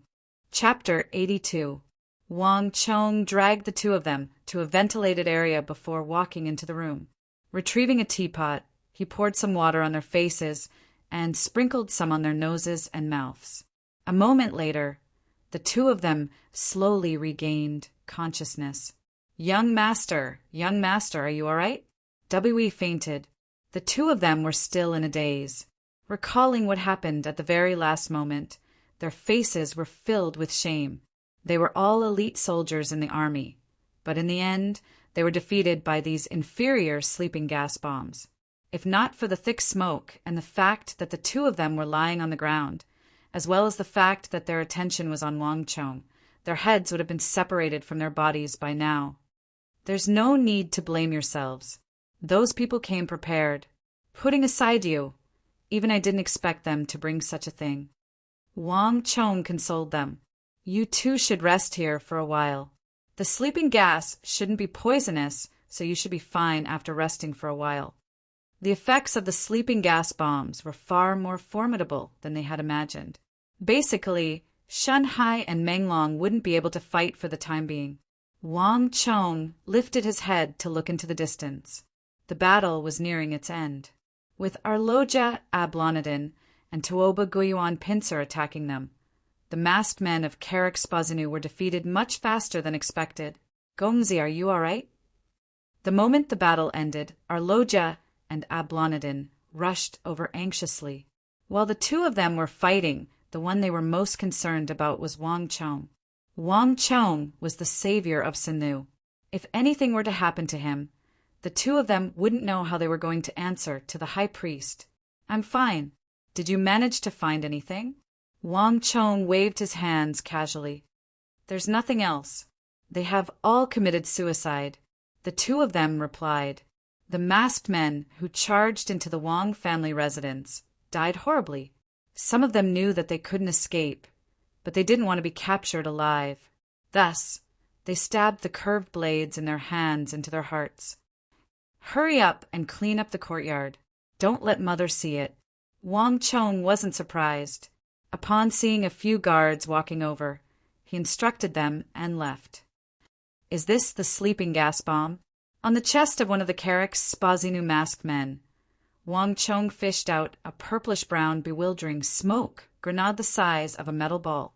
Recalling how experts like Shen Hai and Meng Long collapsed to the ground the moment they inhaled the bewildering smoke, they were still feeling giddy even now. These guys are not afraid of the sleeping gas at all. They must have swallowed the antidote beforehand. Wang Chong searched again, and sure enough, he found a small bag on the man's waist. There were a few dark purple pills inside, which should be the antidote for the sleeping gas bomb. Wang Chong put these things together with the sleeping gas bombs he had just found into the bag and hung it on his waist. He walked around a few more times before returning to his study. As soon as he entered the room, Wang Chong's eyes narrowed. He immediately felt that something was wrong. There was something wrong with the atmosphere in the room. The window that he had opened when he left was now closed. On the table, the draft paper of the 7-foot-long saber that he had drawn was also gone. Someone has entered. Wang Chong's heart tightened, and he immediately realized that something was amiss. There were so many experts in the courtyard, and there were even Ablonadin, Arloja, and Tuoba Guyuan around. Yet, someone was able to sneak into his study without anyone noticing. This person's strength must be fearsome. Don't move! Wang Chong reacted swiftly. His body tensed up, and just as he was about to leap out, a chill seeped through his body and aimed at his back. Don't shout, don't scream. Don't expect to attract the monks from the western regions over. They are definitely not as fast as my sword. A cold, emotionless voice came from behind him. The voice was very low. Wang Chong's heart turned cold, and his body immediately froze. The person was a lady. Even though she tried her best to conceal it, Wang Chong could still sense it. Furthermore, the other party's strength was inconceivably high. Even though she was clearly behind him, Wang Chong couldn't sense her location at all. All he could feel was an indistinct aura fusing into the darkness. This aura could only be emitted by a single person. An assassin, and a formidable one at that. If you want the Wuzi steel sword, you can take it now. Before Wang Chong could finish his words, he heard the sound of footsteps. Gongzi, are you asleep? A voice sounded from outside. It was Tuoba Guyuan's voice, and beside him were Ablonadin and Arloja. The courtyard has been cleaned up, and all the corpses have been disposed of. None of them escaped. If Gongzi doesn't have any other instructions, we will be heading down to rest. Also, we found a dozen scimitars. Gongzi, how do you intend to deal with them? Wang Chong fell into a daze. Separated by a wooden door, he suddenly felt an indescribable feeling. In that instant, he suddenly came to a realization. This person's strength was much higher than he had imagined. She had actually sensed Arloja, Ablonadin, and Tuoba Guyuan walking over together without him noticing. His sudden intrusion caught her off guard, and with Ablonadin, Arloja, and Tuoba Guyuan walking over together, she had no choice but to restrain him in advance. The darkness was silent. That person didn't say a word, but the chilling aura emanating from the sword behind his back intensified. The meaning behind it was clear, if he were to say a single word more, even if it meant being discovered by Ablonadin, Arloja, and Tuoba Guyuan. She would kill him immediately. Wang Chong's mind was in turmoil, and his heart was thumping wildly. This was the first time he had encountered such a dangerous situation ever since his reincarnation. This person was more than twice as strong as the black-clothed masked man from Carrick's Spazinu. Her cultivation had definitely surpassed Origin Energy Tier 9, reaching the true martial realm. Before such an expert, Wang Chong didn't stand much of a chance. Ablonadin, Arloja, and Tuoba Guyuan were only a single door away from him. If he wanted to seek help, this was his only chance. Wang Chong wanted to seek help, but he wasn't confident that he could dodge the attack from his back. Gongzi! It was pitch black outside the door, and it was impossible to see anything through the door. Tuoba Guyuan, Arloja, and the others waited for Wang Chong's reply for a long time, and they couldn't help but ask. It felt like an instant, but at the same time it felt like an eternity. When an even more intense, chilling aura emanated from his back, Wang Chong finally regained his senses. This wasn't the time for him to call for help. Most probably before Ablanadin Arloja and the others could barge in, he would already be dead, since the other party was able to sneak in without anyone noticing. He definitely had the strength to do so. It has been hard on you all tonight. Go and have a good rest. As for those machetes, they are top-notch weapons. Just leave them to Shen Hai and Meng Long. Leave them on the weapon rack in the corner of the warehouse. Wang Chong spoke, and a hint of fatigue could be heard in his voice. As expected, the chilling aura behind him subsided, as though it was extremely satisfied with his performance. Yes, Gongzi. The three of them did not seem to have any suspicions. They responded and then turned around. The sound of their footsteps became more and more distant, gradually disappearing into the darkness. As the footsteps of the three faded into the distance, Wang Chong could faintly hear a sneer in the darkness, and his heart sank to the bottom of the lake. I know that you are sent by Mo Zaid. Since you have one, you can take the Wuzi steel sword by my waist. I only hope that you can let me go after obtaining the sword. Wang Chong said. He seemed to have completely given up on resisting. As he spoke, he reached for the Wuzi steel sword by his waist. Humph, at least you are sensible. A disdainful sneer sounded behind him, but he didn't seem to reject Wang Chong's Wuzi steel sword. You are cheating. Before Wang Chong could retrieve the Wuzi steel sword, the assassin behind him seemed to have noticed something. His eyebrows twitched, and a cold gleam emanated from the tip of his sword. However, the other party realized it too late. The reason why Wang Chong sent Arloja, Ablanadin, and Tuoba Guiwan away and claimed that he would retrieve the Wuzi steel sword was to lower the other party's guard. On the other hand, Wang Chong's meager cultivation of origin energy tier 5 deepened the other party's disdain. Under such circumstances, it wasn't easy for Wang Chong to create an opportunity for himself. How could he possibly let go of this life-and-death opportunity? Pum! A metal ball-sized sleeping gas grenade was silently flicked onto the ground by Wang Chong's finger. In an instant, a thick sleeping gas spread throughout the room at an astonishing speed. The sleeping gas grenade seemed to have been modified, and it spread at an astonishing speed. The instant it landed on the ground, the thick sleeping gas had already shrouded Wang Chong and the mysterious assassin behind him. You are courting death! A lady bellowed from behind. Killing intent surged, and the cry of a sword echoed in the air. In an instant, a sharp glint of a sword flew toward Wang Chong's back. If this sword were to land, Wang Chong would surely die. Wang Chong swiftly took out a few purple pills from the pouch by his waist and stuffed them into his mouth. At this crucial moment, he executed the submerged dragon wave of the dragon bone art. As though a nimble serpent, he descended from the sky and dove into the waves. The darkness in the study and the sleeping gas grenade that Wang Chong had tossed out played a crucial role. Chi! A cold glint flashed past Wang Chong's back, slicing Wang Chong's clothes into two.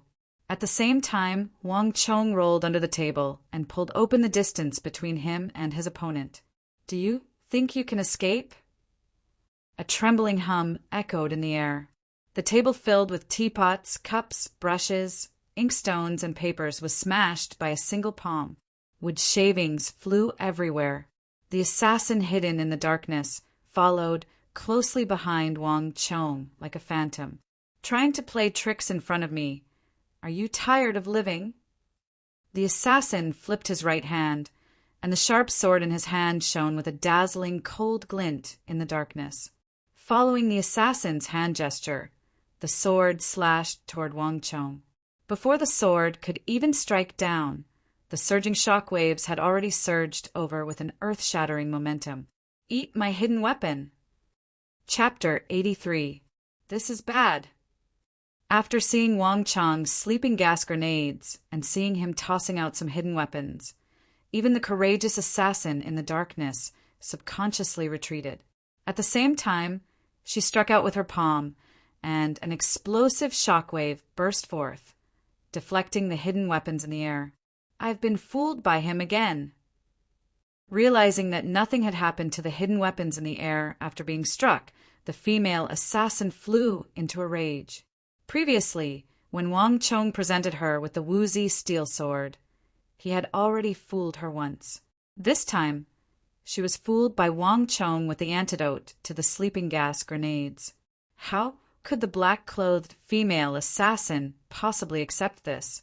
In her eyes, Wang Chong's martial arts were beneath average, but he was extremely slippery. If I were to let you escape, I would really be able to commit suicide. Seeing how slippery Wang Chong was, as though a leopard about to leap out of the window, the female assassin flicked her right hand, and 3 short swords, each around a chi long and as thin as a finger, flew out of the window in front of Wang Chong, sealing off Wang Chong's escape route. If Wang Chong were to forcefully charge out of the window, he would surely die. At the same time, the female assassin's body jolted, and her speed abruptly increased by several folds. As though a specter, she streaked across the air and caught up to Wang Chong in an instant. Chi!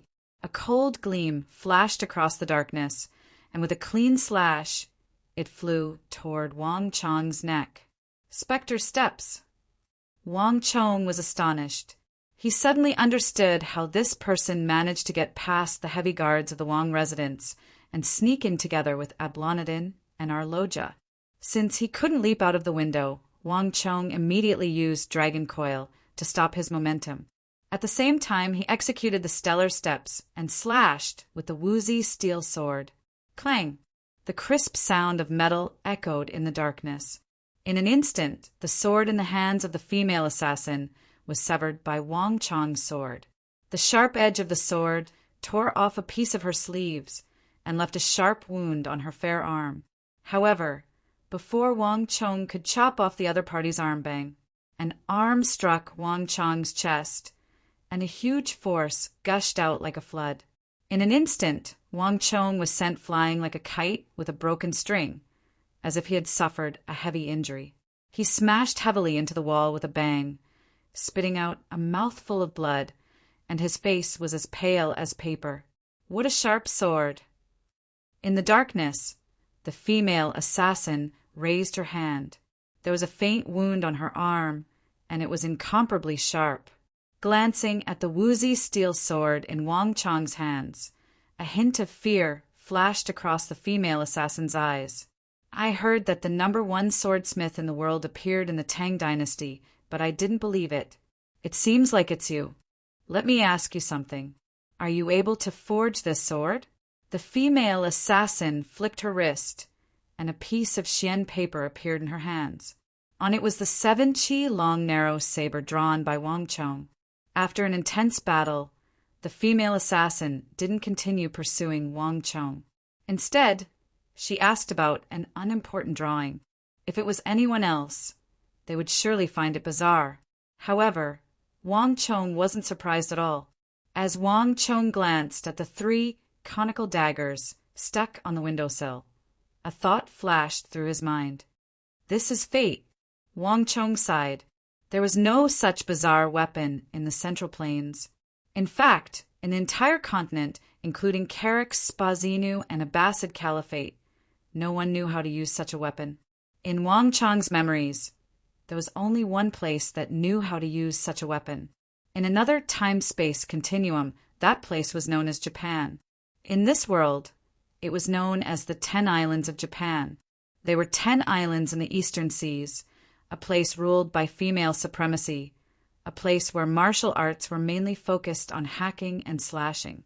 Wang Chong didn't expect that the 7 chi long narrow saber he created using the Japanese katana as the foundation would attract the Eastern Islands' female assassin from the same place in this world. All of this seemed to be fated. This was probably the reason why she didn't make a move immediately when he first entered the room. Yes, even though such thoughts flashed across his mind, Wang Chong replied without the slightest hesitation. Hearing Wang Chong's words, the female assassin stared at Wang Chong, and a complicated expression suddenly appeared in her eyes. But soon, the female assassin regained her cold demeanor. What is hard is easy to break. The longer the sword, the easier it is to break in battle. This saber of yours is 7 chi long, almost as tall as a human. Compared to ordinary swords, it is much easier for it to break. How do you plan to overcome this problem? The female assassin's voice was calm, but there was a chilling, killing intent in the air. It felt as though as long as Wang Chong were to give a wrong answer, she would immediately kill him. However, Wang Chong wasn't nervous at all. Ha ha ha, regardless of whether you believe me or not. If I say it's possible, it's naturally possible. Wang Chong chuckled. Immense confidence flowed from his eyes. The longer a sword, the easier it was to break. This was the greatest problem in forging swords and sabers. Before Wang Chong, it wasn't that no one had thought of forging longer swords and sabers, other than the problem of weight and inconvenience in usage. A bigger problem was that these swords and sabers were much easier to break than ordinary swords and sabers. Just like what this female assassin said, the harder it was, the easier it was to break. If one couldn't solve this problem, forging longer swords and sabers would be meaningless. However, this problem didn't exist for Wang Chong. Wang Chong knew of a unique forging technique that could avoid this problem. This forging technique was known as tempering. It could greatly increase the toughness of a weapon, and by complementing it with some other techniques during the forging process, this problem could be solved. However, Wang Chong wouldn't tell this to the female assassin. In this world, other than Wang Chong, there was no one who knew of this forging technique, needless to say, forging it. This was the unique forging technique that Wang Chong possessed. If not for this confidence, Wang Chong wouldn't have designed such a thick, narrow, and slender saber. The black-clothed female assassin stared intently at Wang Chong, as though trying to peer into his heart to see if he was lying or not. Wang Chong also did not avoid her gaze, openly meeting it without the slightest hesitation. Humph. The #1 swordsmith in the world.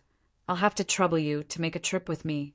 As long as you forge a sword like this for me, I might be able to grant you a swift death after this. Don't try to resist, and don't try to shout. You won't get the chance. This time, I'm only throwing you off the wall. The next time, it won't be so simple. As the female assassin spoke, she suddenly raised her right hand and raised the broken sword that was gleaming coldly. At the same time, her left hand reached out to grab the other 3 short swords. She seemed to have made up her mind to kidnap Wang Chong to forge a sword for her alone. Even though her sword had been broken by Wang Chong, the female assassin wasn't worried at all. Wang Chong had already been injured by her palm strike. He wasn't a match for her even when he was at his peak, needless to say, at his current state. Even a broken sword was more than enough for her to deal with him. Clack! With light footsteps, the female assassin walked toward Wang Chong. Her footsteps were calm and firm, as though Wang Chong was already a fish in her palm. Ha! Do you know that you're already at death's door? To think that you would still be in the mood for me to forge a sword for you. Seated on the floor, Wang Chong suddenly chuckled. There's no need to waste your effort and breath. Do you think that I'll believe you? The female assassin sneered. Her footsteps didn't stop in the slightest as she walked toward Wang Chong. Ha! I knew that you would do this. If I'm not wrong, you should be practicing the specter steps, right? Wang Chong suddenly said with a smile. Wang. A moment ago, the female assassin was still mocking Wang Chong.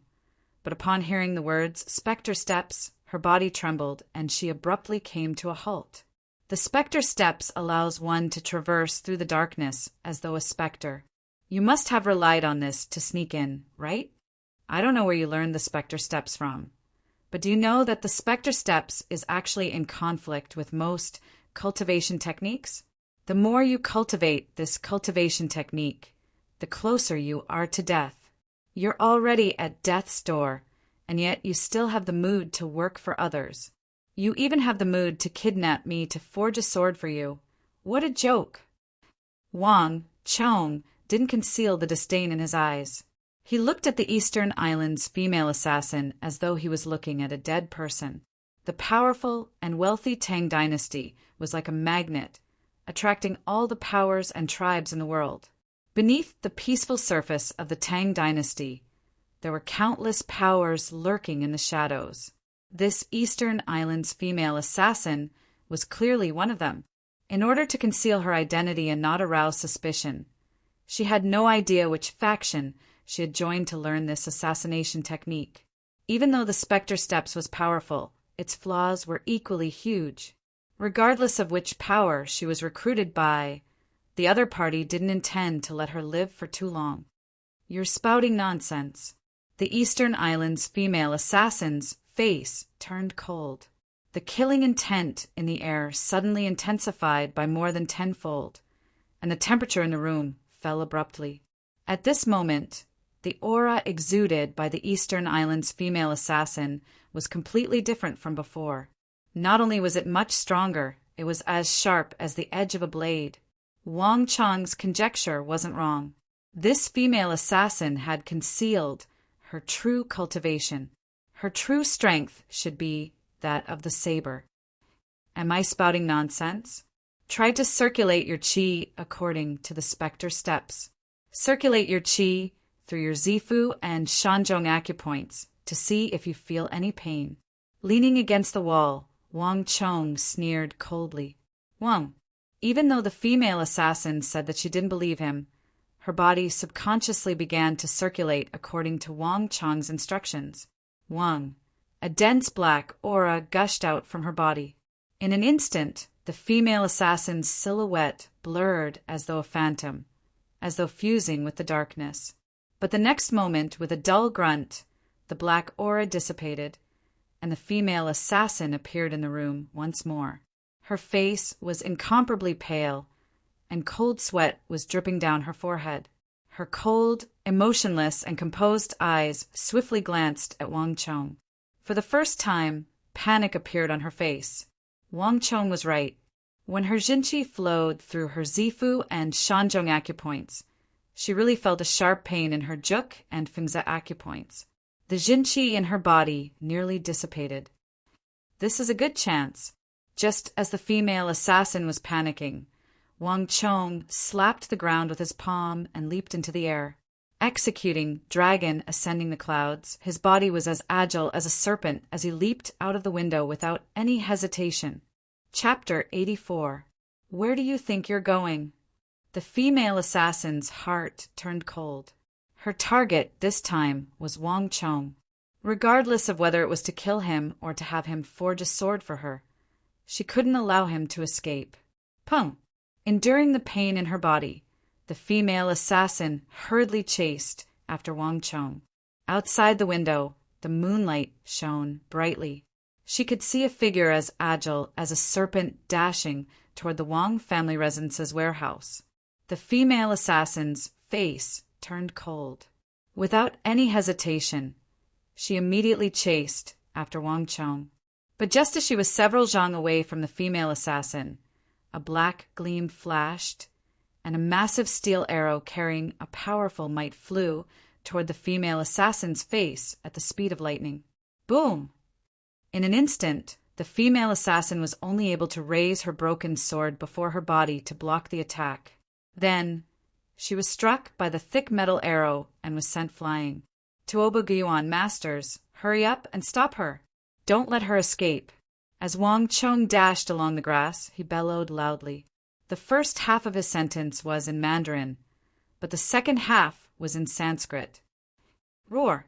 Female benefactor, stay behind! Arloja and Ablonidin roared furiously. Black smoke billowed from their bodies, and as though two arrows leaving the bow, they charged forward. Pung pung! In a short period of time, the three powerful shockwaves collided with one another. The shockwaves from the explosion even affected Wang Chong, who was a dozen zhang away. When Wang Chong turned around, he saw Arloja and Ablonidin's robes puffing up. Their bodies wavered, and they retreated several steps. On the other hand, the female assassin also made use of this opportunity to charge out. In midair, she deflected Ba Guiyuan's thick metal arrow with an arrow before her figure blurred. Executing the spectre steps once more, her figure morphed into a blurry shadow and darted into the shadows at the corner of the wall. "Lad, this matter isn't over yet." That hateful voice sounded from the darkness, and it sounded as though her teeth were about to shatter. In the blink of an eye, the Eastern Islands' female assassin disappeared from sight. That fellow's strength is incredible. Upon seeing this sight, Wang Chong was astonished. He had witnessed Arloja and Ablonidin's strength before. For this female assassin to be able to fight against the two of them at the same time, her strength was truly astonishing. "Young master, who is this woman? She's so strong. Even 2 of my arrows couldn't hurt her." Tuoba Guiyuan rushed over with an arrow on his back. The most basic requirement for an archer was to have a keen eye, and Tuoba Guiyuan was an expert in this field. However, after the other party executed the spectre steps, Tuoba Guiyuan was unable to identify her. "Is it that merchant from the western regions, Mo Zaid? This guy is so cunning. Other than those masked men in black, he actually arranged for another group of assassins." Shen Hai and Meng Long also rushed over from the back with their swords in their hands. "It's not Mo Zaid." Wang Chong shook his head. "Oh." The group of people immediately looked over in surprise. "This person is a Japanese assassin. No matter how strong Mo Zaid is, it's impossible for him to hire a Japanese assassin to deal with me.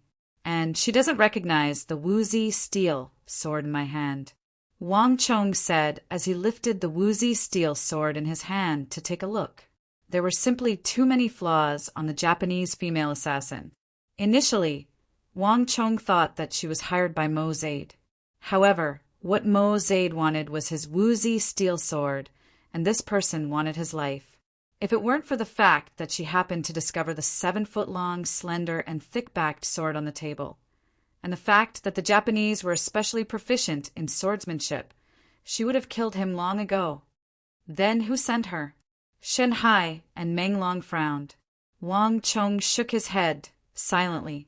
Even though he didn't know who sent the assassin, the only one who would be able to send such an assassin recently was either Su Bai or Yao Feng. Su Bai had already been locked up in the Court of Judicial Review, and no matter how capable he was, it was impossible for him to hire a female assassin. Then what was left was, at this point, a dark shadow flashed across Wang Chong's forehead. "Let's talk about this matter in the future. Reinforce our defenses for the next few days. That person might come again." Shan Hai, Meng Long, and Tuoba Guiyuan nodded their heads in fear. If not for Wang Chong's wits, and having Tuoba Guiyuan and the 2 Cindy monks deliver the weapons to Shan Hai and Meng Long, no one would have known that Wang Chong was in danger. That female assassin probably wouldn't have known that there wasn't a weapon rack in the corner of the Wang clan's warehouse. It was because Shen Hai and Meng Long heard this, as well as the fact that Wang Chong had been in his room the entire time, not opening the door, that they realized that something was amiss. Thus, they gathered Tuoba Guiyuan, Ablonidin, and Arloja to rush over. "Master, I'll be troubling you for the next 2 days." Wang Chong turned around and spoke to the 2 Cindy monks in Sanskrit. "Don't worry, Gongzi. We'll stay close to you for the next few days to ensure your safety." Recalling the previous situation, the 2 of them felt a lingering fear. The current Wang Chong was of utmost importance to them. No matter what, they couldn't allow anything to happen to him. After receiving the assurance of the 2 Cindy monks, Wang Chong heaved a sigh of relief. With Ablonidin, Arloja, and Tuoba Guiyuan around, he didn't have to worry about the female assassin for the time being. "Perhaps it's about time for me to get some help." A glint flashed across Wang Chong's eyes, and a thought flashed across his mind. This incident also served as a reminder to Wang Chong.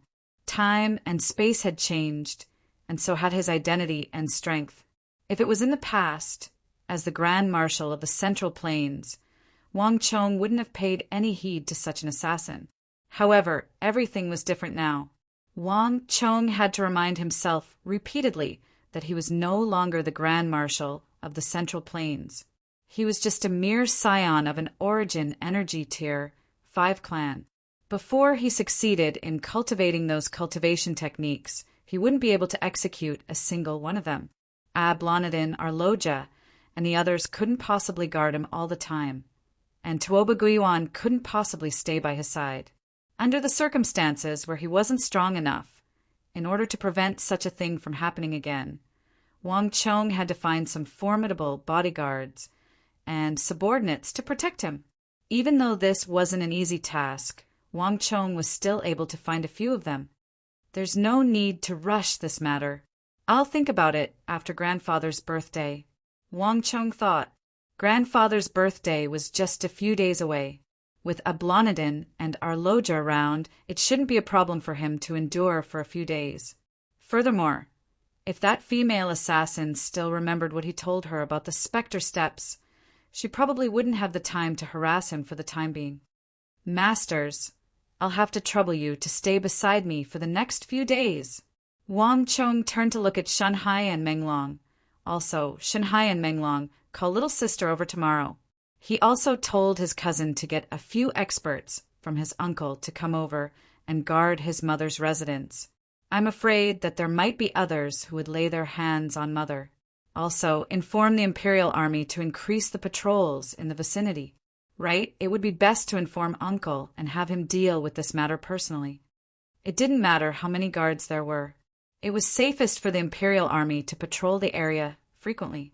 The Imperial Army of the Royal Court was filled with experts of true martial realm and above.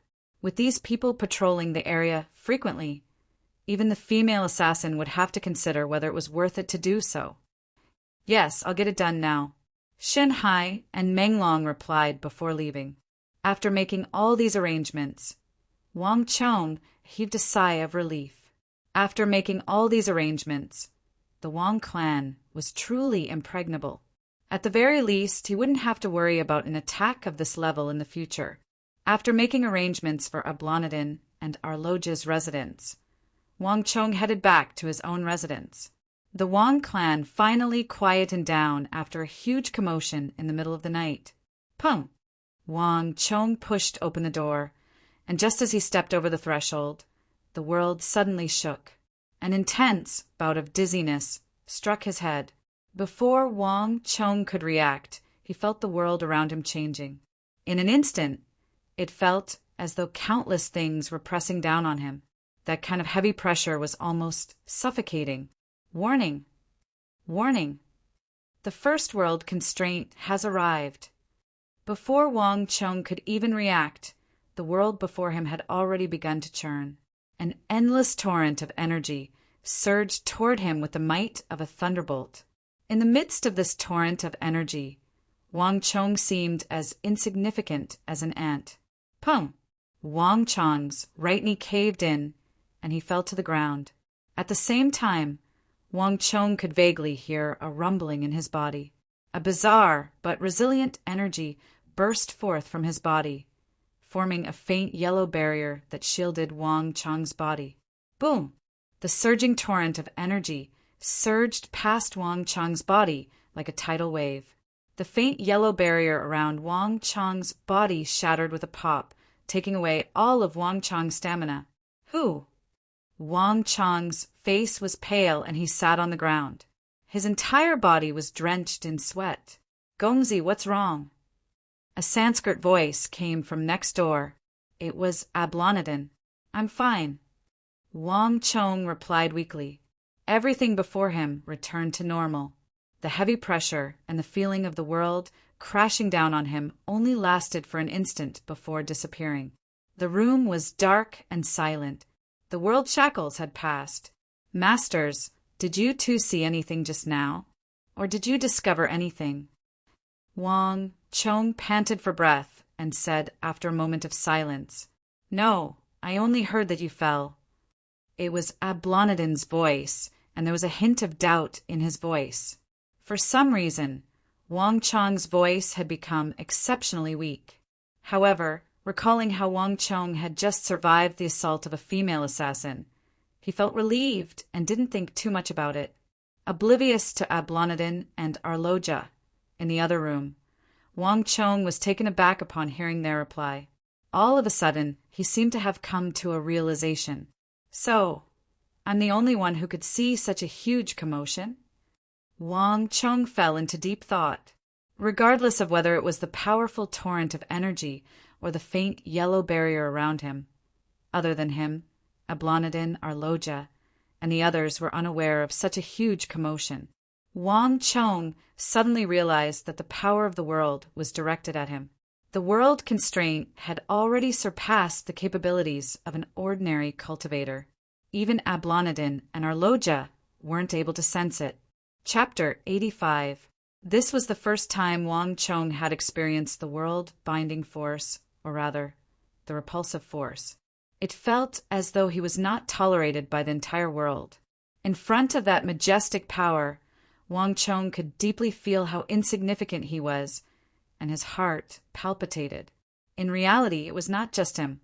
Wang Chong believed that any warrior would be as insignificant as an ant in front of this torrent of heaven and earth. On the collapsed bed, Wang Chong sat on the ground, panting heavily, sweat pouring down his forehead like rain.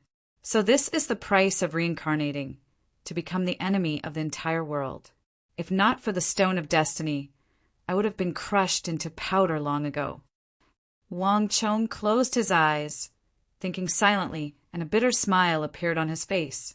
At this moment, Wang Chong suddenly understood what kind of predicament reincarnating would face in this universe.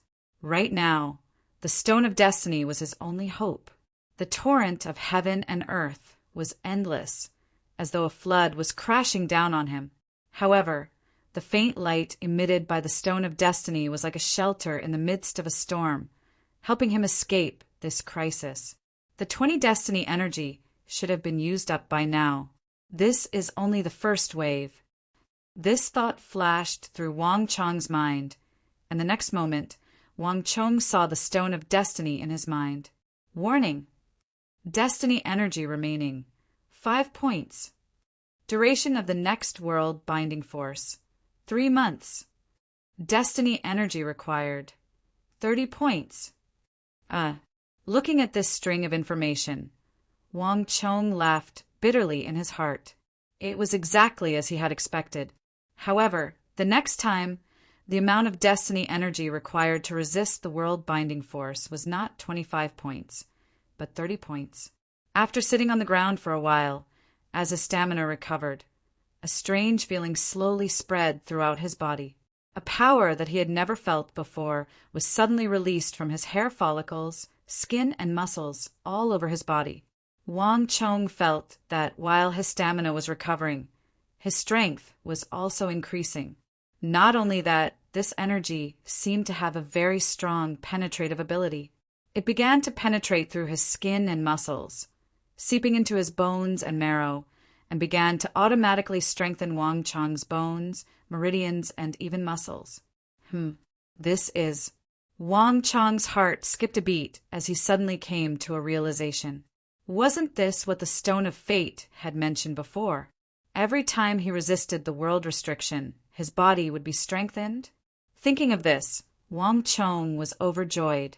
He jumped up from the ground and quickly executed the astral steps, practicing the heavy punch method. Bang, bang, bang. Strong winds blew in all directions in the room, and waves of air burst out like a tidal wave. As expected, when Wang Chong practiced the heavy punch, the speed at which the dissipating energy permeated his body increased tremendously. Under the transformation of this energy, Wang Chong could feel the bones in his body absorbing nutrients from his blood, rapidly becoming denser. As expected, could this energy be the dissipating energy of the world? Wang Chong was delighted, recalling the surging energy of the world. Could it be that when the faint yellow barrier formed by the energy of destiny broke apart, it captured some of the dissipating energy of the world and sent it back to him? Now that I think about it, the world restriction isn't that bad after all. Wang Chong chuckled. Becoming one with his mind, he hastened the cultivation of the heavy punch. Time slowly passed, and it was hard to tell how many days had passed. Kacha! Wang Chong suddenly heard the crisp sound of his bones exploding. Somehow he seemed to have broken through a bottleneck, and Wang Chong felt his strength rising by a large margin in an instant. Panther bone to Dan! Wang Chong was overjoyed. He felt refreshed. Not only had he recovered to his peak, he had also recovered from the internal injuries he suffered from the Eastern Islands' female assassin's attack. Furthermore, his strength had also risen by a notch. With the success of Panther Bone Tudan, it was only a matter of time before he reached Origin Energy Tier 6. Wang Chong was overjoyed, and he only fell into a deep sleep when it was nearing dawn. Mother, I'm back. The next day, just as he was having his meal, the sound of bouncing could be heard. Pung! The door was pushed open, and his little sister barged in. Her hair was tied into a ponytail, and she was munching on a fragrant chicken drumstick. It was hard to tell if she had brought it from her cousin's place. Brother, I heard that some baddies came to our house last night. Where are they? Where are they? Let me give them a good beating. As the Wang family's little sister spoke, she looked around furiously. Then she raised her fair and tender fists as though flaunting her prowess. You spend all day at cousin's place, and you still have the time to come back?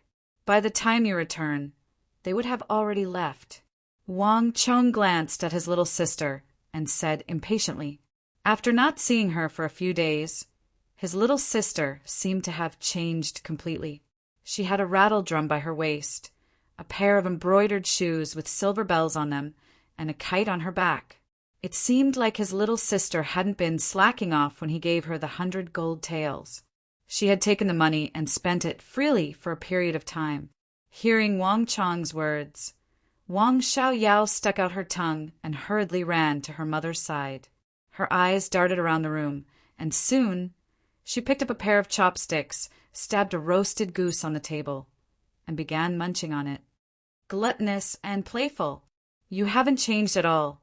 Wang Chong shook his head. Looking at his little sister, he felt helpless. Given his little sister's talent, if she had spent some time on cultivation, how could she have reached such a low cultivation realm? There probably wouldn't be many people in the capital who could match her. However, his little sister was only 10 years old, and she was a gluttonous and playful person. Wang Chong couldn't change that. His little sister didn't return alone. Together with her were a few experts sent over by cousin Wang Zhuyan. They were the true experts of his big uncle's residence.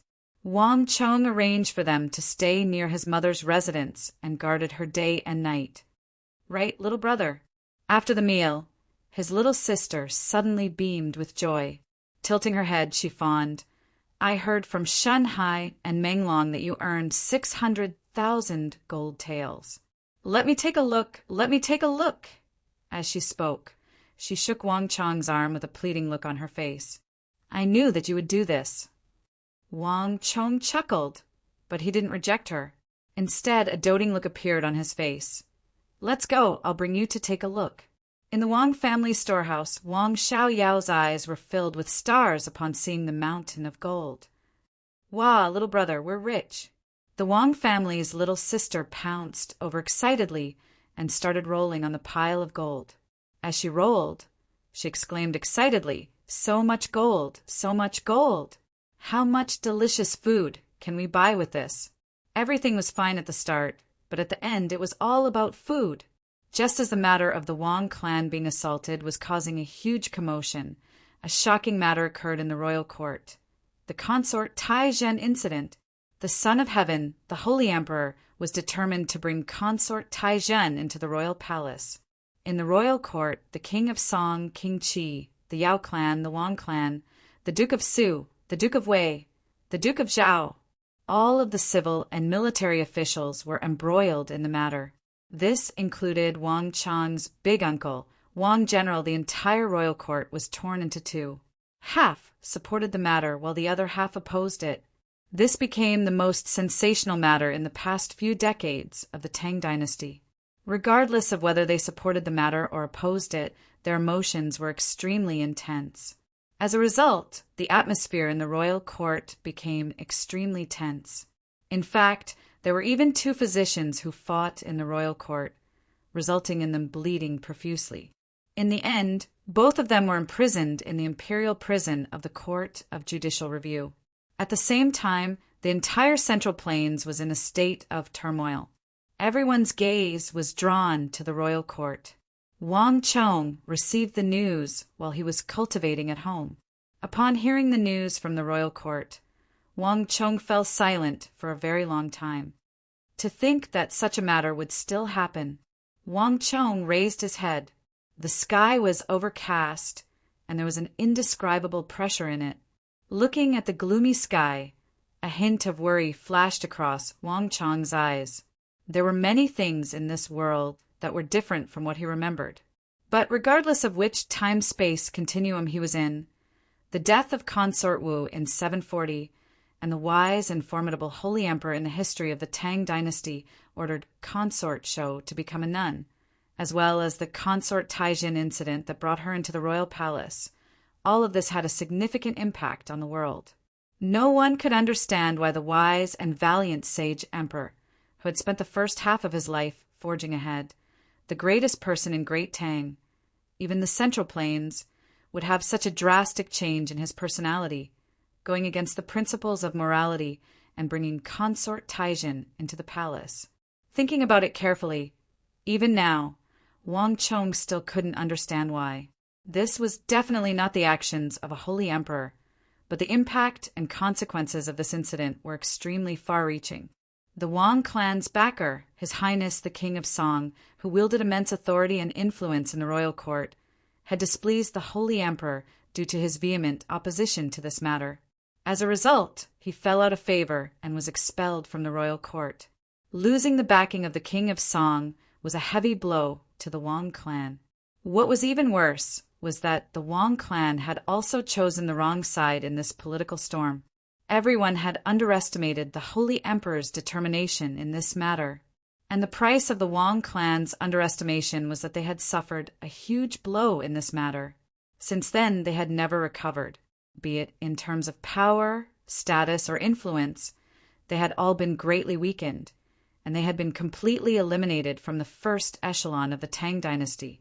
In a political battle, one wrong step and one wrong side would have such a cruel price to pay. For the Wang clan, this was a huge crisis. However, in the entire Wang clan, apart from Wang Chong, no one knew the future direction of the Wang clan. Although he understood, Wang Chong knew that there was nothing he could do now. The impact of this storm in the royal court was unprecedented, and it was not something that a 15-year-old child like him could decide. I can only wait until Grandpa's birthday. At that time, the King of Song will definitely go to Grandpa and ask for his support. In the royal court of the Tang dynasty, Old Master Yao of the Yao clan and his own grandfather were 2 obstacles that could not be avoided. In any major event in the royal court, their opinions had a decisive effect. Wang Chong knew that the King of Song would definitely ask for his grandfather's opinion during the birthday celebration. Suppressing his thoughts, Wang Chong continued to practice. Chapter 86. Days passed one after another, and in the Wang family residence, a figure danced around swiftly. Dragon ascending the clouds. Dragon submerging the waves. Dragon swallowing the water. Dragon exhaling the waves. Wang Chong's figure was agile and lively. He executed a simple dragon bone art fist art, and as though a serpentine dragon, he darted through the fake mountains and forests. This had already surpassed the limits of an ordinary fist art. Instead, it had reached the level of being able to utilize one's own will. Even the guards of the Wang family couldn't help but stare at Wang Chong. No one knew where the 3rd young master learned this fist art from, and no one cared about it either. To the Wang family, after witnessing the 3rd young master's ability to amass more than 600,000 gold taels in such a short period of time, this was nothing at all. By now, no one was surprised by it. In the courtyard, Wang Chong's movement technique grew faster and faster. The air around him surged as though a tidal wave, and fallen leaves were swept up by Wang Chong. However, they didn't fall to the ground. Instead, as though small boats in the sea, they flowed along the air currents around Wang Chong. This was the sign of mastering the Herculean fist art. It's about time. A thought flashed across Wang Chong's mind, and the blood in his body flowed faster and faster. He had a feeling that he would be able to reach Origin Energy Tier 6 today. Pung pung pung. Surges of air currents exploded around Wang Chong. After an unknown period of time, boom! Wang Chong's body jolted, and a surge of Origin energy burst forth from his body. As though a bottleneck had been broken, endless Origin energy gushed in from the surroundings and gushed into Wang Chong's body. Kacha-kacha! The crisp sound of his joints echoed throughout his body. Under the boost of the Origin energy from the surroundings, Wang Chong's strength burst forth, and in the blink of an eye he broke through from Origin Energy Tier 5 to Origin Energy Tier 6. Ha ha ha, the Heaven's Gate is open. I've finally reached Origin Energy Tier 6. Wang Chong was overjoyed. It was rare for Wang Chong to be so excited, but it was different this time. In martial arts, there was a saying called Heavenly Gate. This Heavenly Gate was not the 100 acupuncture points on the top of the head, but the bottleneck between the human body and the outside world.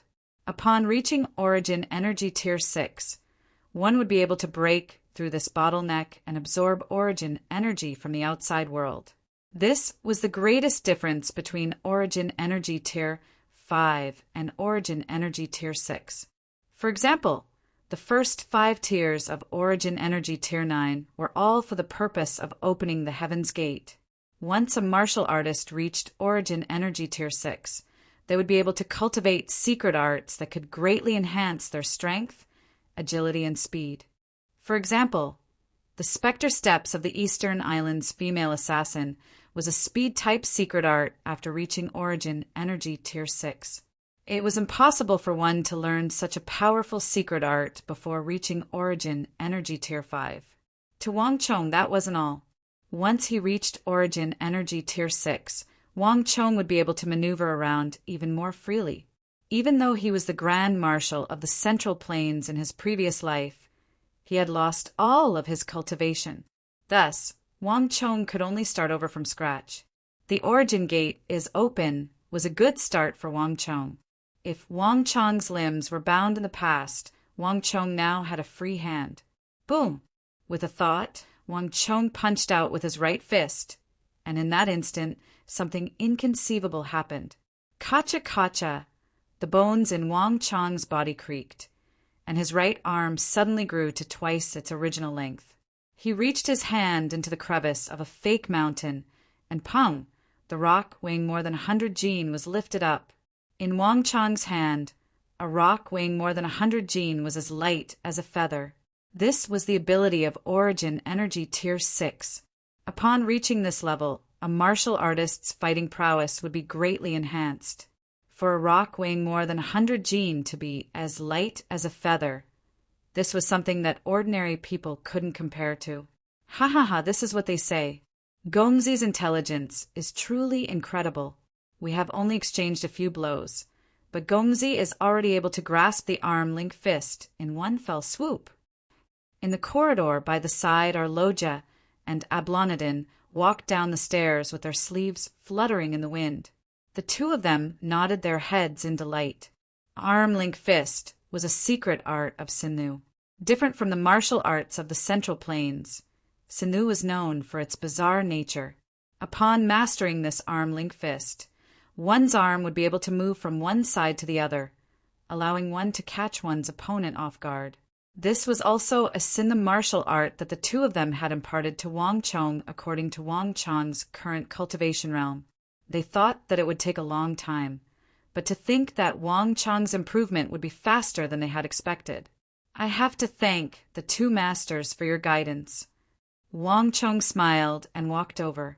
In another world, there was a saying that Bodhidharma traveled east to impart martial arts. As such, Wang Chong had always been curious about the martial arts of this world. Due to the famine and poverty in Sinu, the overall standard of martial arts couldn't compare to that of the Central Plains. However, that didn't mean that it didn't have its strengths. Of all the martial arts in Sinu, the one that Wang Chong was most curious about was the tortoise breathing art. It was said that this was the secret art of the Sin monks.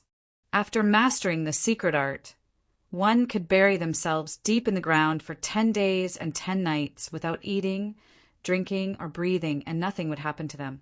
Some of the more formidable Sindhi sadhus could even remain motionless underground for 3 months or even several years, as if they were dead.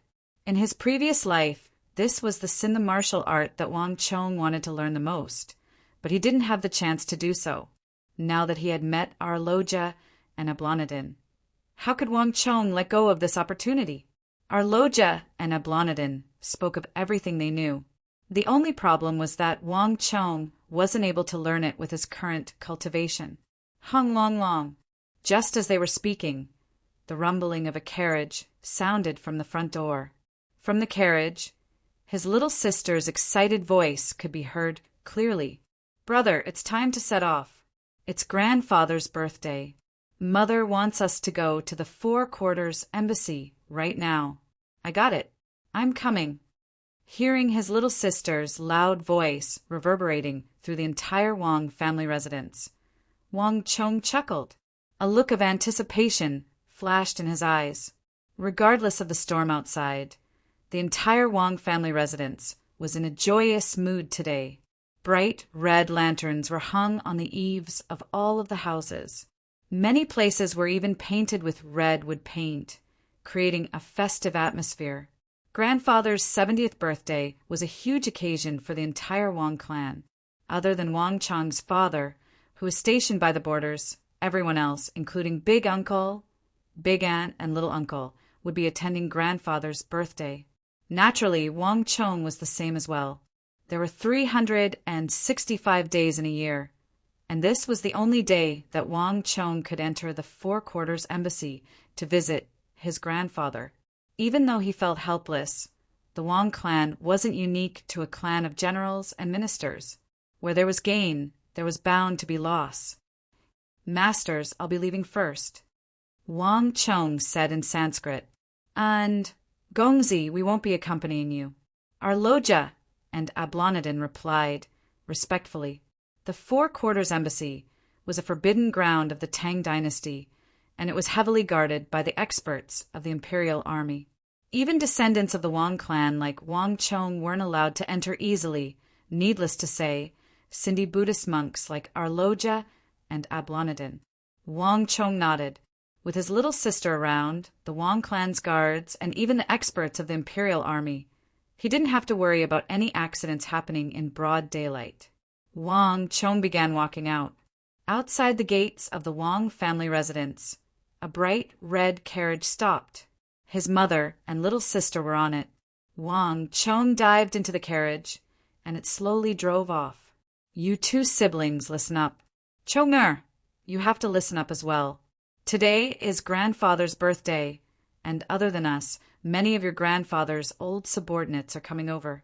When we reach there, speak less, eat more, and observe more. Don't cause any trouble for me." Whenever it was her father-in-law's birthday, Zhao Shu Hua would be extremely nervous. In the family, even though she had the final say. But everyone knew that the backbone of the Wang clan, the true person at the helm, was actually Eunuch Wang. Her father-in-law had led a glorious life, and he was doted on by the Holy Emperor. The reason why the Wang clan was able to become a clan of generals and ministers was due to her father-in-law's contributions. In the Wang clan, her father-in-law wielded unparalleled authority. Zhao Shu Hua had always been respectful and fearful of Gongzi. In truth, she wasn't the only one. The other sisters-in-law were the same as well. "Mother, don't worry. I know what to do." Wang Chong patted his mother's back and consoled her. "That's right. What is there for grandfather to be afraid of?" "I'm not afraid at all."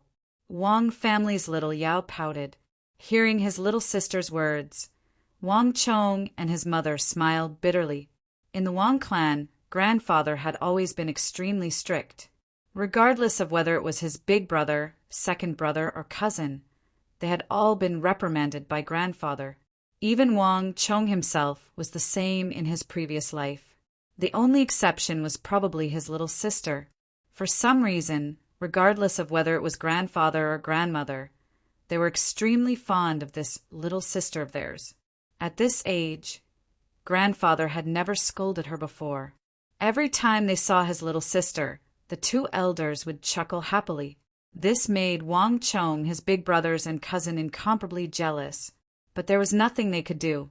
His little sister was a magnet for affection. Furthermore, other than gluttony, girls were playful.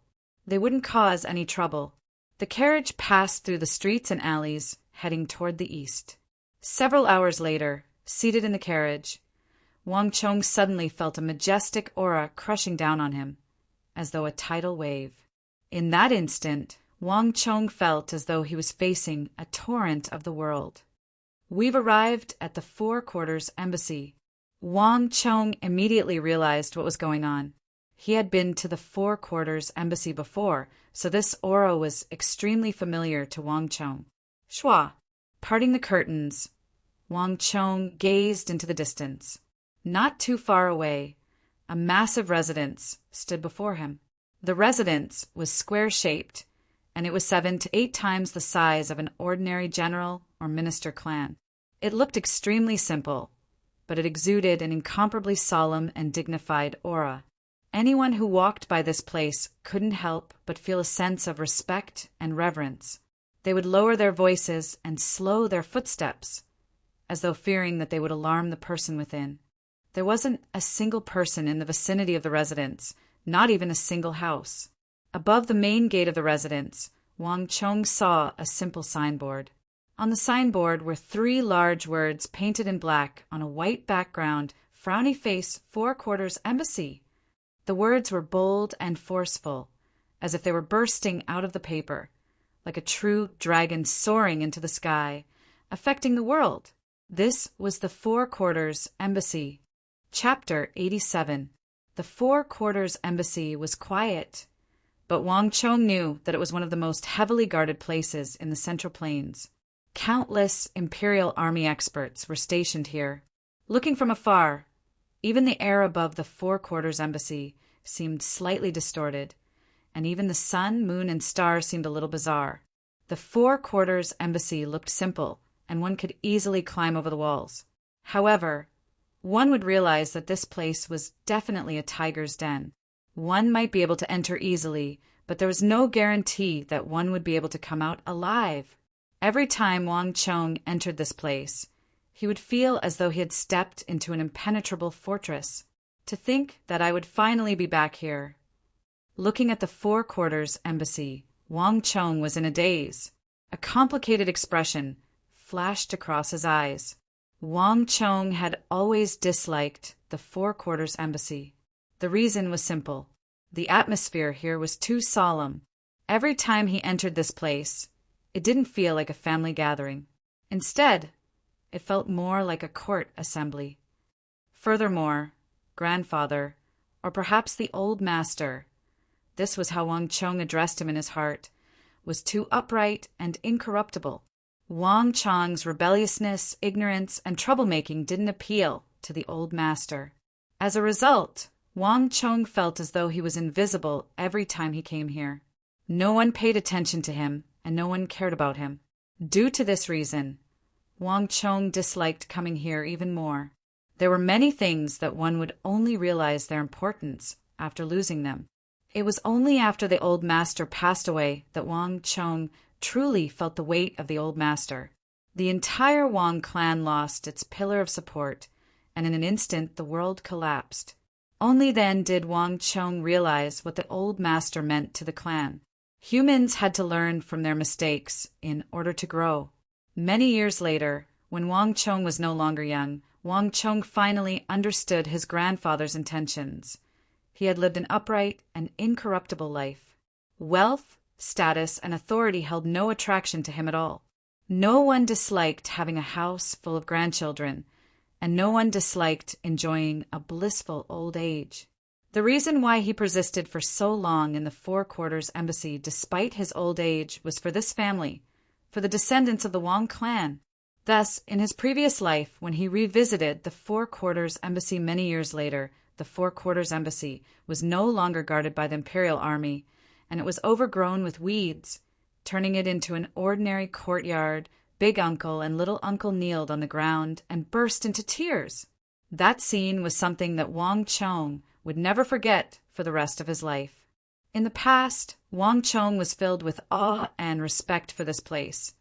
But as someone who had reincarnated, Wang Chong's feelings toward this place were completely different. It wasn't just the intimacy that flowed through his bloodline. To Wang Chong, this place also contained a sliver of hope for the empire. If Wang Chong wanted to change the fate of the empire, change the fate of the Central Plains, he needed the approval and help of that elder in the Four Quarters courtyard. This was Wang Chong's only chance. Jaya! A shout sounded from outside the carriage. Wang Chong's eyes widened for a moment, but he soon recovered. Retracting his head, he sat on the carriage with his mother and slowly headed toward the Four Quarters Embassy. This wasn't the first time the Wang clan's carriage had entered the Four Quarters Embassy. Even in the Tang dynasty, there were few who didn't recognize the emblem on the carriage. However, they still had to go through strict procedures to verify it before allowing it in. Let's alight here. If Duke Ju summons you, he'll inform you. Not too far after entering the Four Quarters Embassy, several Imperial Army soldiers stood guard. Several black-armored Imperial Army soldiers had grim and expressionless faces, blocking the way. This was the periphery of the Four Quarters Embassy. Even though they were from the Wang clan, they could only walk this far. They had to wait for the summons from inside. Even though Wang Chong wasn't used to this, he knew that this was a rule set by the Holy Emperor. But Wang Chong knew that this was a rule set down by the Sage Emperor to prevent people from trying to take advantage of the chaos and sneak in. The Holy Emperor viewed the Four Quarters Embassy with great importance. All of you wait here. Big Ant and the others will be here soon, and we'll all enter together. Remember not to run around. Madame Wang instructed from the carriage. She was already used to all of this, so she wasn't surprised by it. Wang Chong and his little sister nodded their heads before opening the carriage door and alighting. The Four Quarters Embassy was heavily guarded. With a single glance, one could see a sentry every 5 steps and a sentry every 10. There were Imperial Army guards everywhere, both in the open and in the shadows. These gazes scanned the area silently from all directions, and it felt as though one was being watched at all times. In his previous life, Wang Chong had always felt uncomfortable being watched. However, having lived 2 lives, Wang Chong had weathered many storms, so he didn't mind such surveillance. Mother, let me help you down. Wang Chong stood by the side of the carriage and helped his mother down. Madame Wang nodded her head in gratification. This child had truly grown up. If it was in the past, he wouldn't have been so sensible. Disregarding the Imperial Army guards, the interior of the Four Quarters Embassy was actually quite beautiful. The interior of the Four Quarters Embassy was filled with lush greenery, and between the trees, neatly paved bluestone paths could be seen. By the sides of the paths, there were many craggy artificial mountains and boulders that exuded an ancient charm. Clear streams of flowing water, carefully constructed by the Bureau of Works, flowed through the surroundings. Wang Chong glanced around, and he could even see clusters of meticulously cultivated black bamboos. They were lush and vigorous, exuding vitality. The old master loved peace and quiet, and he was skilled in both literature and martial arts when he was young. These were all things that he liked. Luolulu, just as he was waiting, the rumbling of a carriage sounded from behind him. Yo, isn't this Shu Hua? You sure came early. It's father-in-law's birthday. Shu Hua, you sure put in a lot of effort. Before Wang Chong could see the person, a sarcastic and eccentric voice sounded from the green carriage. Wang Chong turned his head and saw a middle-aged woman with a hairpin and an air of nobility poking her head out of the carriage window. Her eyes were staring at him with a hint of harshness in them. Big Aunt. A thought flashed across Wang Chong's mind. The person who peeked her head out from the carriage was none other than Wang Chong's big aunt, Xing Yuan Chun. If Big Uncle had always been fond of him in his previous life, Big Aunt hated him. This kind of hatred wasn't limited to just Wang Chong, but the entire Wang clan. Big brother, second brother, father, mother, and little sister were all included. In fact, even after the Wang clan fell into trouble, Big Aunt's attitude hadn't changed at all. When the Wang clan was in trouble, everyone was more than willing to work together. Even though they were starving, Big Aunt was always nagging at them. When it was time to eat, she made sure to eat the best. And when it was time to pick out food, she made sure to pick the largest portion. When the Wang clan fell into trouble, everyone was skinny, but Big Aunt even gained a few caddies. Due to this reason, she and Wang Chong hated one another. Sister-in-law must be joking. Today is father-in-law's birthday, so how could Shu Hua dare to be late?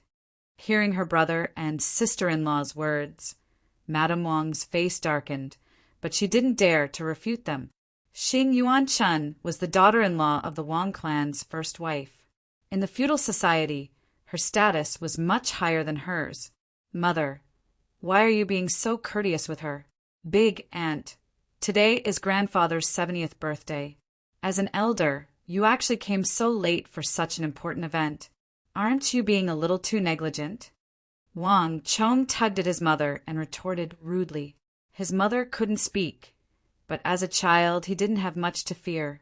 Even if grandfather were to blame him, he would only say that he was inexperienced and that it wasn't a big deal.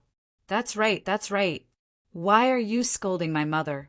His little sister clenched her fists and argued indignantly. You. Xing Yuan Chun didn't expect Wang Chong to interject and criticize her for being late.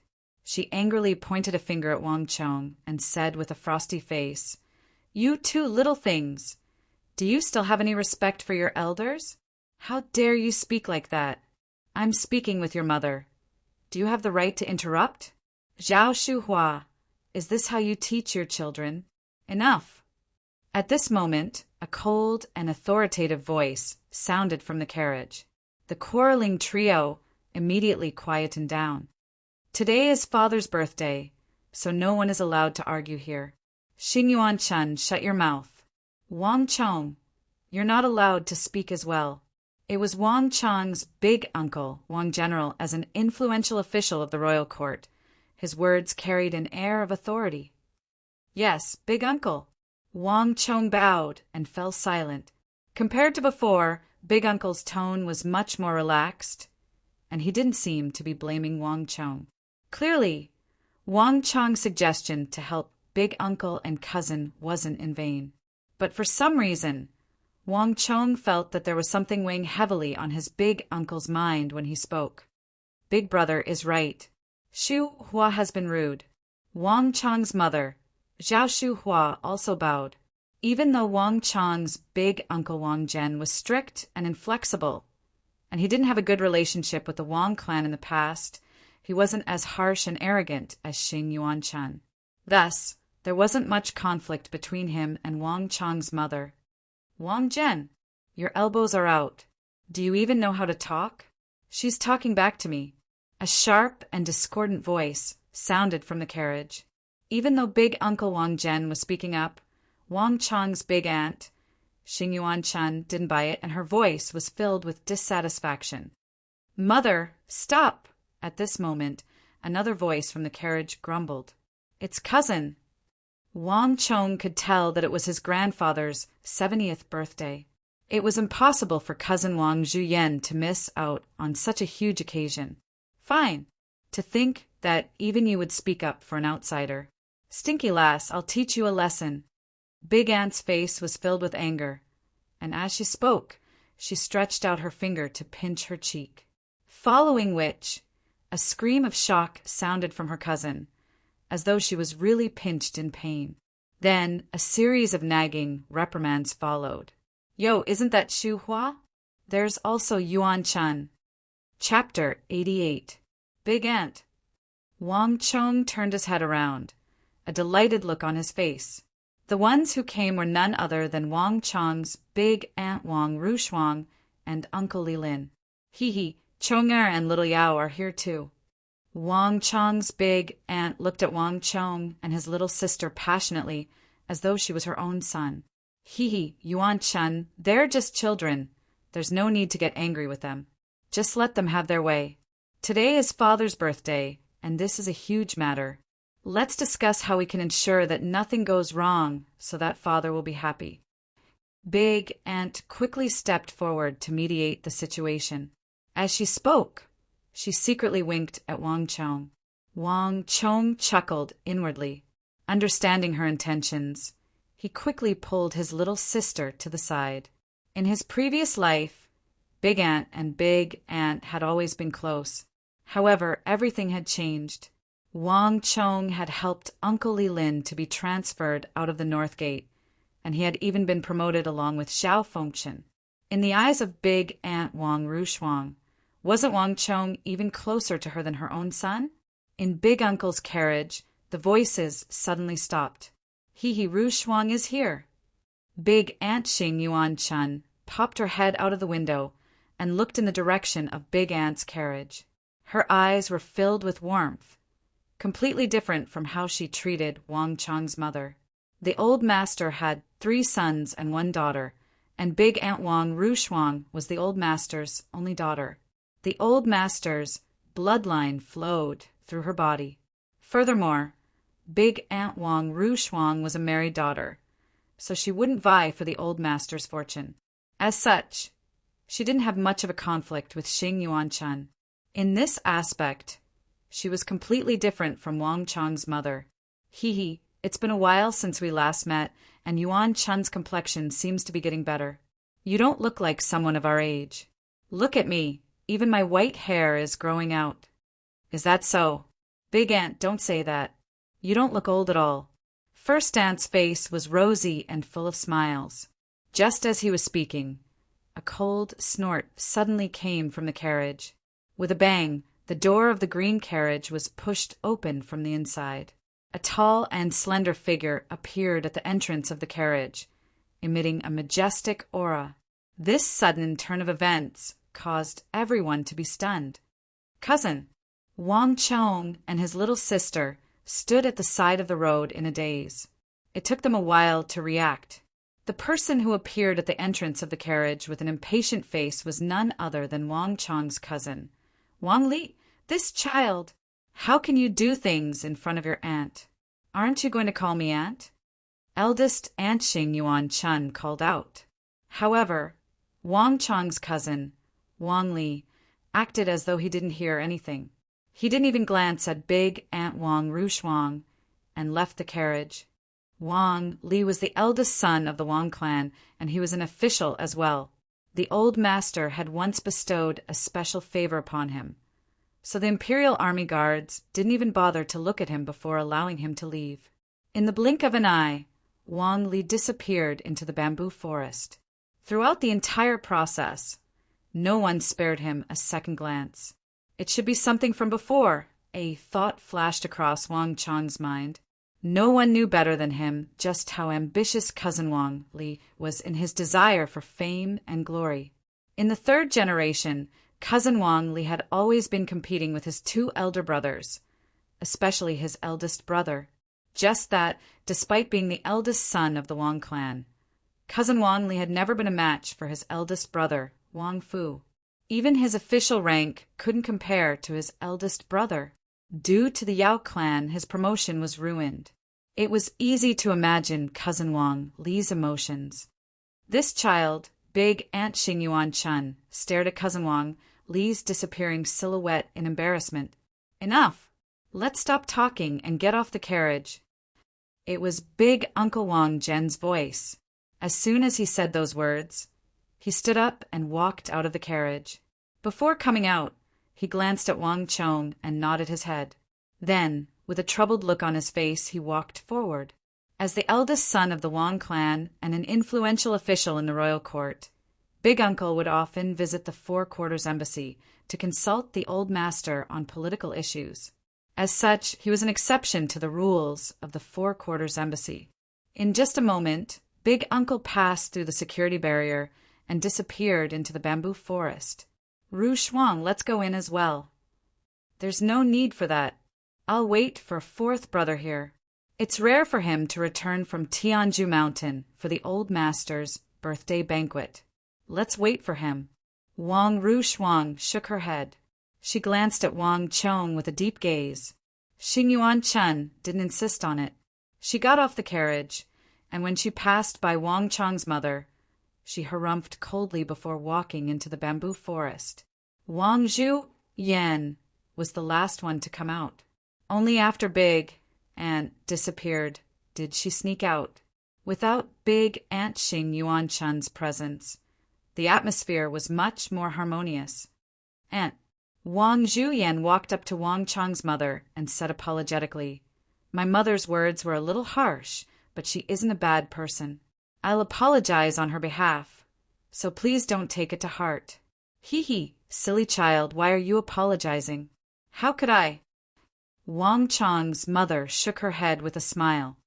"Indeed, Xu Hua, Yuan Chun's personality is just like that. Just let it go in one ear and out the other." Big Aunt Wang Ru Shuang walked over with a smile. The aunt and niece chatted for a moment before their gazes turned to look at Wang Chong simultaneously. Gedeng, Wang Chong's heart skipped a beat. Big Aunt was still fine, but cousin Wang Zhuyan's gaze was filled with malicious intent. It was as though she was looking at a huge piece of meat. TSK, isn't this our family's little Tao Zhu? Why, have you forgotten about second sister after earning some money? How can that be? An embarrassed expression appeared on Wang Chong's face. In the eyes of Wang Chong's big aunt, uncle, and mother, they couldn't help but chuckle. Even though Wang Chong was currently in the limelight, resolving the crisis of the Wang clan and earning a huge sum of money, he couldn't bring himself to do so in front of his cousin Wang Zhuyan. It was as though he had been restrained. "Where's my share? You've earned so much money. Surely you haven't forgotten about me, right?" Wang Zhuyan stretched out her hand and harumphed, gesturing as though she was counting money. "How can that be? I've been keeping the money for second sister's rouge. When second sister needs it, I'll send it over," Wang Chong said. "That's more like it." As Wang Zhuyan spoke, she couldn't help but burst into laughter. Wang Zhuyan laughed, and the others followed suit. Only Wang Chong was bewildered. "Right, don't leave after the birthday banquet. I have something to ask of you," Wang Zhuyan suddenly said. Wang Chong was surprised. It was rare for his cousin to look for him, especially on an important occasion like grandfather's 70th birthday banquet. "I understand." Even though Wang Chong was perplexed, he quickly nodded his head. When she spoke, although she was smiling, her expression was very serious. Usually, when such an expression appeared on her face, it meant that the matter was extremely important. Wang Chong didn't dare to be careless. "Remember, don't forget it." Only then did Wang Zhuyan nod her head in satisfaction. After bidding farewell to Wang Chong's mother and Big Aunt Wang Ru Shuang, she dived into the bamboo forest. After cousin Wang Zhuyan left, Wang Chong's Big Aunt Wang Ru Shuang followed suit.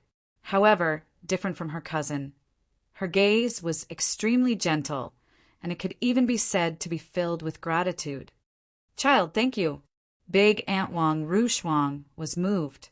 Without her big brother and sister-in-law around, there was no need for her to hide it.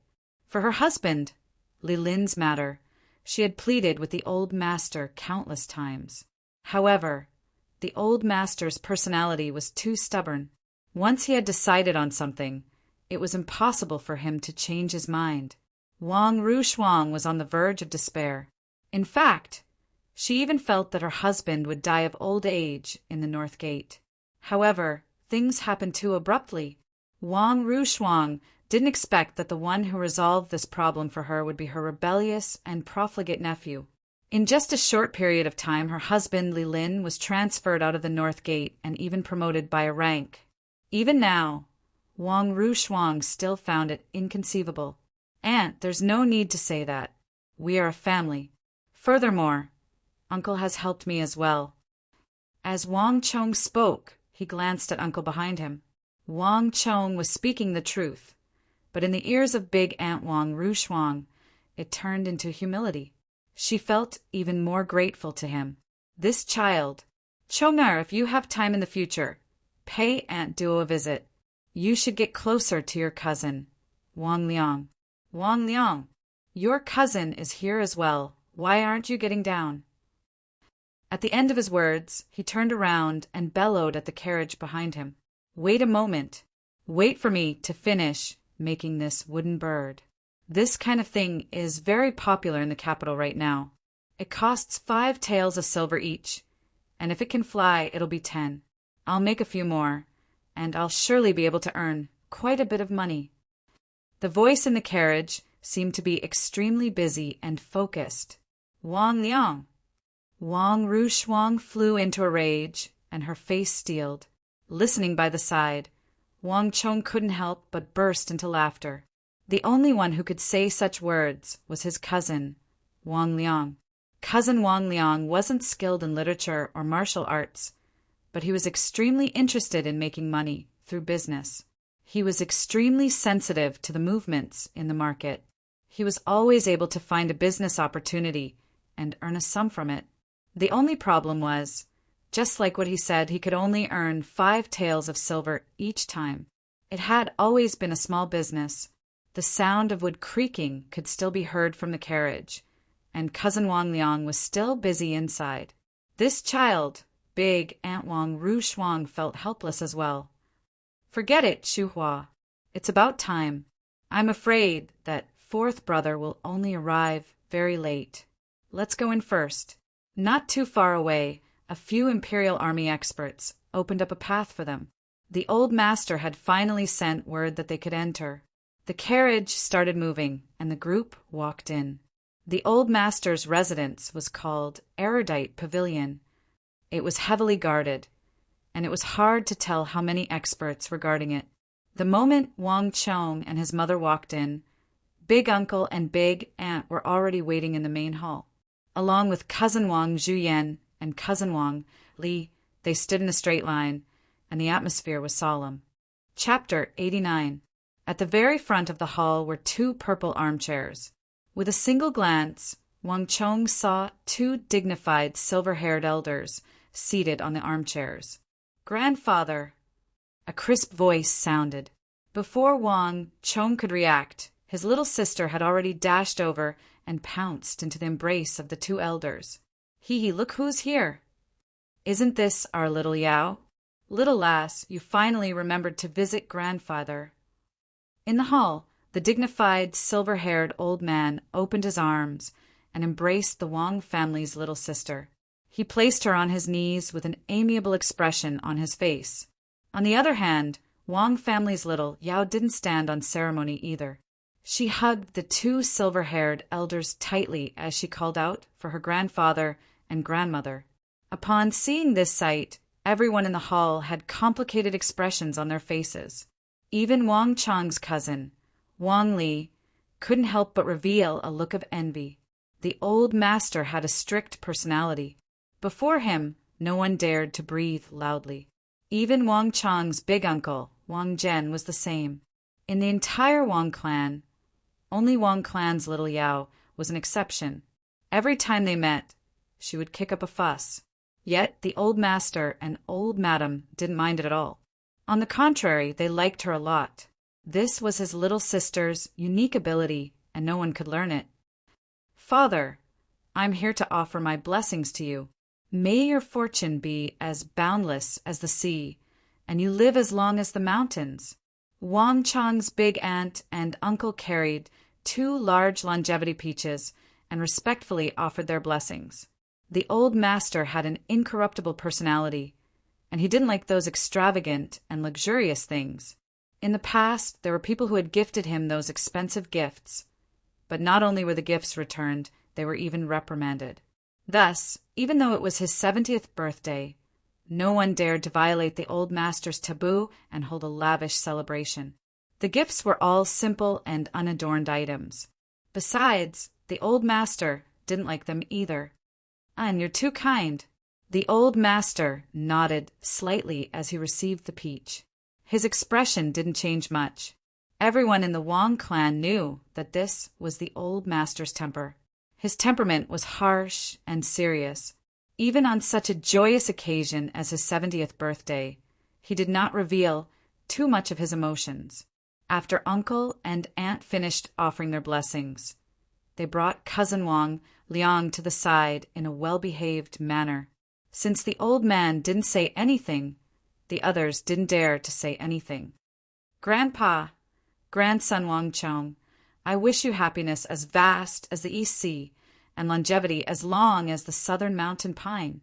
When it was time to celebrate his mother's birthday, Wang Chong suddenly stepped forward and said, "Oh."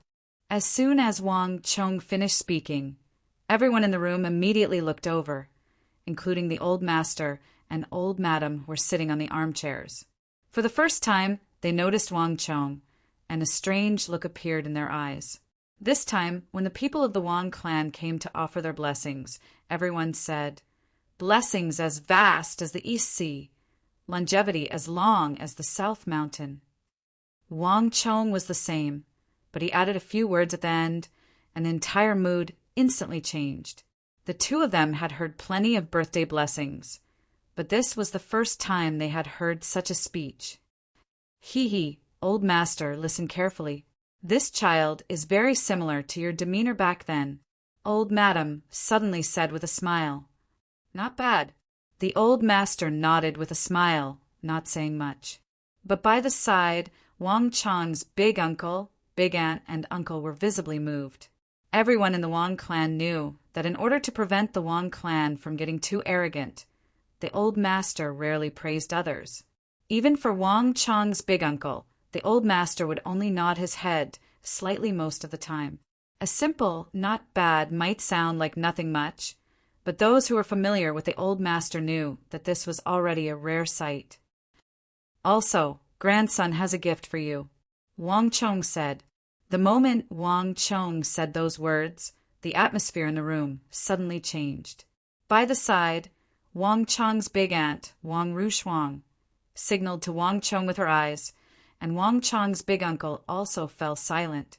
On the other hand, even though Wang Chong's big aunt had a displeased expression on her face a moment ago, she was sneering coldly by the side. Everyone in the Wong clan knew that the old master was upright and incorruptible, and he never liked to accept gifts. Not only did he not accept gifts from outsiders, even if they were from the Wong clan, he would never accept any gifts other than on a joyous occasion. On top of that, he only accepted gifts from Wang Chong's uncles and uncles. As for the younger generation, he didn't accept any gifts at all. He didn't want the younger generation to be tainted by the customs of the officialdom from a young age, forcing them to learn how to reciprocate gifts. Who would have thought that just after the old master praised Wang Chong would immediately break the taboo? Children really can't stand compliments, Wang Chong's big aunt said sinisterly by the side. Seated on the chair, the old master stared at Wang Chong expressionlessly. Even the smile on the old lady's face retracted. "What gift did you give him?" Unexpectedly, the old master suddenly asked. His gaze was fixated on the rectangular object in Wang Chong's hands. No one could tell what he was thinking about. "A saber and a sword." Kneeling on the floor, Wang Chong said honestly, "Huh." The moment Wang Chong said those words, the entire hall burst into an uproar. "Chongar, what are you doing?" Wang Chong's mother's face darkened. She had noticed that when Wang Chong boarded the carriage, he was holding a long object tightly wrapped in a long cloth. Just that. Zhao Shu Hua didn't expect it to be a saber and a sword. Sabers and swords brought about a calamity of blood. For Wang Chong to take out such a weapon in front of the old master, it was a grave offense. Wang Chong, back down. Wang Chong's big uncle, Wang Jian, bellowed. Previously, Wang Chong had helped him resolve the matter regarding his eldest son, Wang Li, to prevent the Yao clan from making use of him. As a result, Wang Jian's view of Wang Chong changed drastically. That was also the reason why he stepped forward to stop Wang Chong's big aunt from ridiculing him in the carriage. But to gift a sword and a saber on such a joyous occasion like his 70th birthday, this was too ridiculous. Even though Wang Chong was still young, it was unacceptable for him to do such a thing. Chong-er, how can you be so insensible? Aren't you cursing your grandfather? Hurry up and keep the item and apologize to grandfather. Wang Chong's big aunt said anxiously. This child was too young and rash. Not too long ago, his outstanding performance had caught the attention of the old master. In fact, due to his birthday speech, the old master even made an exception and praised him. How could he make such a mistake so quickly? Wasn't this destroying his own future? Wang Rushuang had a good impression of Wang Chong. Wang Rushuang didn't think that Wang Chong was doing it on purpose when he gifted a sword and a saber on his birthday. Most likely, it was due to the fact that the young were ignorant and didn't understand such taboos. Unlike the old master, the old lady had an amiable personality. But at this moment, she retracted her smile and pursed her lips tightly. Wang Chong's cousin, Wang Li, didn't say anything. Instead, he glanced at Wang Chong and frowned. On the other hand, Wang Zhuyan was shocked by Wang Chong's actions. She followed behind Wang Chong's big aunt and shot him a meaningful glance. "Why did you give me a sword and saber?" the old master asked gravely. The atmosphere in the room grew even more stifling.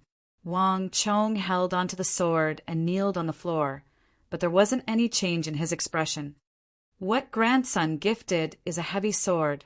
Grandson thinks that this sword is the most suitable weapon for grandfather, and it can best express the feelings in grandson's heart. Before the others in the room could react, the old master was able to tell what Wang Chong was talking about. And Wang Chong's big uncle couldn't help but glance at him in astonishment. This nephew of his was truly surprising him. A heavy sword without an edge is just a simple work of art. Wang Chong's words were undoubtedly implying that the sword he gifted wasn't sharpened. A truly powerful sword didn't need to be sharpened to possess immense might. As for those truly exquisite weapons, they didn't need to be polished meticulously either. Just like the saying, the chest is as empty as a valley, while the abdomen is filled with knowledge and wisdom. Could it be that Wang Chong was trying to say that even though the old master had already retired and lived in such a simple and unadorned residence, he was still an influential official who wielded great authority in the empire and was respected by the masses? His status had already reached a level where he didn't need to be rewarded with a high official salary, the purple ribbon fish token, or the congratulations of the officials. Just like the heavy sword in Wang Chong's hand, if this nephew of his really had such thoughts, and that was why he gifted the old master a heavy sword as a gift, then this was truly incredible. This was something that even Wang Jian hadn't thought of before. Without a doubt, regardless of whether it was a birthday peach or anything else, there was nothing more fitting for the old master's heart than this. As expected, the old master seemed to have thought of this as well, and a smile appeared on his face. "Bring it over," the old master said as he stretched out his hand. Wang Chong kneeled over and respectfully placed the sword into the old master's hand. This was something that Wang Chong was willing to do. Wang Chong's respect for the old master came from the bottom of his heart. There were many things that one could only understand after many years. Regarding the old master, Wang Chong only came to understand many things after the old master passed away. In the Tang dynasty, there were two true legends. One was Yao Feng's grandfather, the pillar of the Yao clan, Old Master Yao, and the other was his grandfather. Everyone respectfully addressed him as Duke Jiao. He had lived a life of vicissitudes and weathered many storms. He had once defended the borders of northern Tibet and fought against 2 Turkic khaganates.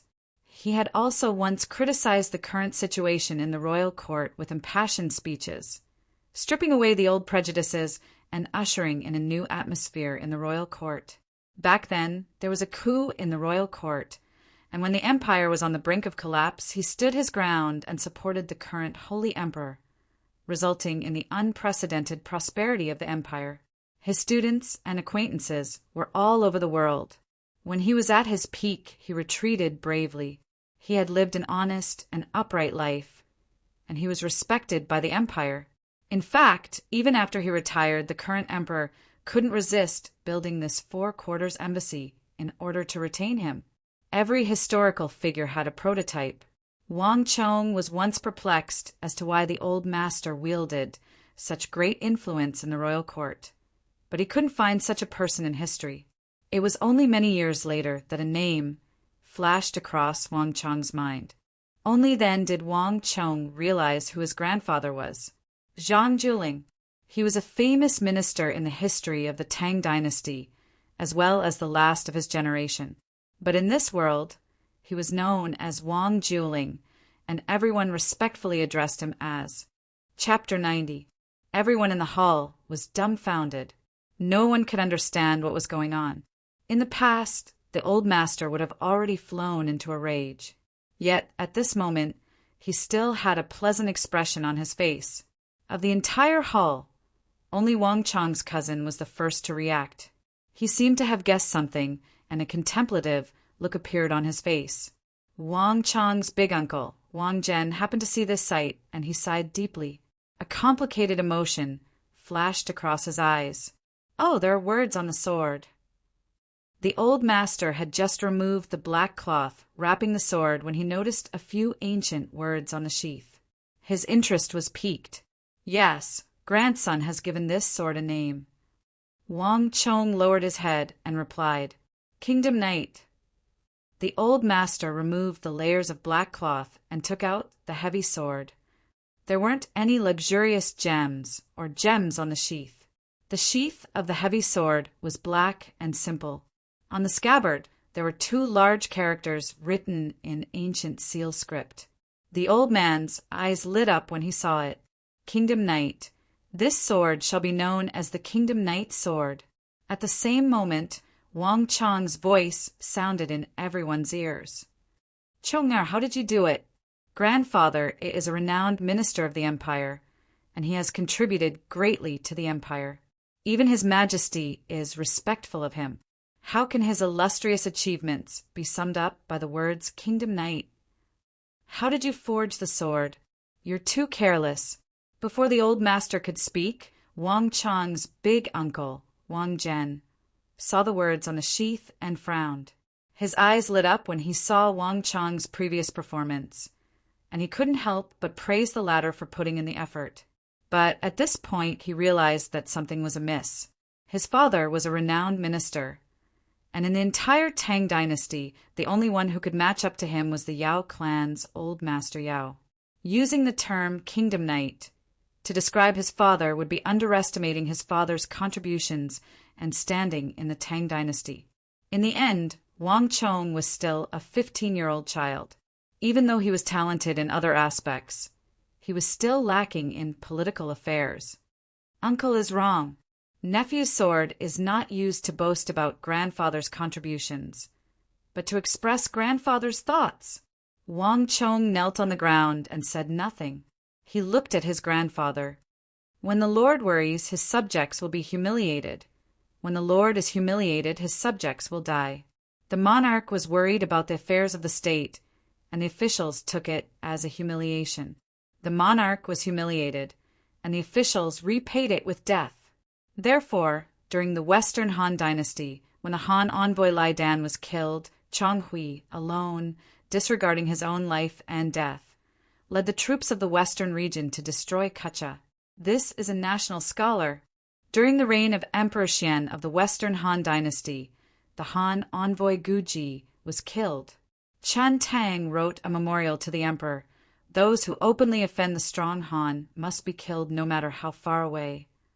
During the reign of Emperor Ming of the Eastern Han Dynasty, Ban Chao was ordered to go to the western regions. He met the envoy of the Xiongnu in Shanshan. The Xiongnu army was strong, and their defense was tight. Ban Chao said, "Nothing ventured, nothing gained." Leading 72 Han soldiers, he slaughtered the Xiongnu that night and conquered the western regions. This was also a kingdom night. If everyone in the world was a national scholar, why would Grandfather be so persistent in retreating? Grandfather wouldn't need to retreat, His Majesty wouldn't need to establish this four-quarters embassy, and our great Tang wouldn't need to worry about the world being unable to prosper. Kneeling on the ground, Wang Chong said with a stern expression. Even though these words were said by Wang Chong to his grandfather, they were also the thoughts in Wang Chong's heart. Wang Chong had always been unable to understand his grandfather's thoughts. It was not until many years later, when he was appointed as the Grand Marshal of the world and sat in that position, that he truly understood his grandfather's thoughts at that time. Seek for one's duty in one's position. When one sat on that position, what he considered was no longer his personal interests but the country and the world. In his previous life, the Central Plains had been through a calamity, and by the time Wang Chong took over, the Central Plains was already on the verge of collapse. Even though Wang Chong racked his brains and gave his all, he couldn't save the Central Plains alone. Even after several decades, he was still unable to change the fate of the Central Plains. This was the deepest regret in Wang Chong's heart. Be it in his previous life or this one, it was the same. There were countless nights in the past when Wang Chong thought of the heavy responsibility he carried on his shoulders, and he would find it hard to sleep. When he was unable to hold on alone, Wang Chong couldn't help but think how great it would be if there was someone in the world who could replace him and become his right-hand man. Just like what Wang Chong had said, if everyone in the world was like a kingdom knight, how could he have been defeated? And how could the Central Plains have fallen into the enemy's hands?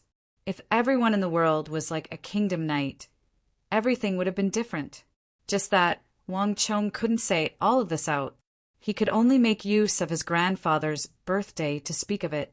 In this world, he was probably the only one who understood his grandfather, but his grandfather might not necessarily understand him. Everyone in the room was confused at the start, but as Wang Chong spoke, they couldn't help but be visibly moved. "Ha ha ha! Good, good, good! Chong-a, well said! Well said!" Initially, the old master was expressionless, but at this moment, holding on to the sword that Wang Chong had gifted him, he couldn't help but burst into laughter. To think that I, Wang Juling, would have such a soulmate as my grandson at such an old age. Jenner, you don't understand. None of you understand. In the entire world, Chong-a is probably the only one who truly understands me. The old master laughed heartily, greatly comforted. Wang Chong's big uncle was astonished. The old master had a strict personality, and this was the first time he saw the old master laughing so happily. Also, Jenner, there's something that you're wrong about. Zhuan, 16 years of Duke Chunggong Colin. As the saying goes, with the nation scholars they are unstoppable. Not only is Chong-er's words not belittling me, it's the greatest compliment to me. Chong-er, get up. I'll accept this nation's scholar sword. The old master stood up from his seat, and under everyone's astonished gazes, for the first time, he made an exception and bent down to help Wang Chong up. "Father!" Wang Rushuang widened her eyes. She stared at the old master, then at Wang Chong, who was being helped up from the ground. She couldn't believe her eyes. The old master was an important official of the country, an existence akin to a mountain of prestige. Ever since he was young, he had never received such treatment, not even when an official was around. Even the four of them had never received such treatment from their father. Wang Rushuang couldn't understand why her father would view Wang Chong in such high regard just by gifting him a sword. This lad, staring at Wang Chong, Wang Rushuang was truly astonished. Women didn't understand politics, but Wang Rushuang knew that Wang Chong must have done something incredible. By the side, Li Lin was astonished as well. He had seen Wang Chang's performance with his own eyes, and even Zhao Fengqin of the imperial army was full of praise for him. However, Zhao Fengqin and the old master couldn't be compared in the same breath. Chong Er's words have probably touched the old master's heart, Li Lin muttered as he fell into deep thought. He had to admit that Wang Chong had refreshed his view of him. On the other hand, Wang Chong's big aunt, Xing Yuan-chan, was different. Seeing the old master personally standing up to help Wang Chong up, her face darkened. On the other hand, the old madam, who had pursed her lips tightly upon hearing that Wang Chong would gift a sword on a joyous occasion, couldn't help but chuckle at this moment. Yay, yay, yay. The Wang family's little sister didn't understand what had just happened, nor did she understand what Wang Chong had said. Seeing their grandfather and grandmother rejoicing, everyone was delighted as well. They raised their fists in the embrace of the two elders and cheered excitedly. The solemn atmosphere from a moment ago had frightened her so much that she didn't dare to move at all. This child. At this moment, Wang Chong's mother couldn't help but rub her eyes in delight. She was so anxious over the matter that she nearly burst into tears. Come, Chong-er, come over and stand beside your big uncle. Stand together with grandfather. The old master held onto Wang Chong's hand and said, Shu Hua, you should join us as well. Yes, Gong Gong. Wang Chong's mother was agitated. She felt both joy and pride in her heart. In the past, she would always be a yes man during her father-in-law's birthday banquet, fearing that she would do something wrong. After marrying into the Wang family for so many years, this was the first time the old master had paid so much attention to her, especially mentioning her name. Grandfather, I think I should stand together with mother. Wang Chong looked at his mother and suddenly said, Go on. The old master was taken aback, but he didn't stop him. Instead, he smiled. Of all virtues, filial piety was the most important. He didn't think much of Wang Chong's actions. On the contrary, he was delighted. Men, help me keep this sword. Place it at the highest point of my study. I'll keep it well. The old master beckoned for an imperial army guard by the side. His face was flushed, and his expression was completely different from before. Clearly, he was in a good mood. With so many descendants of the Wang clan gathered here, it was inevitable for the old master to ask about the affairs of the clan.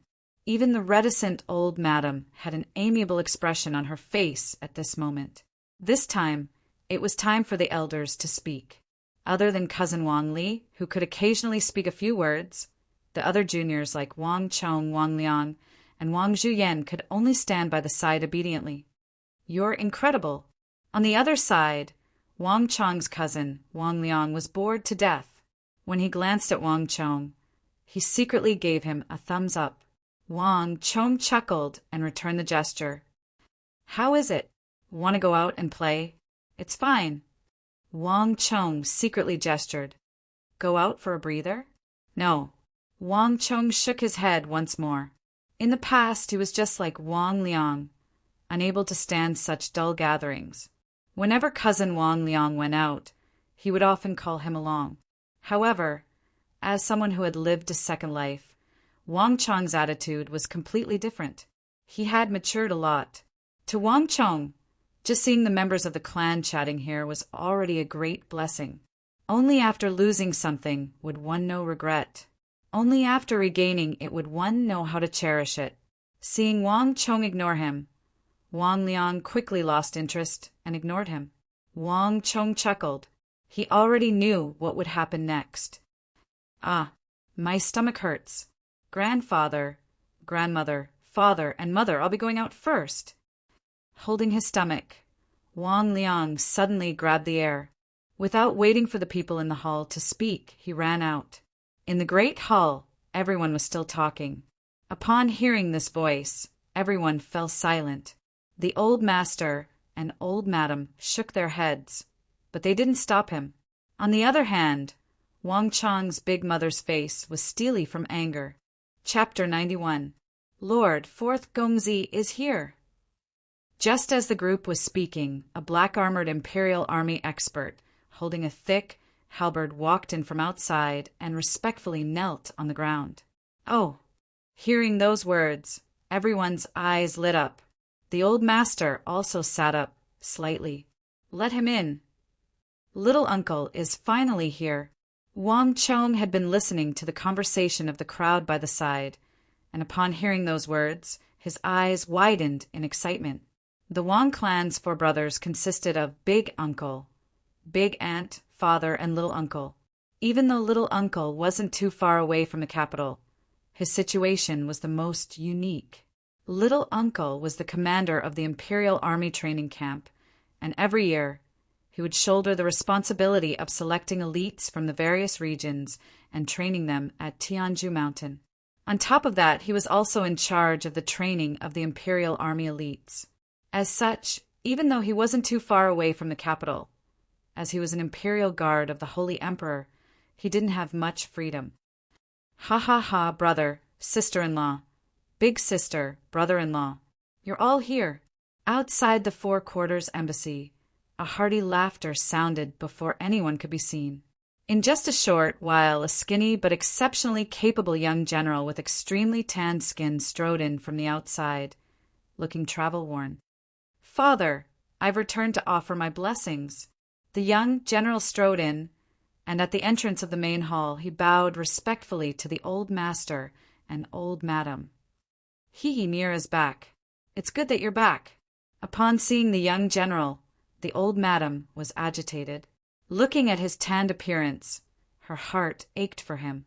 In the Wang clan, Wang Chong's little uncle was the youngest, and to date he was unmarried. This had always been a thorn in the old madam's heart. "Come in. You've worked hard on Tianju Mountain." Compared to the old madam, the old master was much calmer. Little uncle nodded and responded. His gaze swept around and soon fell on Wang Chong, who was in the crowd, and he secretly winked at him. Wang Chong couldn't help but chuckle. Among the elders, the one who was closest to Wang Chong was this uncle. He was the youngest, so the age gap between him and Wang Chong was also the smallest. Most importantly, little uncle had a cheerful temperament and never had any special expectations for the younger generation. In his previous life, when Wang Chong was at his most rebellious and mischievous, when a group of elders was disappointed in Wang Chong and criticized him, only his youngest uncle was not arrogant and even joked with Wang Chong. Therefore, among the elders, Wang Chong liked this uncle the most. Their relationship was also the closest. Little uncle walked over and stood next to Uncle Lin. Little uncle had been working hard on Tianju Mountain. It was rare for him to come back, so the old master couldn't help but ask about it. Little uncle answered them one by one. "Now, only Yen, and the others haven't arrived yet." The Wang clan's members were all gathered together. The old master was clearly very happy, and the smile on his face grew wider. However, when these words fell into the ears of Wang Chong's big aunt, Xing Yuan-chan, she abruptly said, "Humph, isn't there another one in the prison?" "Wang." The moment Wang Chong's big aunt said those words, the temperature in the hall immediately plummeted. The old master, old granny, Wang Chong's big uncle, big aunt, uncle, and even little uncle fell silent. All of them turned their gazes toward Wang Chong's big aunt. On the other hand, Wang Chong's wife, Zhao Shuhua, felt a lump in her throat, and tears nearly fell from her eyes. Even Wang Chong fell silent. Wang Chong knew that big aunt was talking about his second brother, Wang Bei. Of the 4 siblings of the Wang clan, other than his youngest sister, Wang Chong had 2 older brothers. His eldest brother had inherited his father's legacy while fighting in the outer territories. His second brother was the most unique one, and he was locked in the prison. This had always been his mother's greatest source of pain. But everyone knew that it wasn't his fault that his second brother was locked in the prison for so long. In the Wang clan, everyone knew that Wang Chong's second brother was a taboo. "Why are you looking at me? I didn't say anything wrong." Wang Chong's big aunt, Xing Yuan-chan, also knew that she had misspoken, but as the eldest wife, she refused to admit her mistake in front of so many people. "Enough! Haven't you caused enough trouble?" Big Uncle Wang Jen said with a dark expression. She knew that the old master didn't like to hear such things, but she still intentionally brought it up. Wasn't she intentionally trying to make the old master unhappy? Yes means yes, no means no. Can't mother even say it out loud? Cousin Wang Li was displeased. He stood up to protect his mother and glared at his father. Wang Chong paid no heed to Big Aunt and the others. His mind was in turmoil. It should have been more than 3 months, Wang Chong thought. It's about time for me to pay him a visit. Of all of Wang Chong's siblings and kin, the one who was the most distant, aloof. And aloof wasn't Wang Chong's cousin Wang Li. It was Wang Chong's second brother, Wang Bei. If Wang Chong's older cousin had a proud and aloof personality that even his mother didn't care about him, then compared to his second brother, Wang Bei, he was like a child in the presence of a great sorcerer, a vast difference between them. Second brother Wang Bei wasn't close to anyone. Ever since he was young, he kept a distance from Wang Chong and the others. They didn't speak much, and they didn't play together. Even with Wang Chong's big brother, they didn't have much to say to each other. But Wang Chong knew that he couldn't be blamed for this. His real second brother wasn't like that. Enough! In the main hall, the old master slammed his palm on the table. He couldn't bear to watch any longer. All of you get out. The old man's face was as cold as frost, and a terrifying aura burst out from his body. Even Wang Chong's big Uncle Wang, Jen, shuddered in fear. Needless to say, the others. The old man was well versed in both the pen and the sword. He was a top-notch expert at a young age. Back then, during the upheaval in the palace, it was the old man who single-handedly turned the tide and supported the current holy emperor to ascend to the throne. Although it had been so many years and he was already old, coupled with the heavy injuries he had suffered in the war back then, his strength had regressed. However, he was still incomparable to the juniors present. The old man did not get angry easily. Now that he was angry, everyone kept quiet out of fear. Even Wang Chong lowered his head. Even though Wang Chong's aunt had been rebutting him previously, she couldn't help but feel suffocated and didn't dare to say anything when she saw the old man really getting angry. "Old master, calm down. It's rare for the children to visit you. Besides, Yuan Chun did not do it on purpose." The old lady hurriedly tried to smooth things over. "Jenner, Mir, Ru Shuang, hurry up and leave." Seeing that the old master was truly angry, no one dared to provoke him any more. They hurriedly walked out of the hall. "Yaoer, you stay. Grandfather likes you the most. Coax grandfather so that he won't be angry." The Wang family's little sister also wanted to jump down from the embrace of the two elders, but she was stopped by the old lady. There were only a handful of females in the Wang clan. Furthermore, little sister was the youngest and had an innocent personality.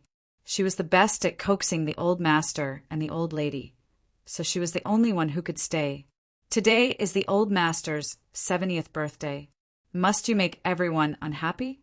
Walking out of the erudite pavilion, Wang Chong's big Uncle Wang, Jen's complexion was awful.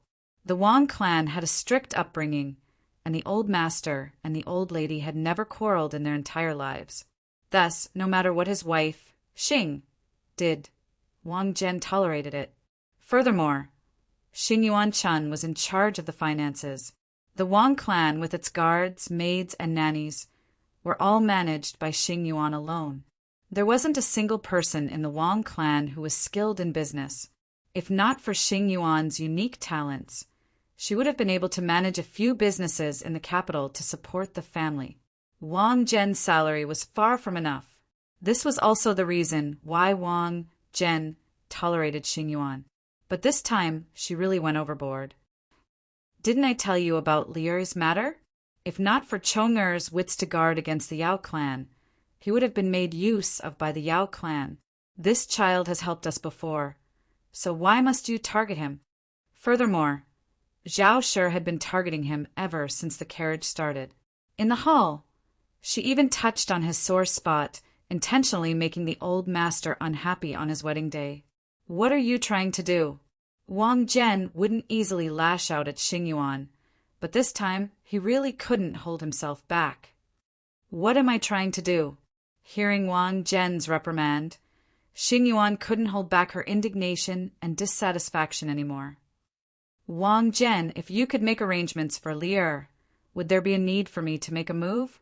In the end, the matter with the Yao clan is all because you, as a father, didn't do a good job. If you had made the necessary arrangements, how could such a thing have happened? Lier is the eldest son of the Wang clan, the eldest son. But look at how he is acting now. It's one thing for Wang Fu of the Wang clan to have a higher standing than him. But what about second brother Wang Bei? He's in jail, and the old master is protecting him. Can't I speak about it? Besides, Wang Zhen, don't forget, the children of third brother are Lier's greatest competitors. The old master's position and identity are destined to be inherited by Lier. Why should he share it with Wang Fu and Wang Bei? It's one thing if others don't fight for him, but as his mother, shouldn't I fight for him as well?" Xing Yuan's eyes reddened, and her body trembled in anger. That's right. She was harsh. She was vicious. She didn't know where to draw the line, and she went against the old master. But all of this was for her child. Wang Zhen couldn't understand it, but she could. The Wang clan was a clan of ministers and generals. If Lier wanted to inherit the old master's influence in the royal court and the resources he had left behind, third brother's clan would become his greatest competitor. This was something that couldn't be changed. Wang Zhen was still furious at the start, but upon hearing Xing Yuan's words, he fell silent. At the same time, on the other side of the Four Quarters Embassy, Wang Chong finally met his little uncle. "Brett, not bad. I've heard about those matters while I was at Tianju Mountain." Wang Chong's little uncle, Wang Mi, walked over and patted Wang Chong's shoulder. Perhaps due to the age difference of only 20 years, it wasn't too ridiculous.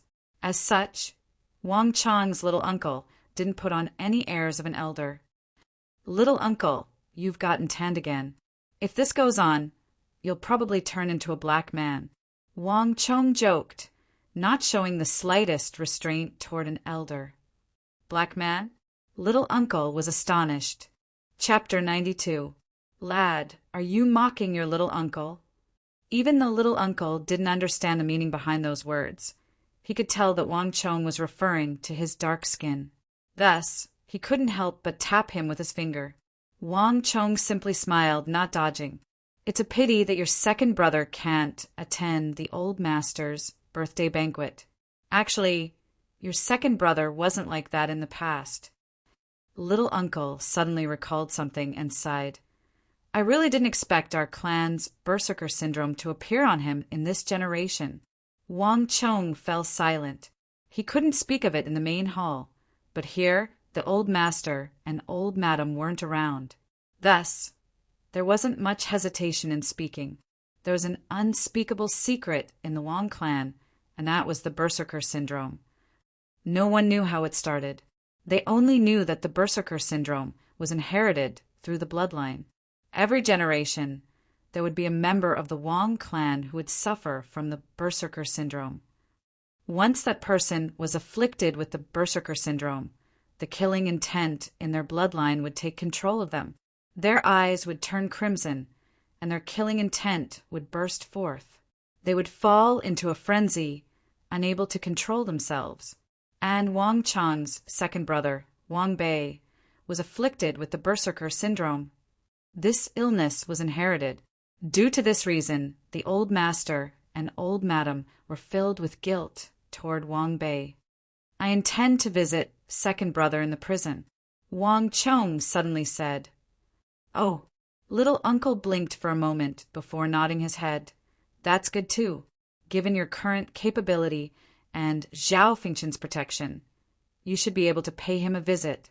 Little uncle was currently training the Imperial Army at Tianju Mountain. In terms of connections, he wasn't inferior to Wang Chong at all. The deeds that Wang Chong had done in the Imperial Army couldn't be hidden from him at all. The only difference was that as the commander of Tianju Mountain, he was busy with military affairs. As such, it was impossible for him to leave Tianju Mountain as he pleased. Speaking of which, when will you give me a woozy steel sword? I'm at the pillar of Heaven's mountains, and now people are begging me. Little Uncle suddenly chuckled. It's fine if you want it. 100,000 gold taels for one. Wang Chong grinned and stretched out a hand, gesturing for money. So expensive. Little Uncle was startled. He only knew that this kind of thing was very expensive, but he didn't ask in detail. He didn't expect it to be so expensive. Of course, it would cost 100,000 taels to sell it to someone else.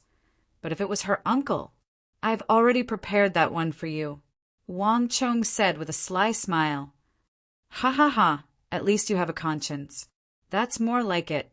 When Little Uncle heard that Wang Chong had already prepared a woozy steel sword worth 100,000 taels for him, he immediately laughed happily.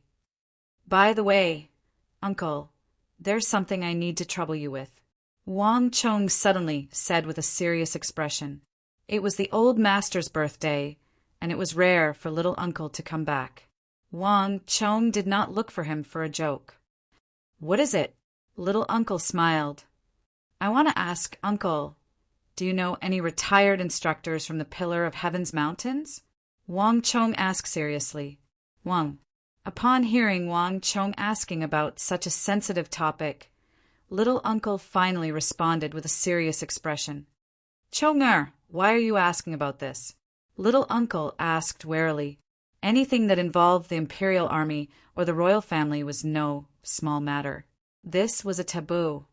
I'm warning you, even though we're from a clan of ministers and generals, there are some things that you mustn't mess around with. Uncle, what are you thinking about? Do you think that I'm going to rebel? Wang Chong chuckled. In the capital, there were some daring nobles who had extended their influence into the imperial army, hoping to turn it into their private army. This was the imperial army they were talking about.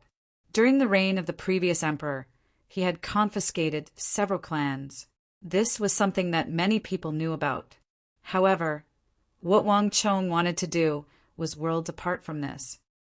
I want you to help me find some retired experts from the Pillar of Heaven's Mountains to help me train some martial artists.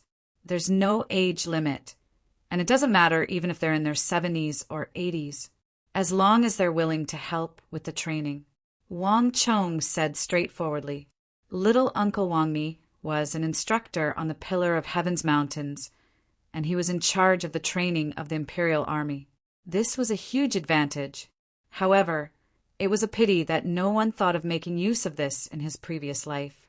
To be able to train the imperial army, one could imagine how powerful they were.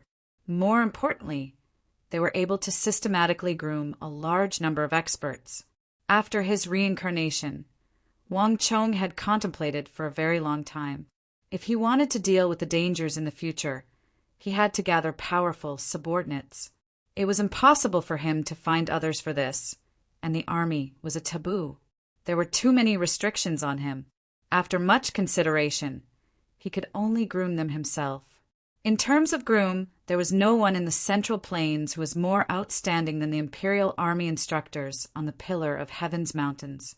Wang Chong didn't dare to touch the active instructors, but it was a different story for the retired Imperial Army instructors. Over the years, there were many retired instructors on the Pillar of Heaven's Mountains. They had been enjoying the salary of the royal court for a long time, and yet they were left lying around. This was the greatest waste of resources. Thus, Wang Chong turned his attention to them. If he could gather these people together, he could make good use of them. In the future, this would be his greatest strength. What else could be more powerful than a massive army of imperial army soldiers?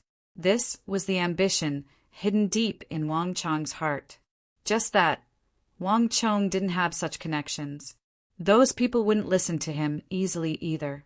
If he wanted to accomplish his ambitions and plans, he would have to go through Little Uncle. Only Little Uncle was capable of doing so. The instructors on the Pillar of Heaven's Mountains are all registered. They have to go through the registration every year. Furthermore, it is strictly forbidden to recruit them from prestigious clans and private individuals. This is a crime punishable by death. However, if your requirements aren't too high and there's no age restriction, I can help you find a few. According to the rules of the royal court, as long as one has retired for more than 20 years, there's no need for him to report to the Imperial Army Yamen anymore. However, these people are at least in their 50s. Are you sure that it's fine? If it's possible, I can indeed find a few of them. Little Uncle asked with a frown. Ha ha ha, that's even better. Wang Chong clapped his hands and chuckled. In his 50s, he wasn't far from his 60s. At this age, if one didn't break through the bottleneck of martial arts, his fighting strength and stamina would be greatly reduced. However, this was what Wang Chong didn't care about. In his 50s, he was at the age where he had the most experience. He would also have a deeper understanding of martial arts. Wang Chong only cared about the techniques and experience they had mastered. He didn't need them to go to the battlefield to kill the enemy. If he was lucky, he might even be able to find a few powerful instructors. I really don't understand what you're trying to do. However, don't blame me for not reminding you. These people live a comfortable life. The monthly salary given to them by the royal court is nearly 1,000 taels of gold. It's impossible to hire them easily. Little Uncle said, Haha, if it's a matter of money, it'll be even easier. Help me ask them. Just tell them that each of them has 100,000 taels of gold every year. Ask them if they want to come. Wang Chong said, What? Wang Chong's little uncle leaped in shock. His eyeballs nearly popped out of their sockets. To hire a person for 8,000 taels of gold for a month. Even he would be tempted, needless to say others. However, thinking about the price Wang Chong could sell a sword for, he felt relieved. The current Wang clan was no longer the Wang clan of the past. Wang Chong, you have to think it through. Is it worth it to spend so much money to hire one? Haha, little uncle, this is called buying a horse's bones with 1,000 taels of gold. It doesn't matter how much money you have. What matters is whether you can hire someone. Wang Chong said. Wang Chong had been working hard to earn money, but Wang Chong had never placed much importance on money. Hiring a few instructors of the Imperial Army for 100,000 taels of gold a year was an unimaginable price in this era. However, no one knew better than Wang Chong that no matter how much money he had, it would become worthless 4 years later when the chaos arrived. Thus, Wang Chong had never been stingy. No matter how much money he earned, it would only be worth it if he spent all of it and converted it into fighting prowess. Everything that Wang Chong was doing now was to prepare for the great chaos that would come in the future. Buying a horse's bones with 1,000 taels of gold. Don't worry, there's no need to buy a horse's bones. At this price, you can choose from all of the retired Imperial Army members. Little Uncle shook his head. He looked at Wang Chong with the gaze of a wastrel. Leave this matter to me. I'll inform you when there's news. Wang Chong nodded with a smile. In the main hall, the old master finally calmed down, and he called for everyone to return. After saying a few words, he dismissed the crowd. The old master's 70th birthday had never been a small matter. Everyone knew that after the family met, it would be the old master's subordinate's turn.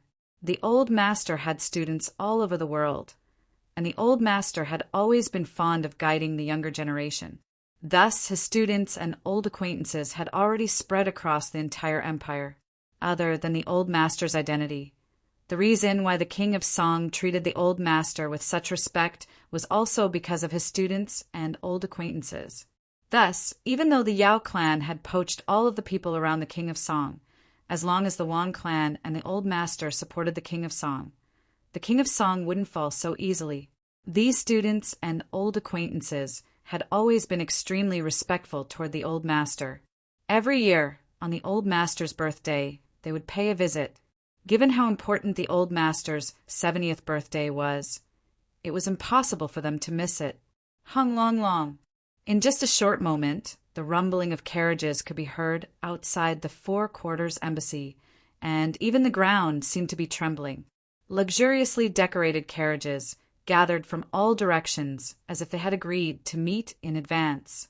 The Four Quarters Embassy was located in a remote area, but in just a short moment, it was already bustling with activity. Standing on a high vantage point, Wang Chong could clearly see that there were all kinds of people gathered outside the walls.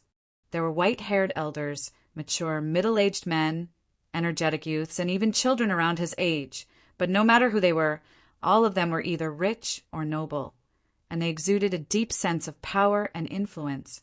In fact, Wang Chong even saw a few officials of the royal court with purple fish amulets in their hands. Chapter 93. Wang Chong looked at the silhouettes outside the walls and sighed. These people were the greatest resources of the Wang clan, as well as the greatest legacy of his grandfather. Even though the Wang clan was usually poor, even though Wang Chong was a direct descendant of the Wang clan, his monthly allowance couldn't even reach the vast crane pavilion. In fact, he was even toyed with by a hoodlum like Ma Zhou. However, in the Central Plains in the Tang dynasty, there was no one who dared to look down on the Wang clan. The old man was a person of virtue and prestige, and was highly respected in the court. On the other hand, his students and old acquaintances were spread all over the world, and they were involved in all sorts of professions. Some of them were in charge of finances, some of them were involved in the military, some of them were officials of various prefectures, some of them were teachers, some of them were scholars, some of them were officials of the borders, and some of them were generals of the military. Regardless of which profession they were in, these people wielded extraordinary influence. The status of a clan of generals and ministers wasn't just for show. Even when the Yao clan was at its peak, they didn't dare to look down on the Wang clan. Instead, they viewed the Wang clan as a thorn in their side, a thorn in their flesh. To Wang Chong, after his second reincarnation, what he wanted the most was the acknowledgement of his grandfather's old acquaintances and students. Whoever obtained the approval of these people, whoever was able to unite these people would possess an extremely great power. However, it wasn't easy to obtain this power. Even Wang Chong's grandfather was helpless before it. This wasn't a problem of grandfather's approval. In order to obtain this power, one had to obtain the acknowledgement of everyone. It was easy to obtain the acknowledgement of one or two people, but it wasn't an easy task to obtain the acknowledgement of so many people. Thus, Wang Chong's big brother didn't succeed. Wang Chong's second brother didn't succeed. Wang Chong's cousin Wang Li didn't succeed as well. In fact, Wang Chong's big uncle, father, and little uncle had all failed long ago. The succession of a large clan had never been an easy matter. It wasn't just the Wang clan, the Yao clan, and the other clans as well. It was just that the difficulty and methods of succession differed. In the future, when the old master passed away, he might have acknowledged Big Uncle as his successor. However, it was hard to say how many people truly approved of Great Uncle. For many people, perhaps out of respect for the old master, they would acknowledge him on the surface. However, it was absolutely impossible for him to truly mobilize this power like the old man did. This was also the greatest problem of the Wang clan succession. At the same time, it was also a sore point for the old master. Boom! Just as Wang Chong's mind was in turmoil, the doors of the Four Quarters Embassy suddenly opened, and the crowd outside excitedly filed in. There was no crowding. Everyone naturally lined up neatly and walked in the direction of the erudite pavilion in an orderly manner. Their faces were rosy, and they chatted as they walked. Their natural and joyful expressions made it seem as if the 70th birthday celebration was not for Wang Chong's grandfather, but for their own family members. Seeing this, Wang Chong let out a long sigh in his heart. In the entire Wang clan, grandfather was probably the only one who could earn their heartfelt respect. Coming down from the fake mountain, Wang Chong saw these people entering the erudite pavilion to offer their blessings to the old master. Without the old master's permission, the Wang clan wasn't allowed to interact with the old master's students and old friends. This was a taboo. As such, when these people offered their blessings, be it Wang Chong or little uncle, they all avoided them. The entire ceremony lasted for a very long time. Row after row of people entered without bringing any gifts. This was also the old master's rule. After offering their blessings, row after row of people walked out from the main entrance. The entire process was orderly. After an unknown period of time, the entire ceremony finally came to an end. In an instant, the atmosphere in the courtyard suddenly became tense. Wang Chang's big aunt, and mother Zhao Shu Hua all became nervous. Everyone looked in the direction of the erudite pavilion in anticipation. Only Wang Chang's little uncle chuckled lightly. With his hands behind his head, he leaned against a fake mountain with a content expression. "Brat, do you think grandfather will call you in?" Unknowingly, cousin Wang Zhu Yan suddenly walked around a bamboo forest and appeared behind Wang Chong. Second sister, if Big Aunt finds out that you are here, aren't you afraid that she will pull your ears?" Wang Chong chuckled, not replying directly. "Brat, are you itching for a beating?" Using the bamboo forest as cover, cousin Wang Chong avoided her mother's gaze and raised her fist threateningly. Big Aunt had always disliked cousin Wang Chong being too close to the Wang clan. This was something that Wang Chong had always known. However, this didn't change cousin Wang Chong's personality. At her age, even if Big Aunt wanted to control her, it would be hard for her to do so. Just that it was inevitable for her to be taught a lesson by Big Aunt every time. "I really don't understand why you grandsons would view such things with such importance. My big brother is like this, your big brother is the same, and from the looks of it now, even you, brat, is the same." Wang Zhu Yan stretched out her finger and flicked it lightly, sending a bamboo leaf flying far away. Her eyes were filled with disdain and dissatisfaction.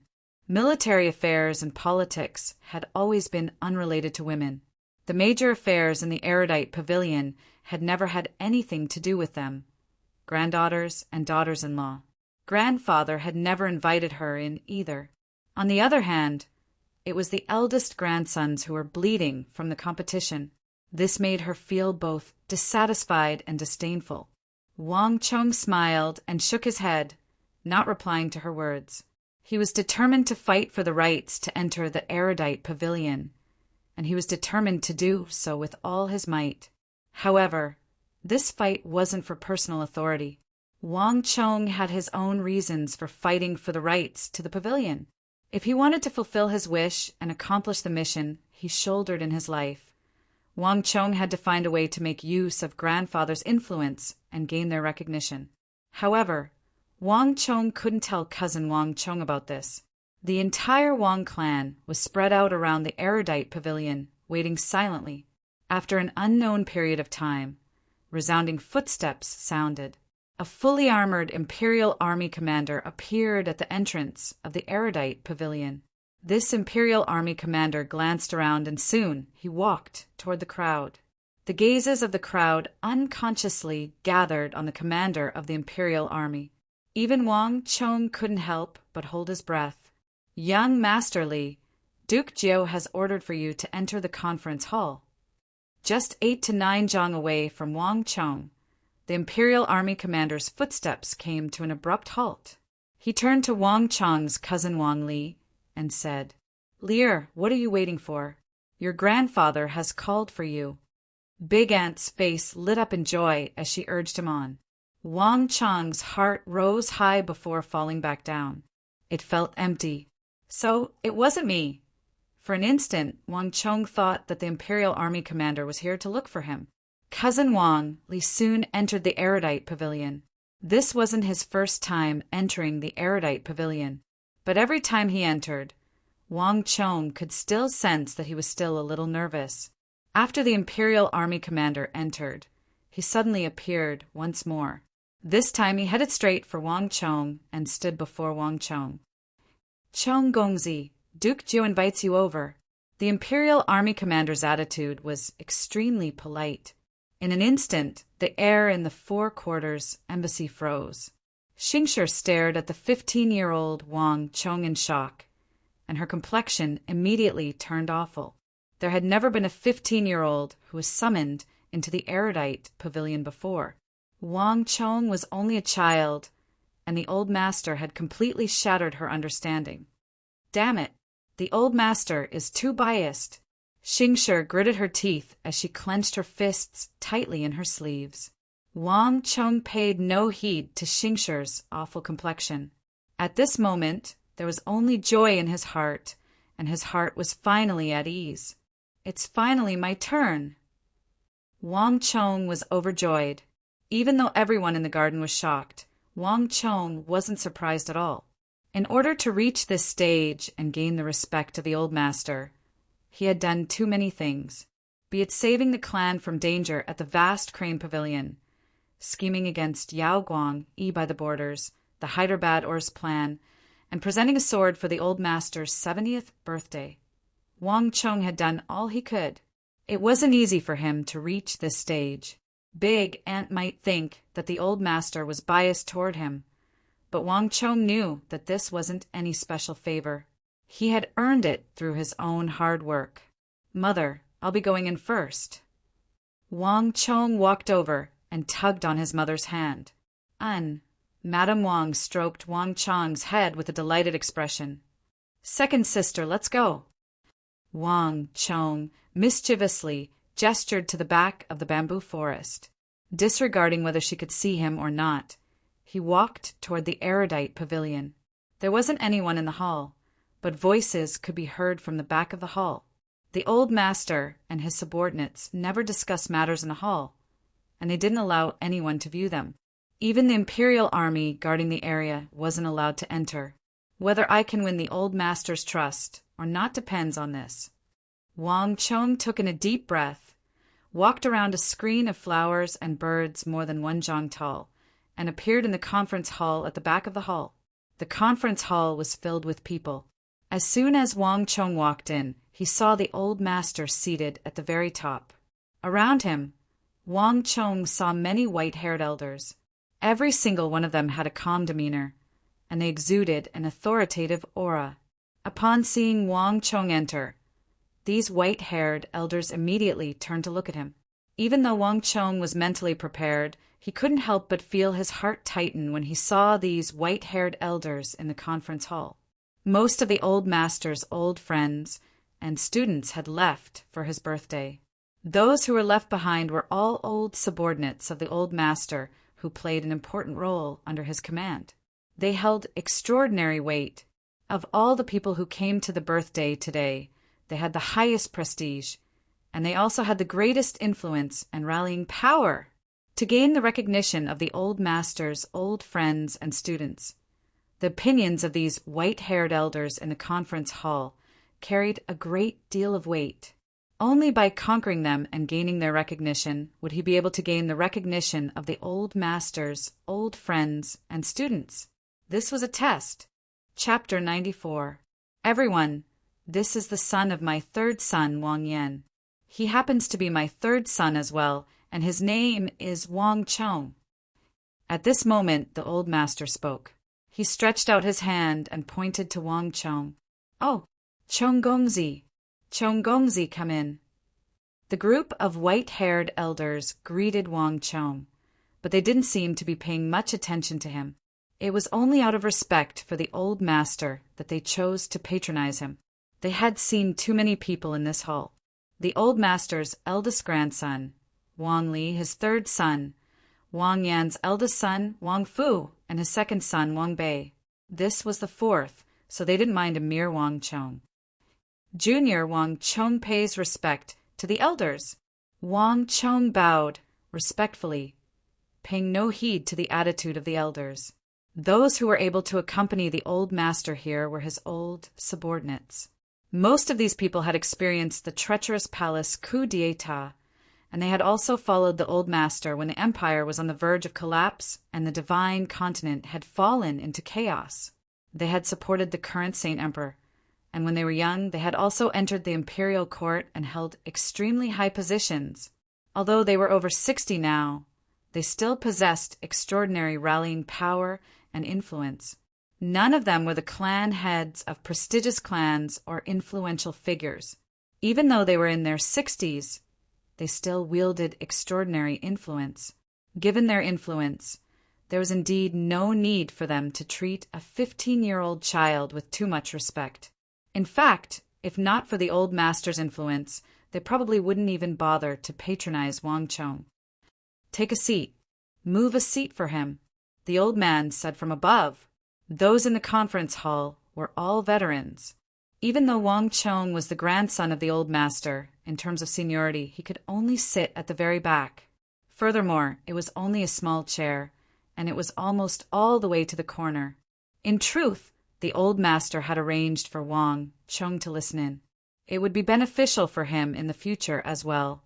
After settling Wang Chong, the group of people in the meeting hall started chatting again. Wang Chong sat in a corner and looked around. In the main hall, other than the old master and his old subordinates, Big Uncle Wang Zhen was also present. He was seated beside the old master. Eldest uncle was the eldest son, and at the same time he was also an important minister of the imperial court. Whether or not he could gain the recognition of these old ministers, he would always have a seat next to the old man. Other than Big Uncle, Cousin Wang Li was present as well. When he first arrived at the Four Quarters Embassy, his cousin was filled with frustration and impatience. However, at this moment, he was a completely different person. When the old master was chatting with his old subordinates, he was listening attentively, and a strong desire to perform could be seen on his face. This was completely different from the impression he gave Wang Chong before. Cousin has also won the approval of grandfather's old subordinates. A thought flashed through Wang Chong's mind. His grandfather didn't have the final say on whether he could gain the approval of these old subordinates. He only had the right to recommend. Respect and approval were things that couldn't be forced. Only when it came from the bottom of one's heart would it be effective. Even though his cousin had always tried his best to perform, Wang Chong knew that no matter how hard he tried, it would be impossible for him to win over the old master's old subordinates. It wasn't that he wasn't outstanding enough, but that these old subordinates of his were extremely experienced and had been through great storms in their lives. No matter what kind of talent he had, in their eyes it was just an insignificant skill and seemed insignificant. Conquering them was not an easy task to accomplish in the first place. Otherwise, Big Uncle, Father, Uncle, and Little Uncle, Big Brother, Second Brother, and Cousin would all fail. A group of people could only win the approval of one or two old subordinates at the very most. Up till now, no one had been able to win the approval of all of them at the same time. Sweeping his gaze across the meeting hall, Wang Chong's gaze finally fell on the old master. A hint of sorrow flashed across his eyes. The old master won't be able to survive until the great turmoil. This thought flashed across Wang Chong's mind. No one knew better than him that 4 years later, grandfather would pass away. The internal injuries from his early years, coupled with the heavy injuries he suffered on the battlefield, coupled with the many years of hard work. Even after his retirement, when he was over 60 years old, he was still working hard for the emperor, offering advice and suggestions. This caused his grandfather to be constantly in a state of intense mental fatigue. In a few years' time, the old master would pass away. But at this moment, not a single person in the Wang clan, be it Big Uncle or Father, had realized this. Grandfather's strength masked his weakness, such that in the eyes of the Wang clan, grandfather was like a god. He was immortal and would never fall. But in this world, there was no one who could live forever, not even grandfather. That was why the entire Wang clan was in such a state of panic after grandfather's collapse. Even Big Uncle, who had always been calm and composed, was at a complete loss as to what to do. Wang Chong would always remember the look of panic on his face that day. Wang Chong knew that the Wang clan didn't have many chances to inherit grandfather's influence. In 4 years, he had only done it 4 times. As the saying goes, time is short. Without a core figure who could unite the hearts of the people, the old master's students and old acquaintances would all scatter in the future. The influence and standing that the old master had built up throughout his life would disappear in an instant. In the future, Even if there were some people who remained loyal to the Wang clan, their influence wouldn't be as great as before. The inheritance of a prestigious clan had never been a simple matter, and this had always been grandfather's sore point. No matter what, I must find a way to win the recognition of grandfather's old subordinates. Sitting by the corner, Wang Chong clenched his fists tightly. In the room, other than the Wang clan and grandfather's old subordinates, there was also a group of juniors. Every year during grandfather's birthday, it was the time for grandfather to recommend candidates, but at the same time it was also the time for the old subordinates to recommend juniors to grandfather to inherit his influence. Rash in the conference hall, a group of people chatted, and unknowingly their conversation drifted to the current political situation. The eastern and western Turkic Khaganate in the northern grasslands are growing stronger and stronger, and there are signs of them converging. I heard that the khans of the two tribes have already sent their khans to discuss this matter. We have to take precautions.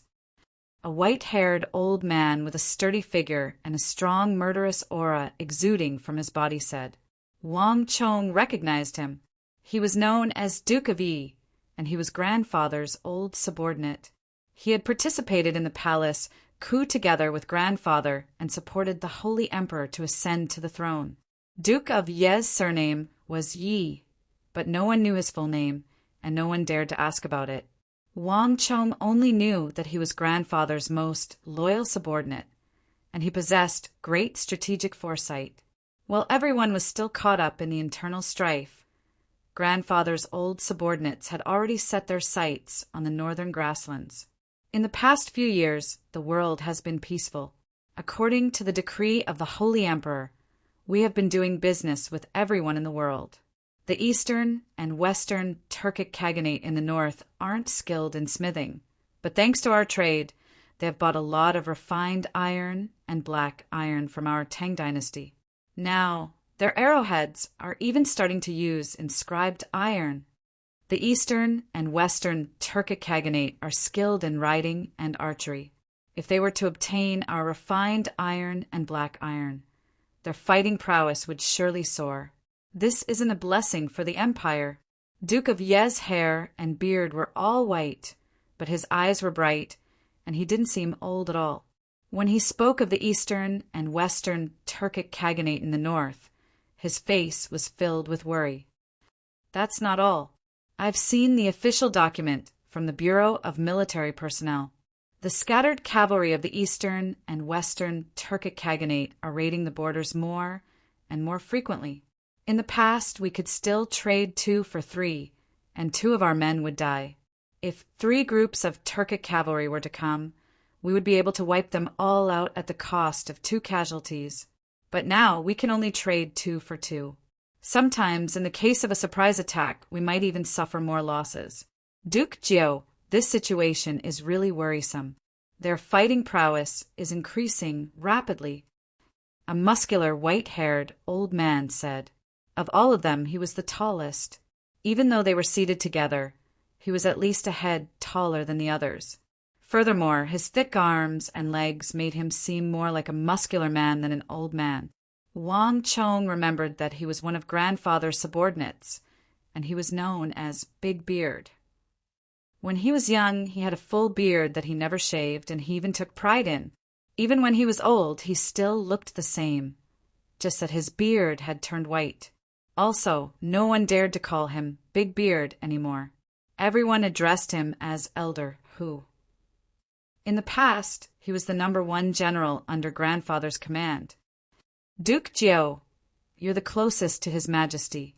You should speak to His Majesty about this matter. The borders of the empire haven't been peaceful for the past few years. Another white-haired old subordinate echoed, his heart filled with worry. Wang Chong recognized him. This person's surname was Chiao, and he was even older than grandfather. Thus, he addressed him as Old Master Chiao. For the 3 of them to talk about the eastern and western Turkic Khaganates at the same time, it was clear that they had discussed this matter beforehand, and they made use of Duke Jiao's birthday to bring it up.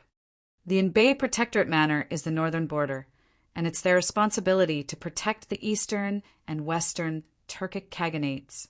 Did the Inbay Protectorate manners say anything about this? Hearing the three old subordinates mention the eastern and western Turkic Khaganates at the same time, wariness immediately flashed across the old master's eyes. From Qin to Han, from Sui to Tang, the nomadic tribes of the north had always been a huge threat to the Central Plains. During the Qin dynasty, the Central Plains was forced to construct the Great Wall, and 100,000 elite soldiers were stationed there. The Han dynasty faced the White Ascension disaster, and the Sui dynasty suffered from many invasions. By the time the Tang dynasty arrived, the Central Plains had always been wary of the eastern and western Turkic Khaganates. Back then, the old master had once led an army to the north and defeated the allied armies of the eastern and western Turkic Khaganates. However, the Tang dynasty had also suffered heavy losses in that battle.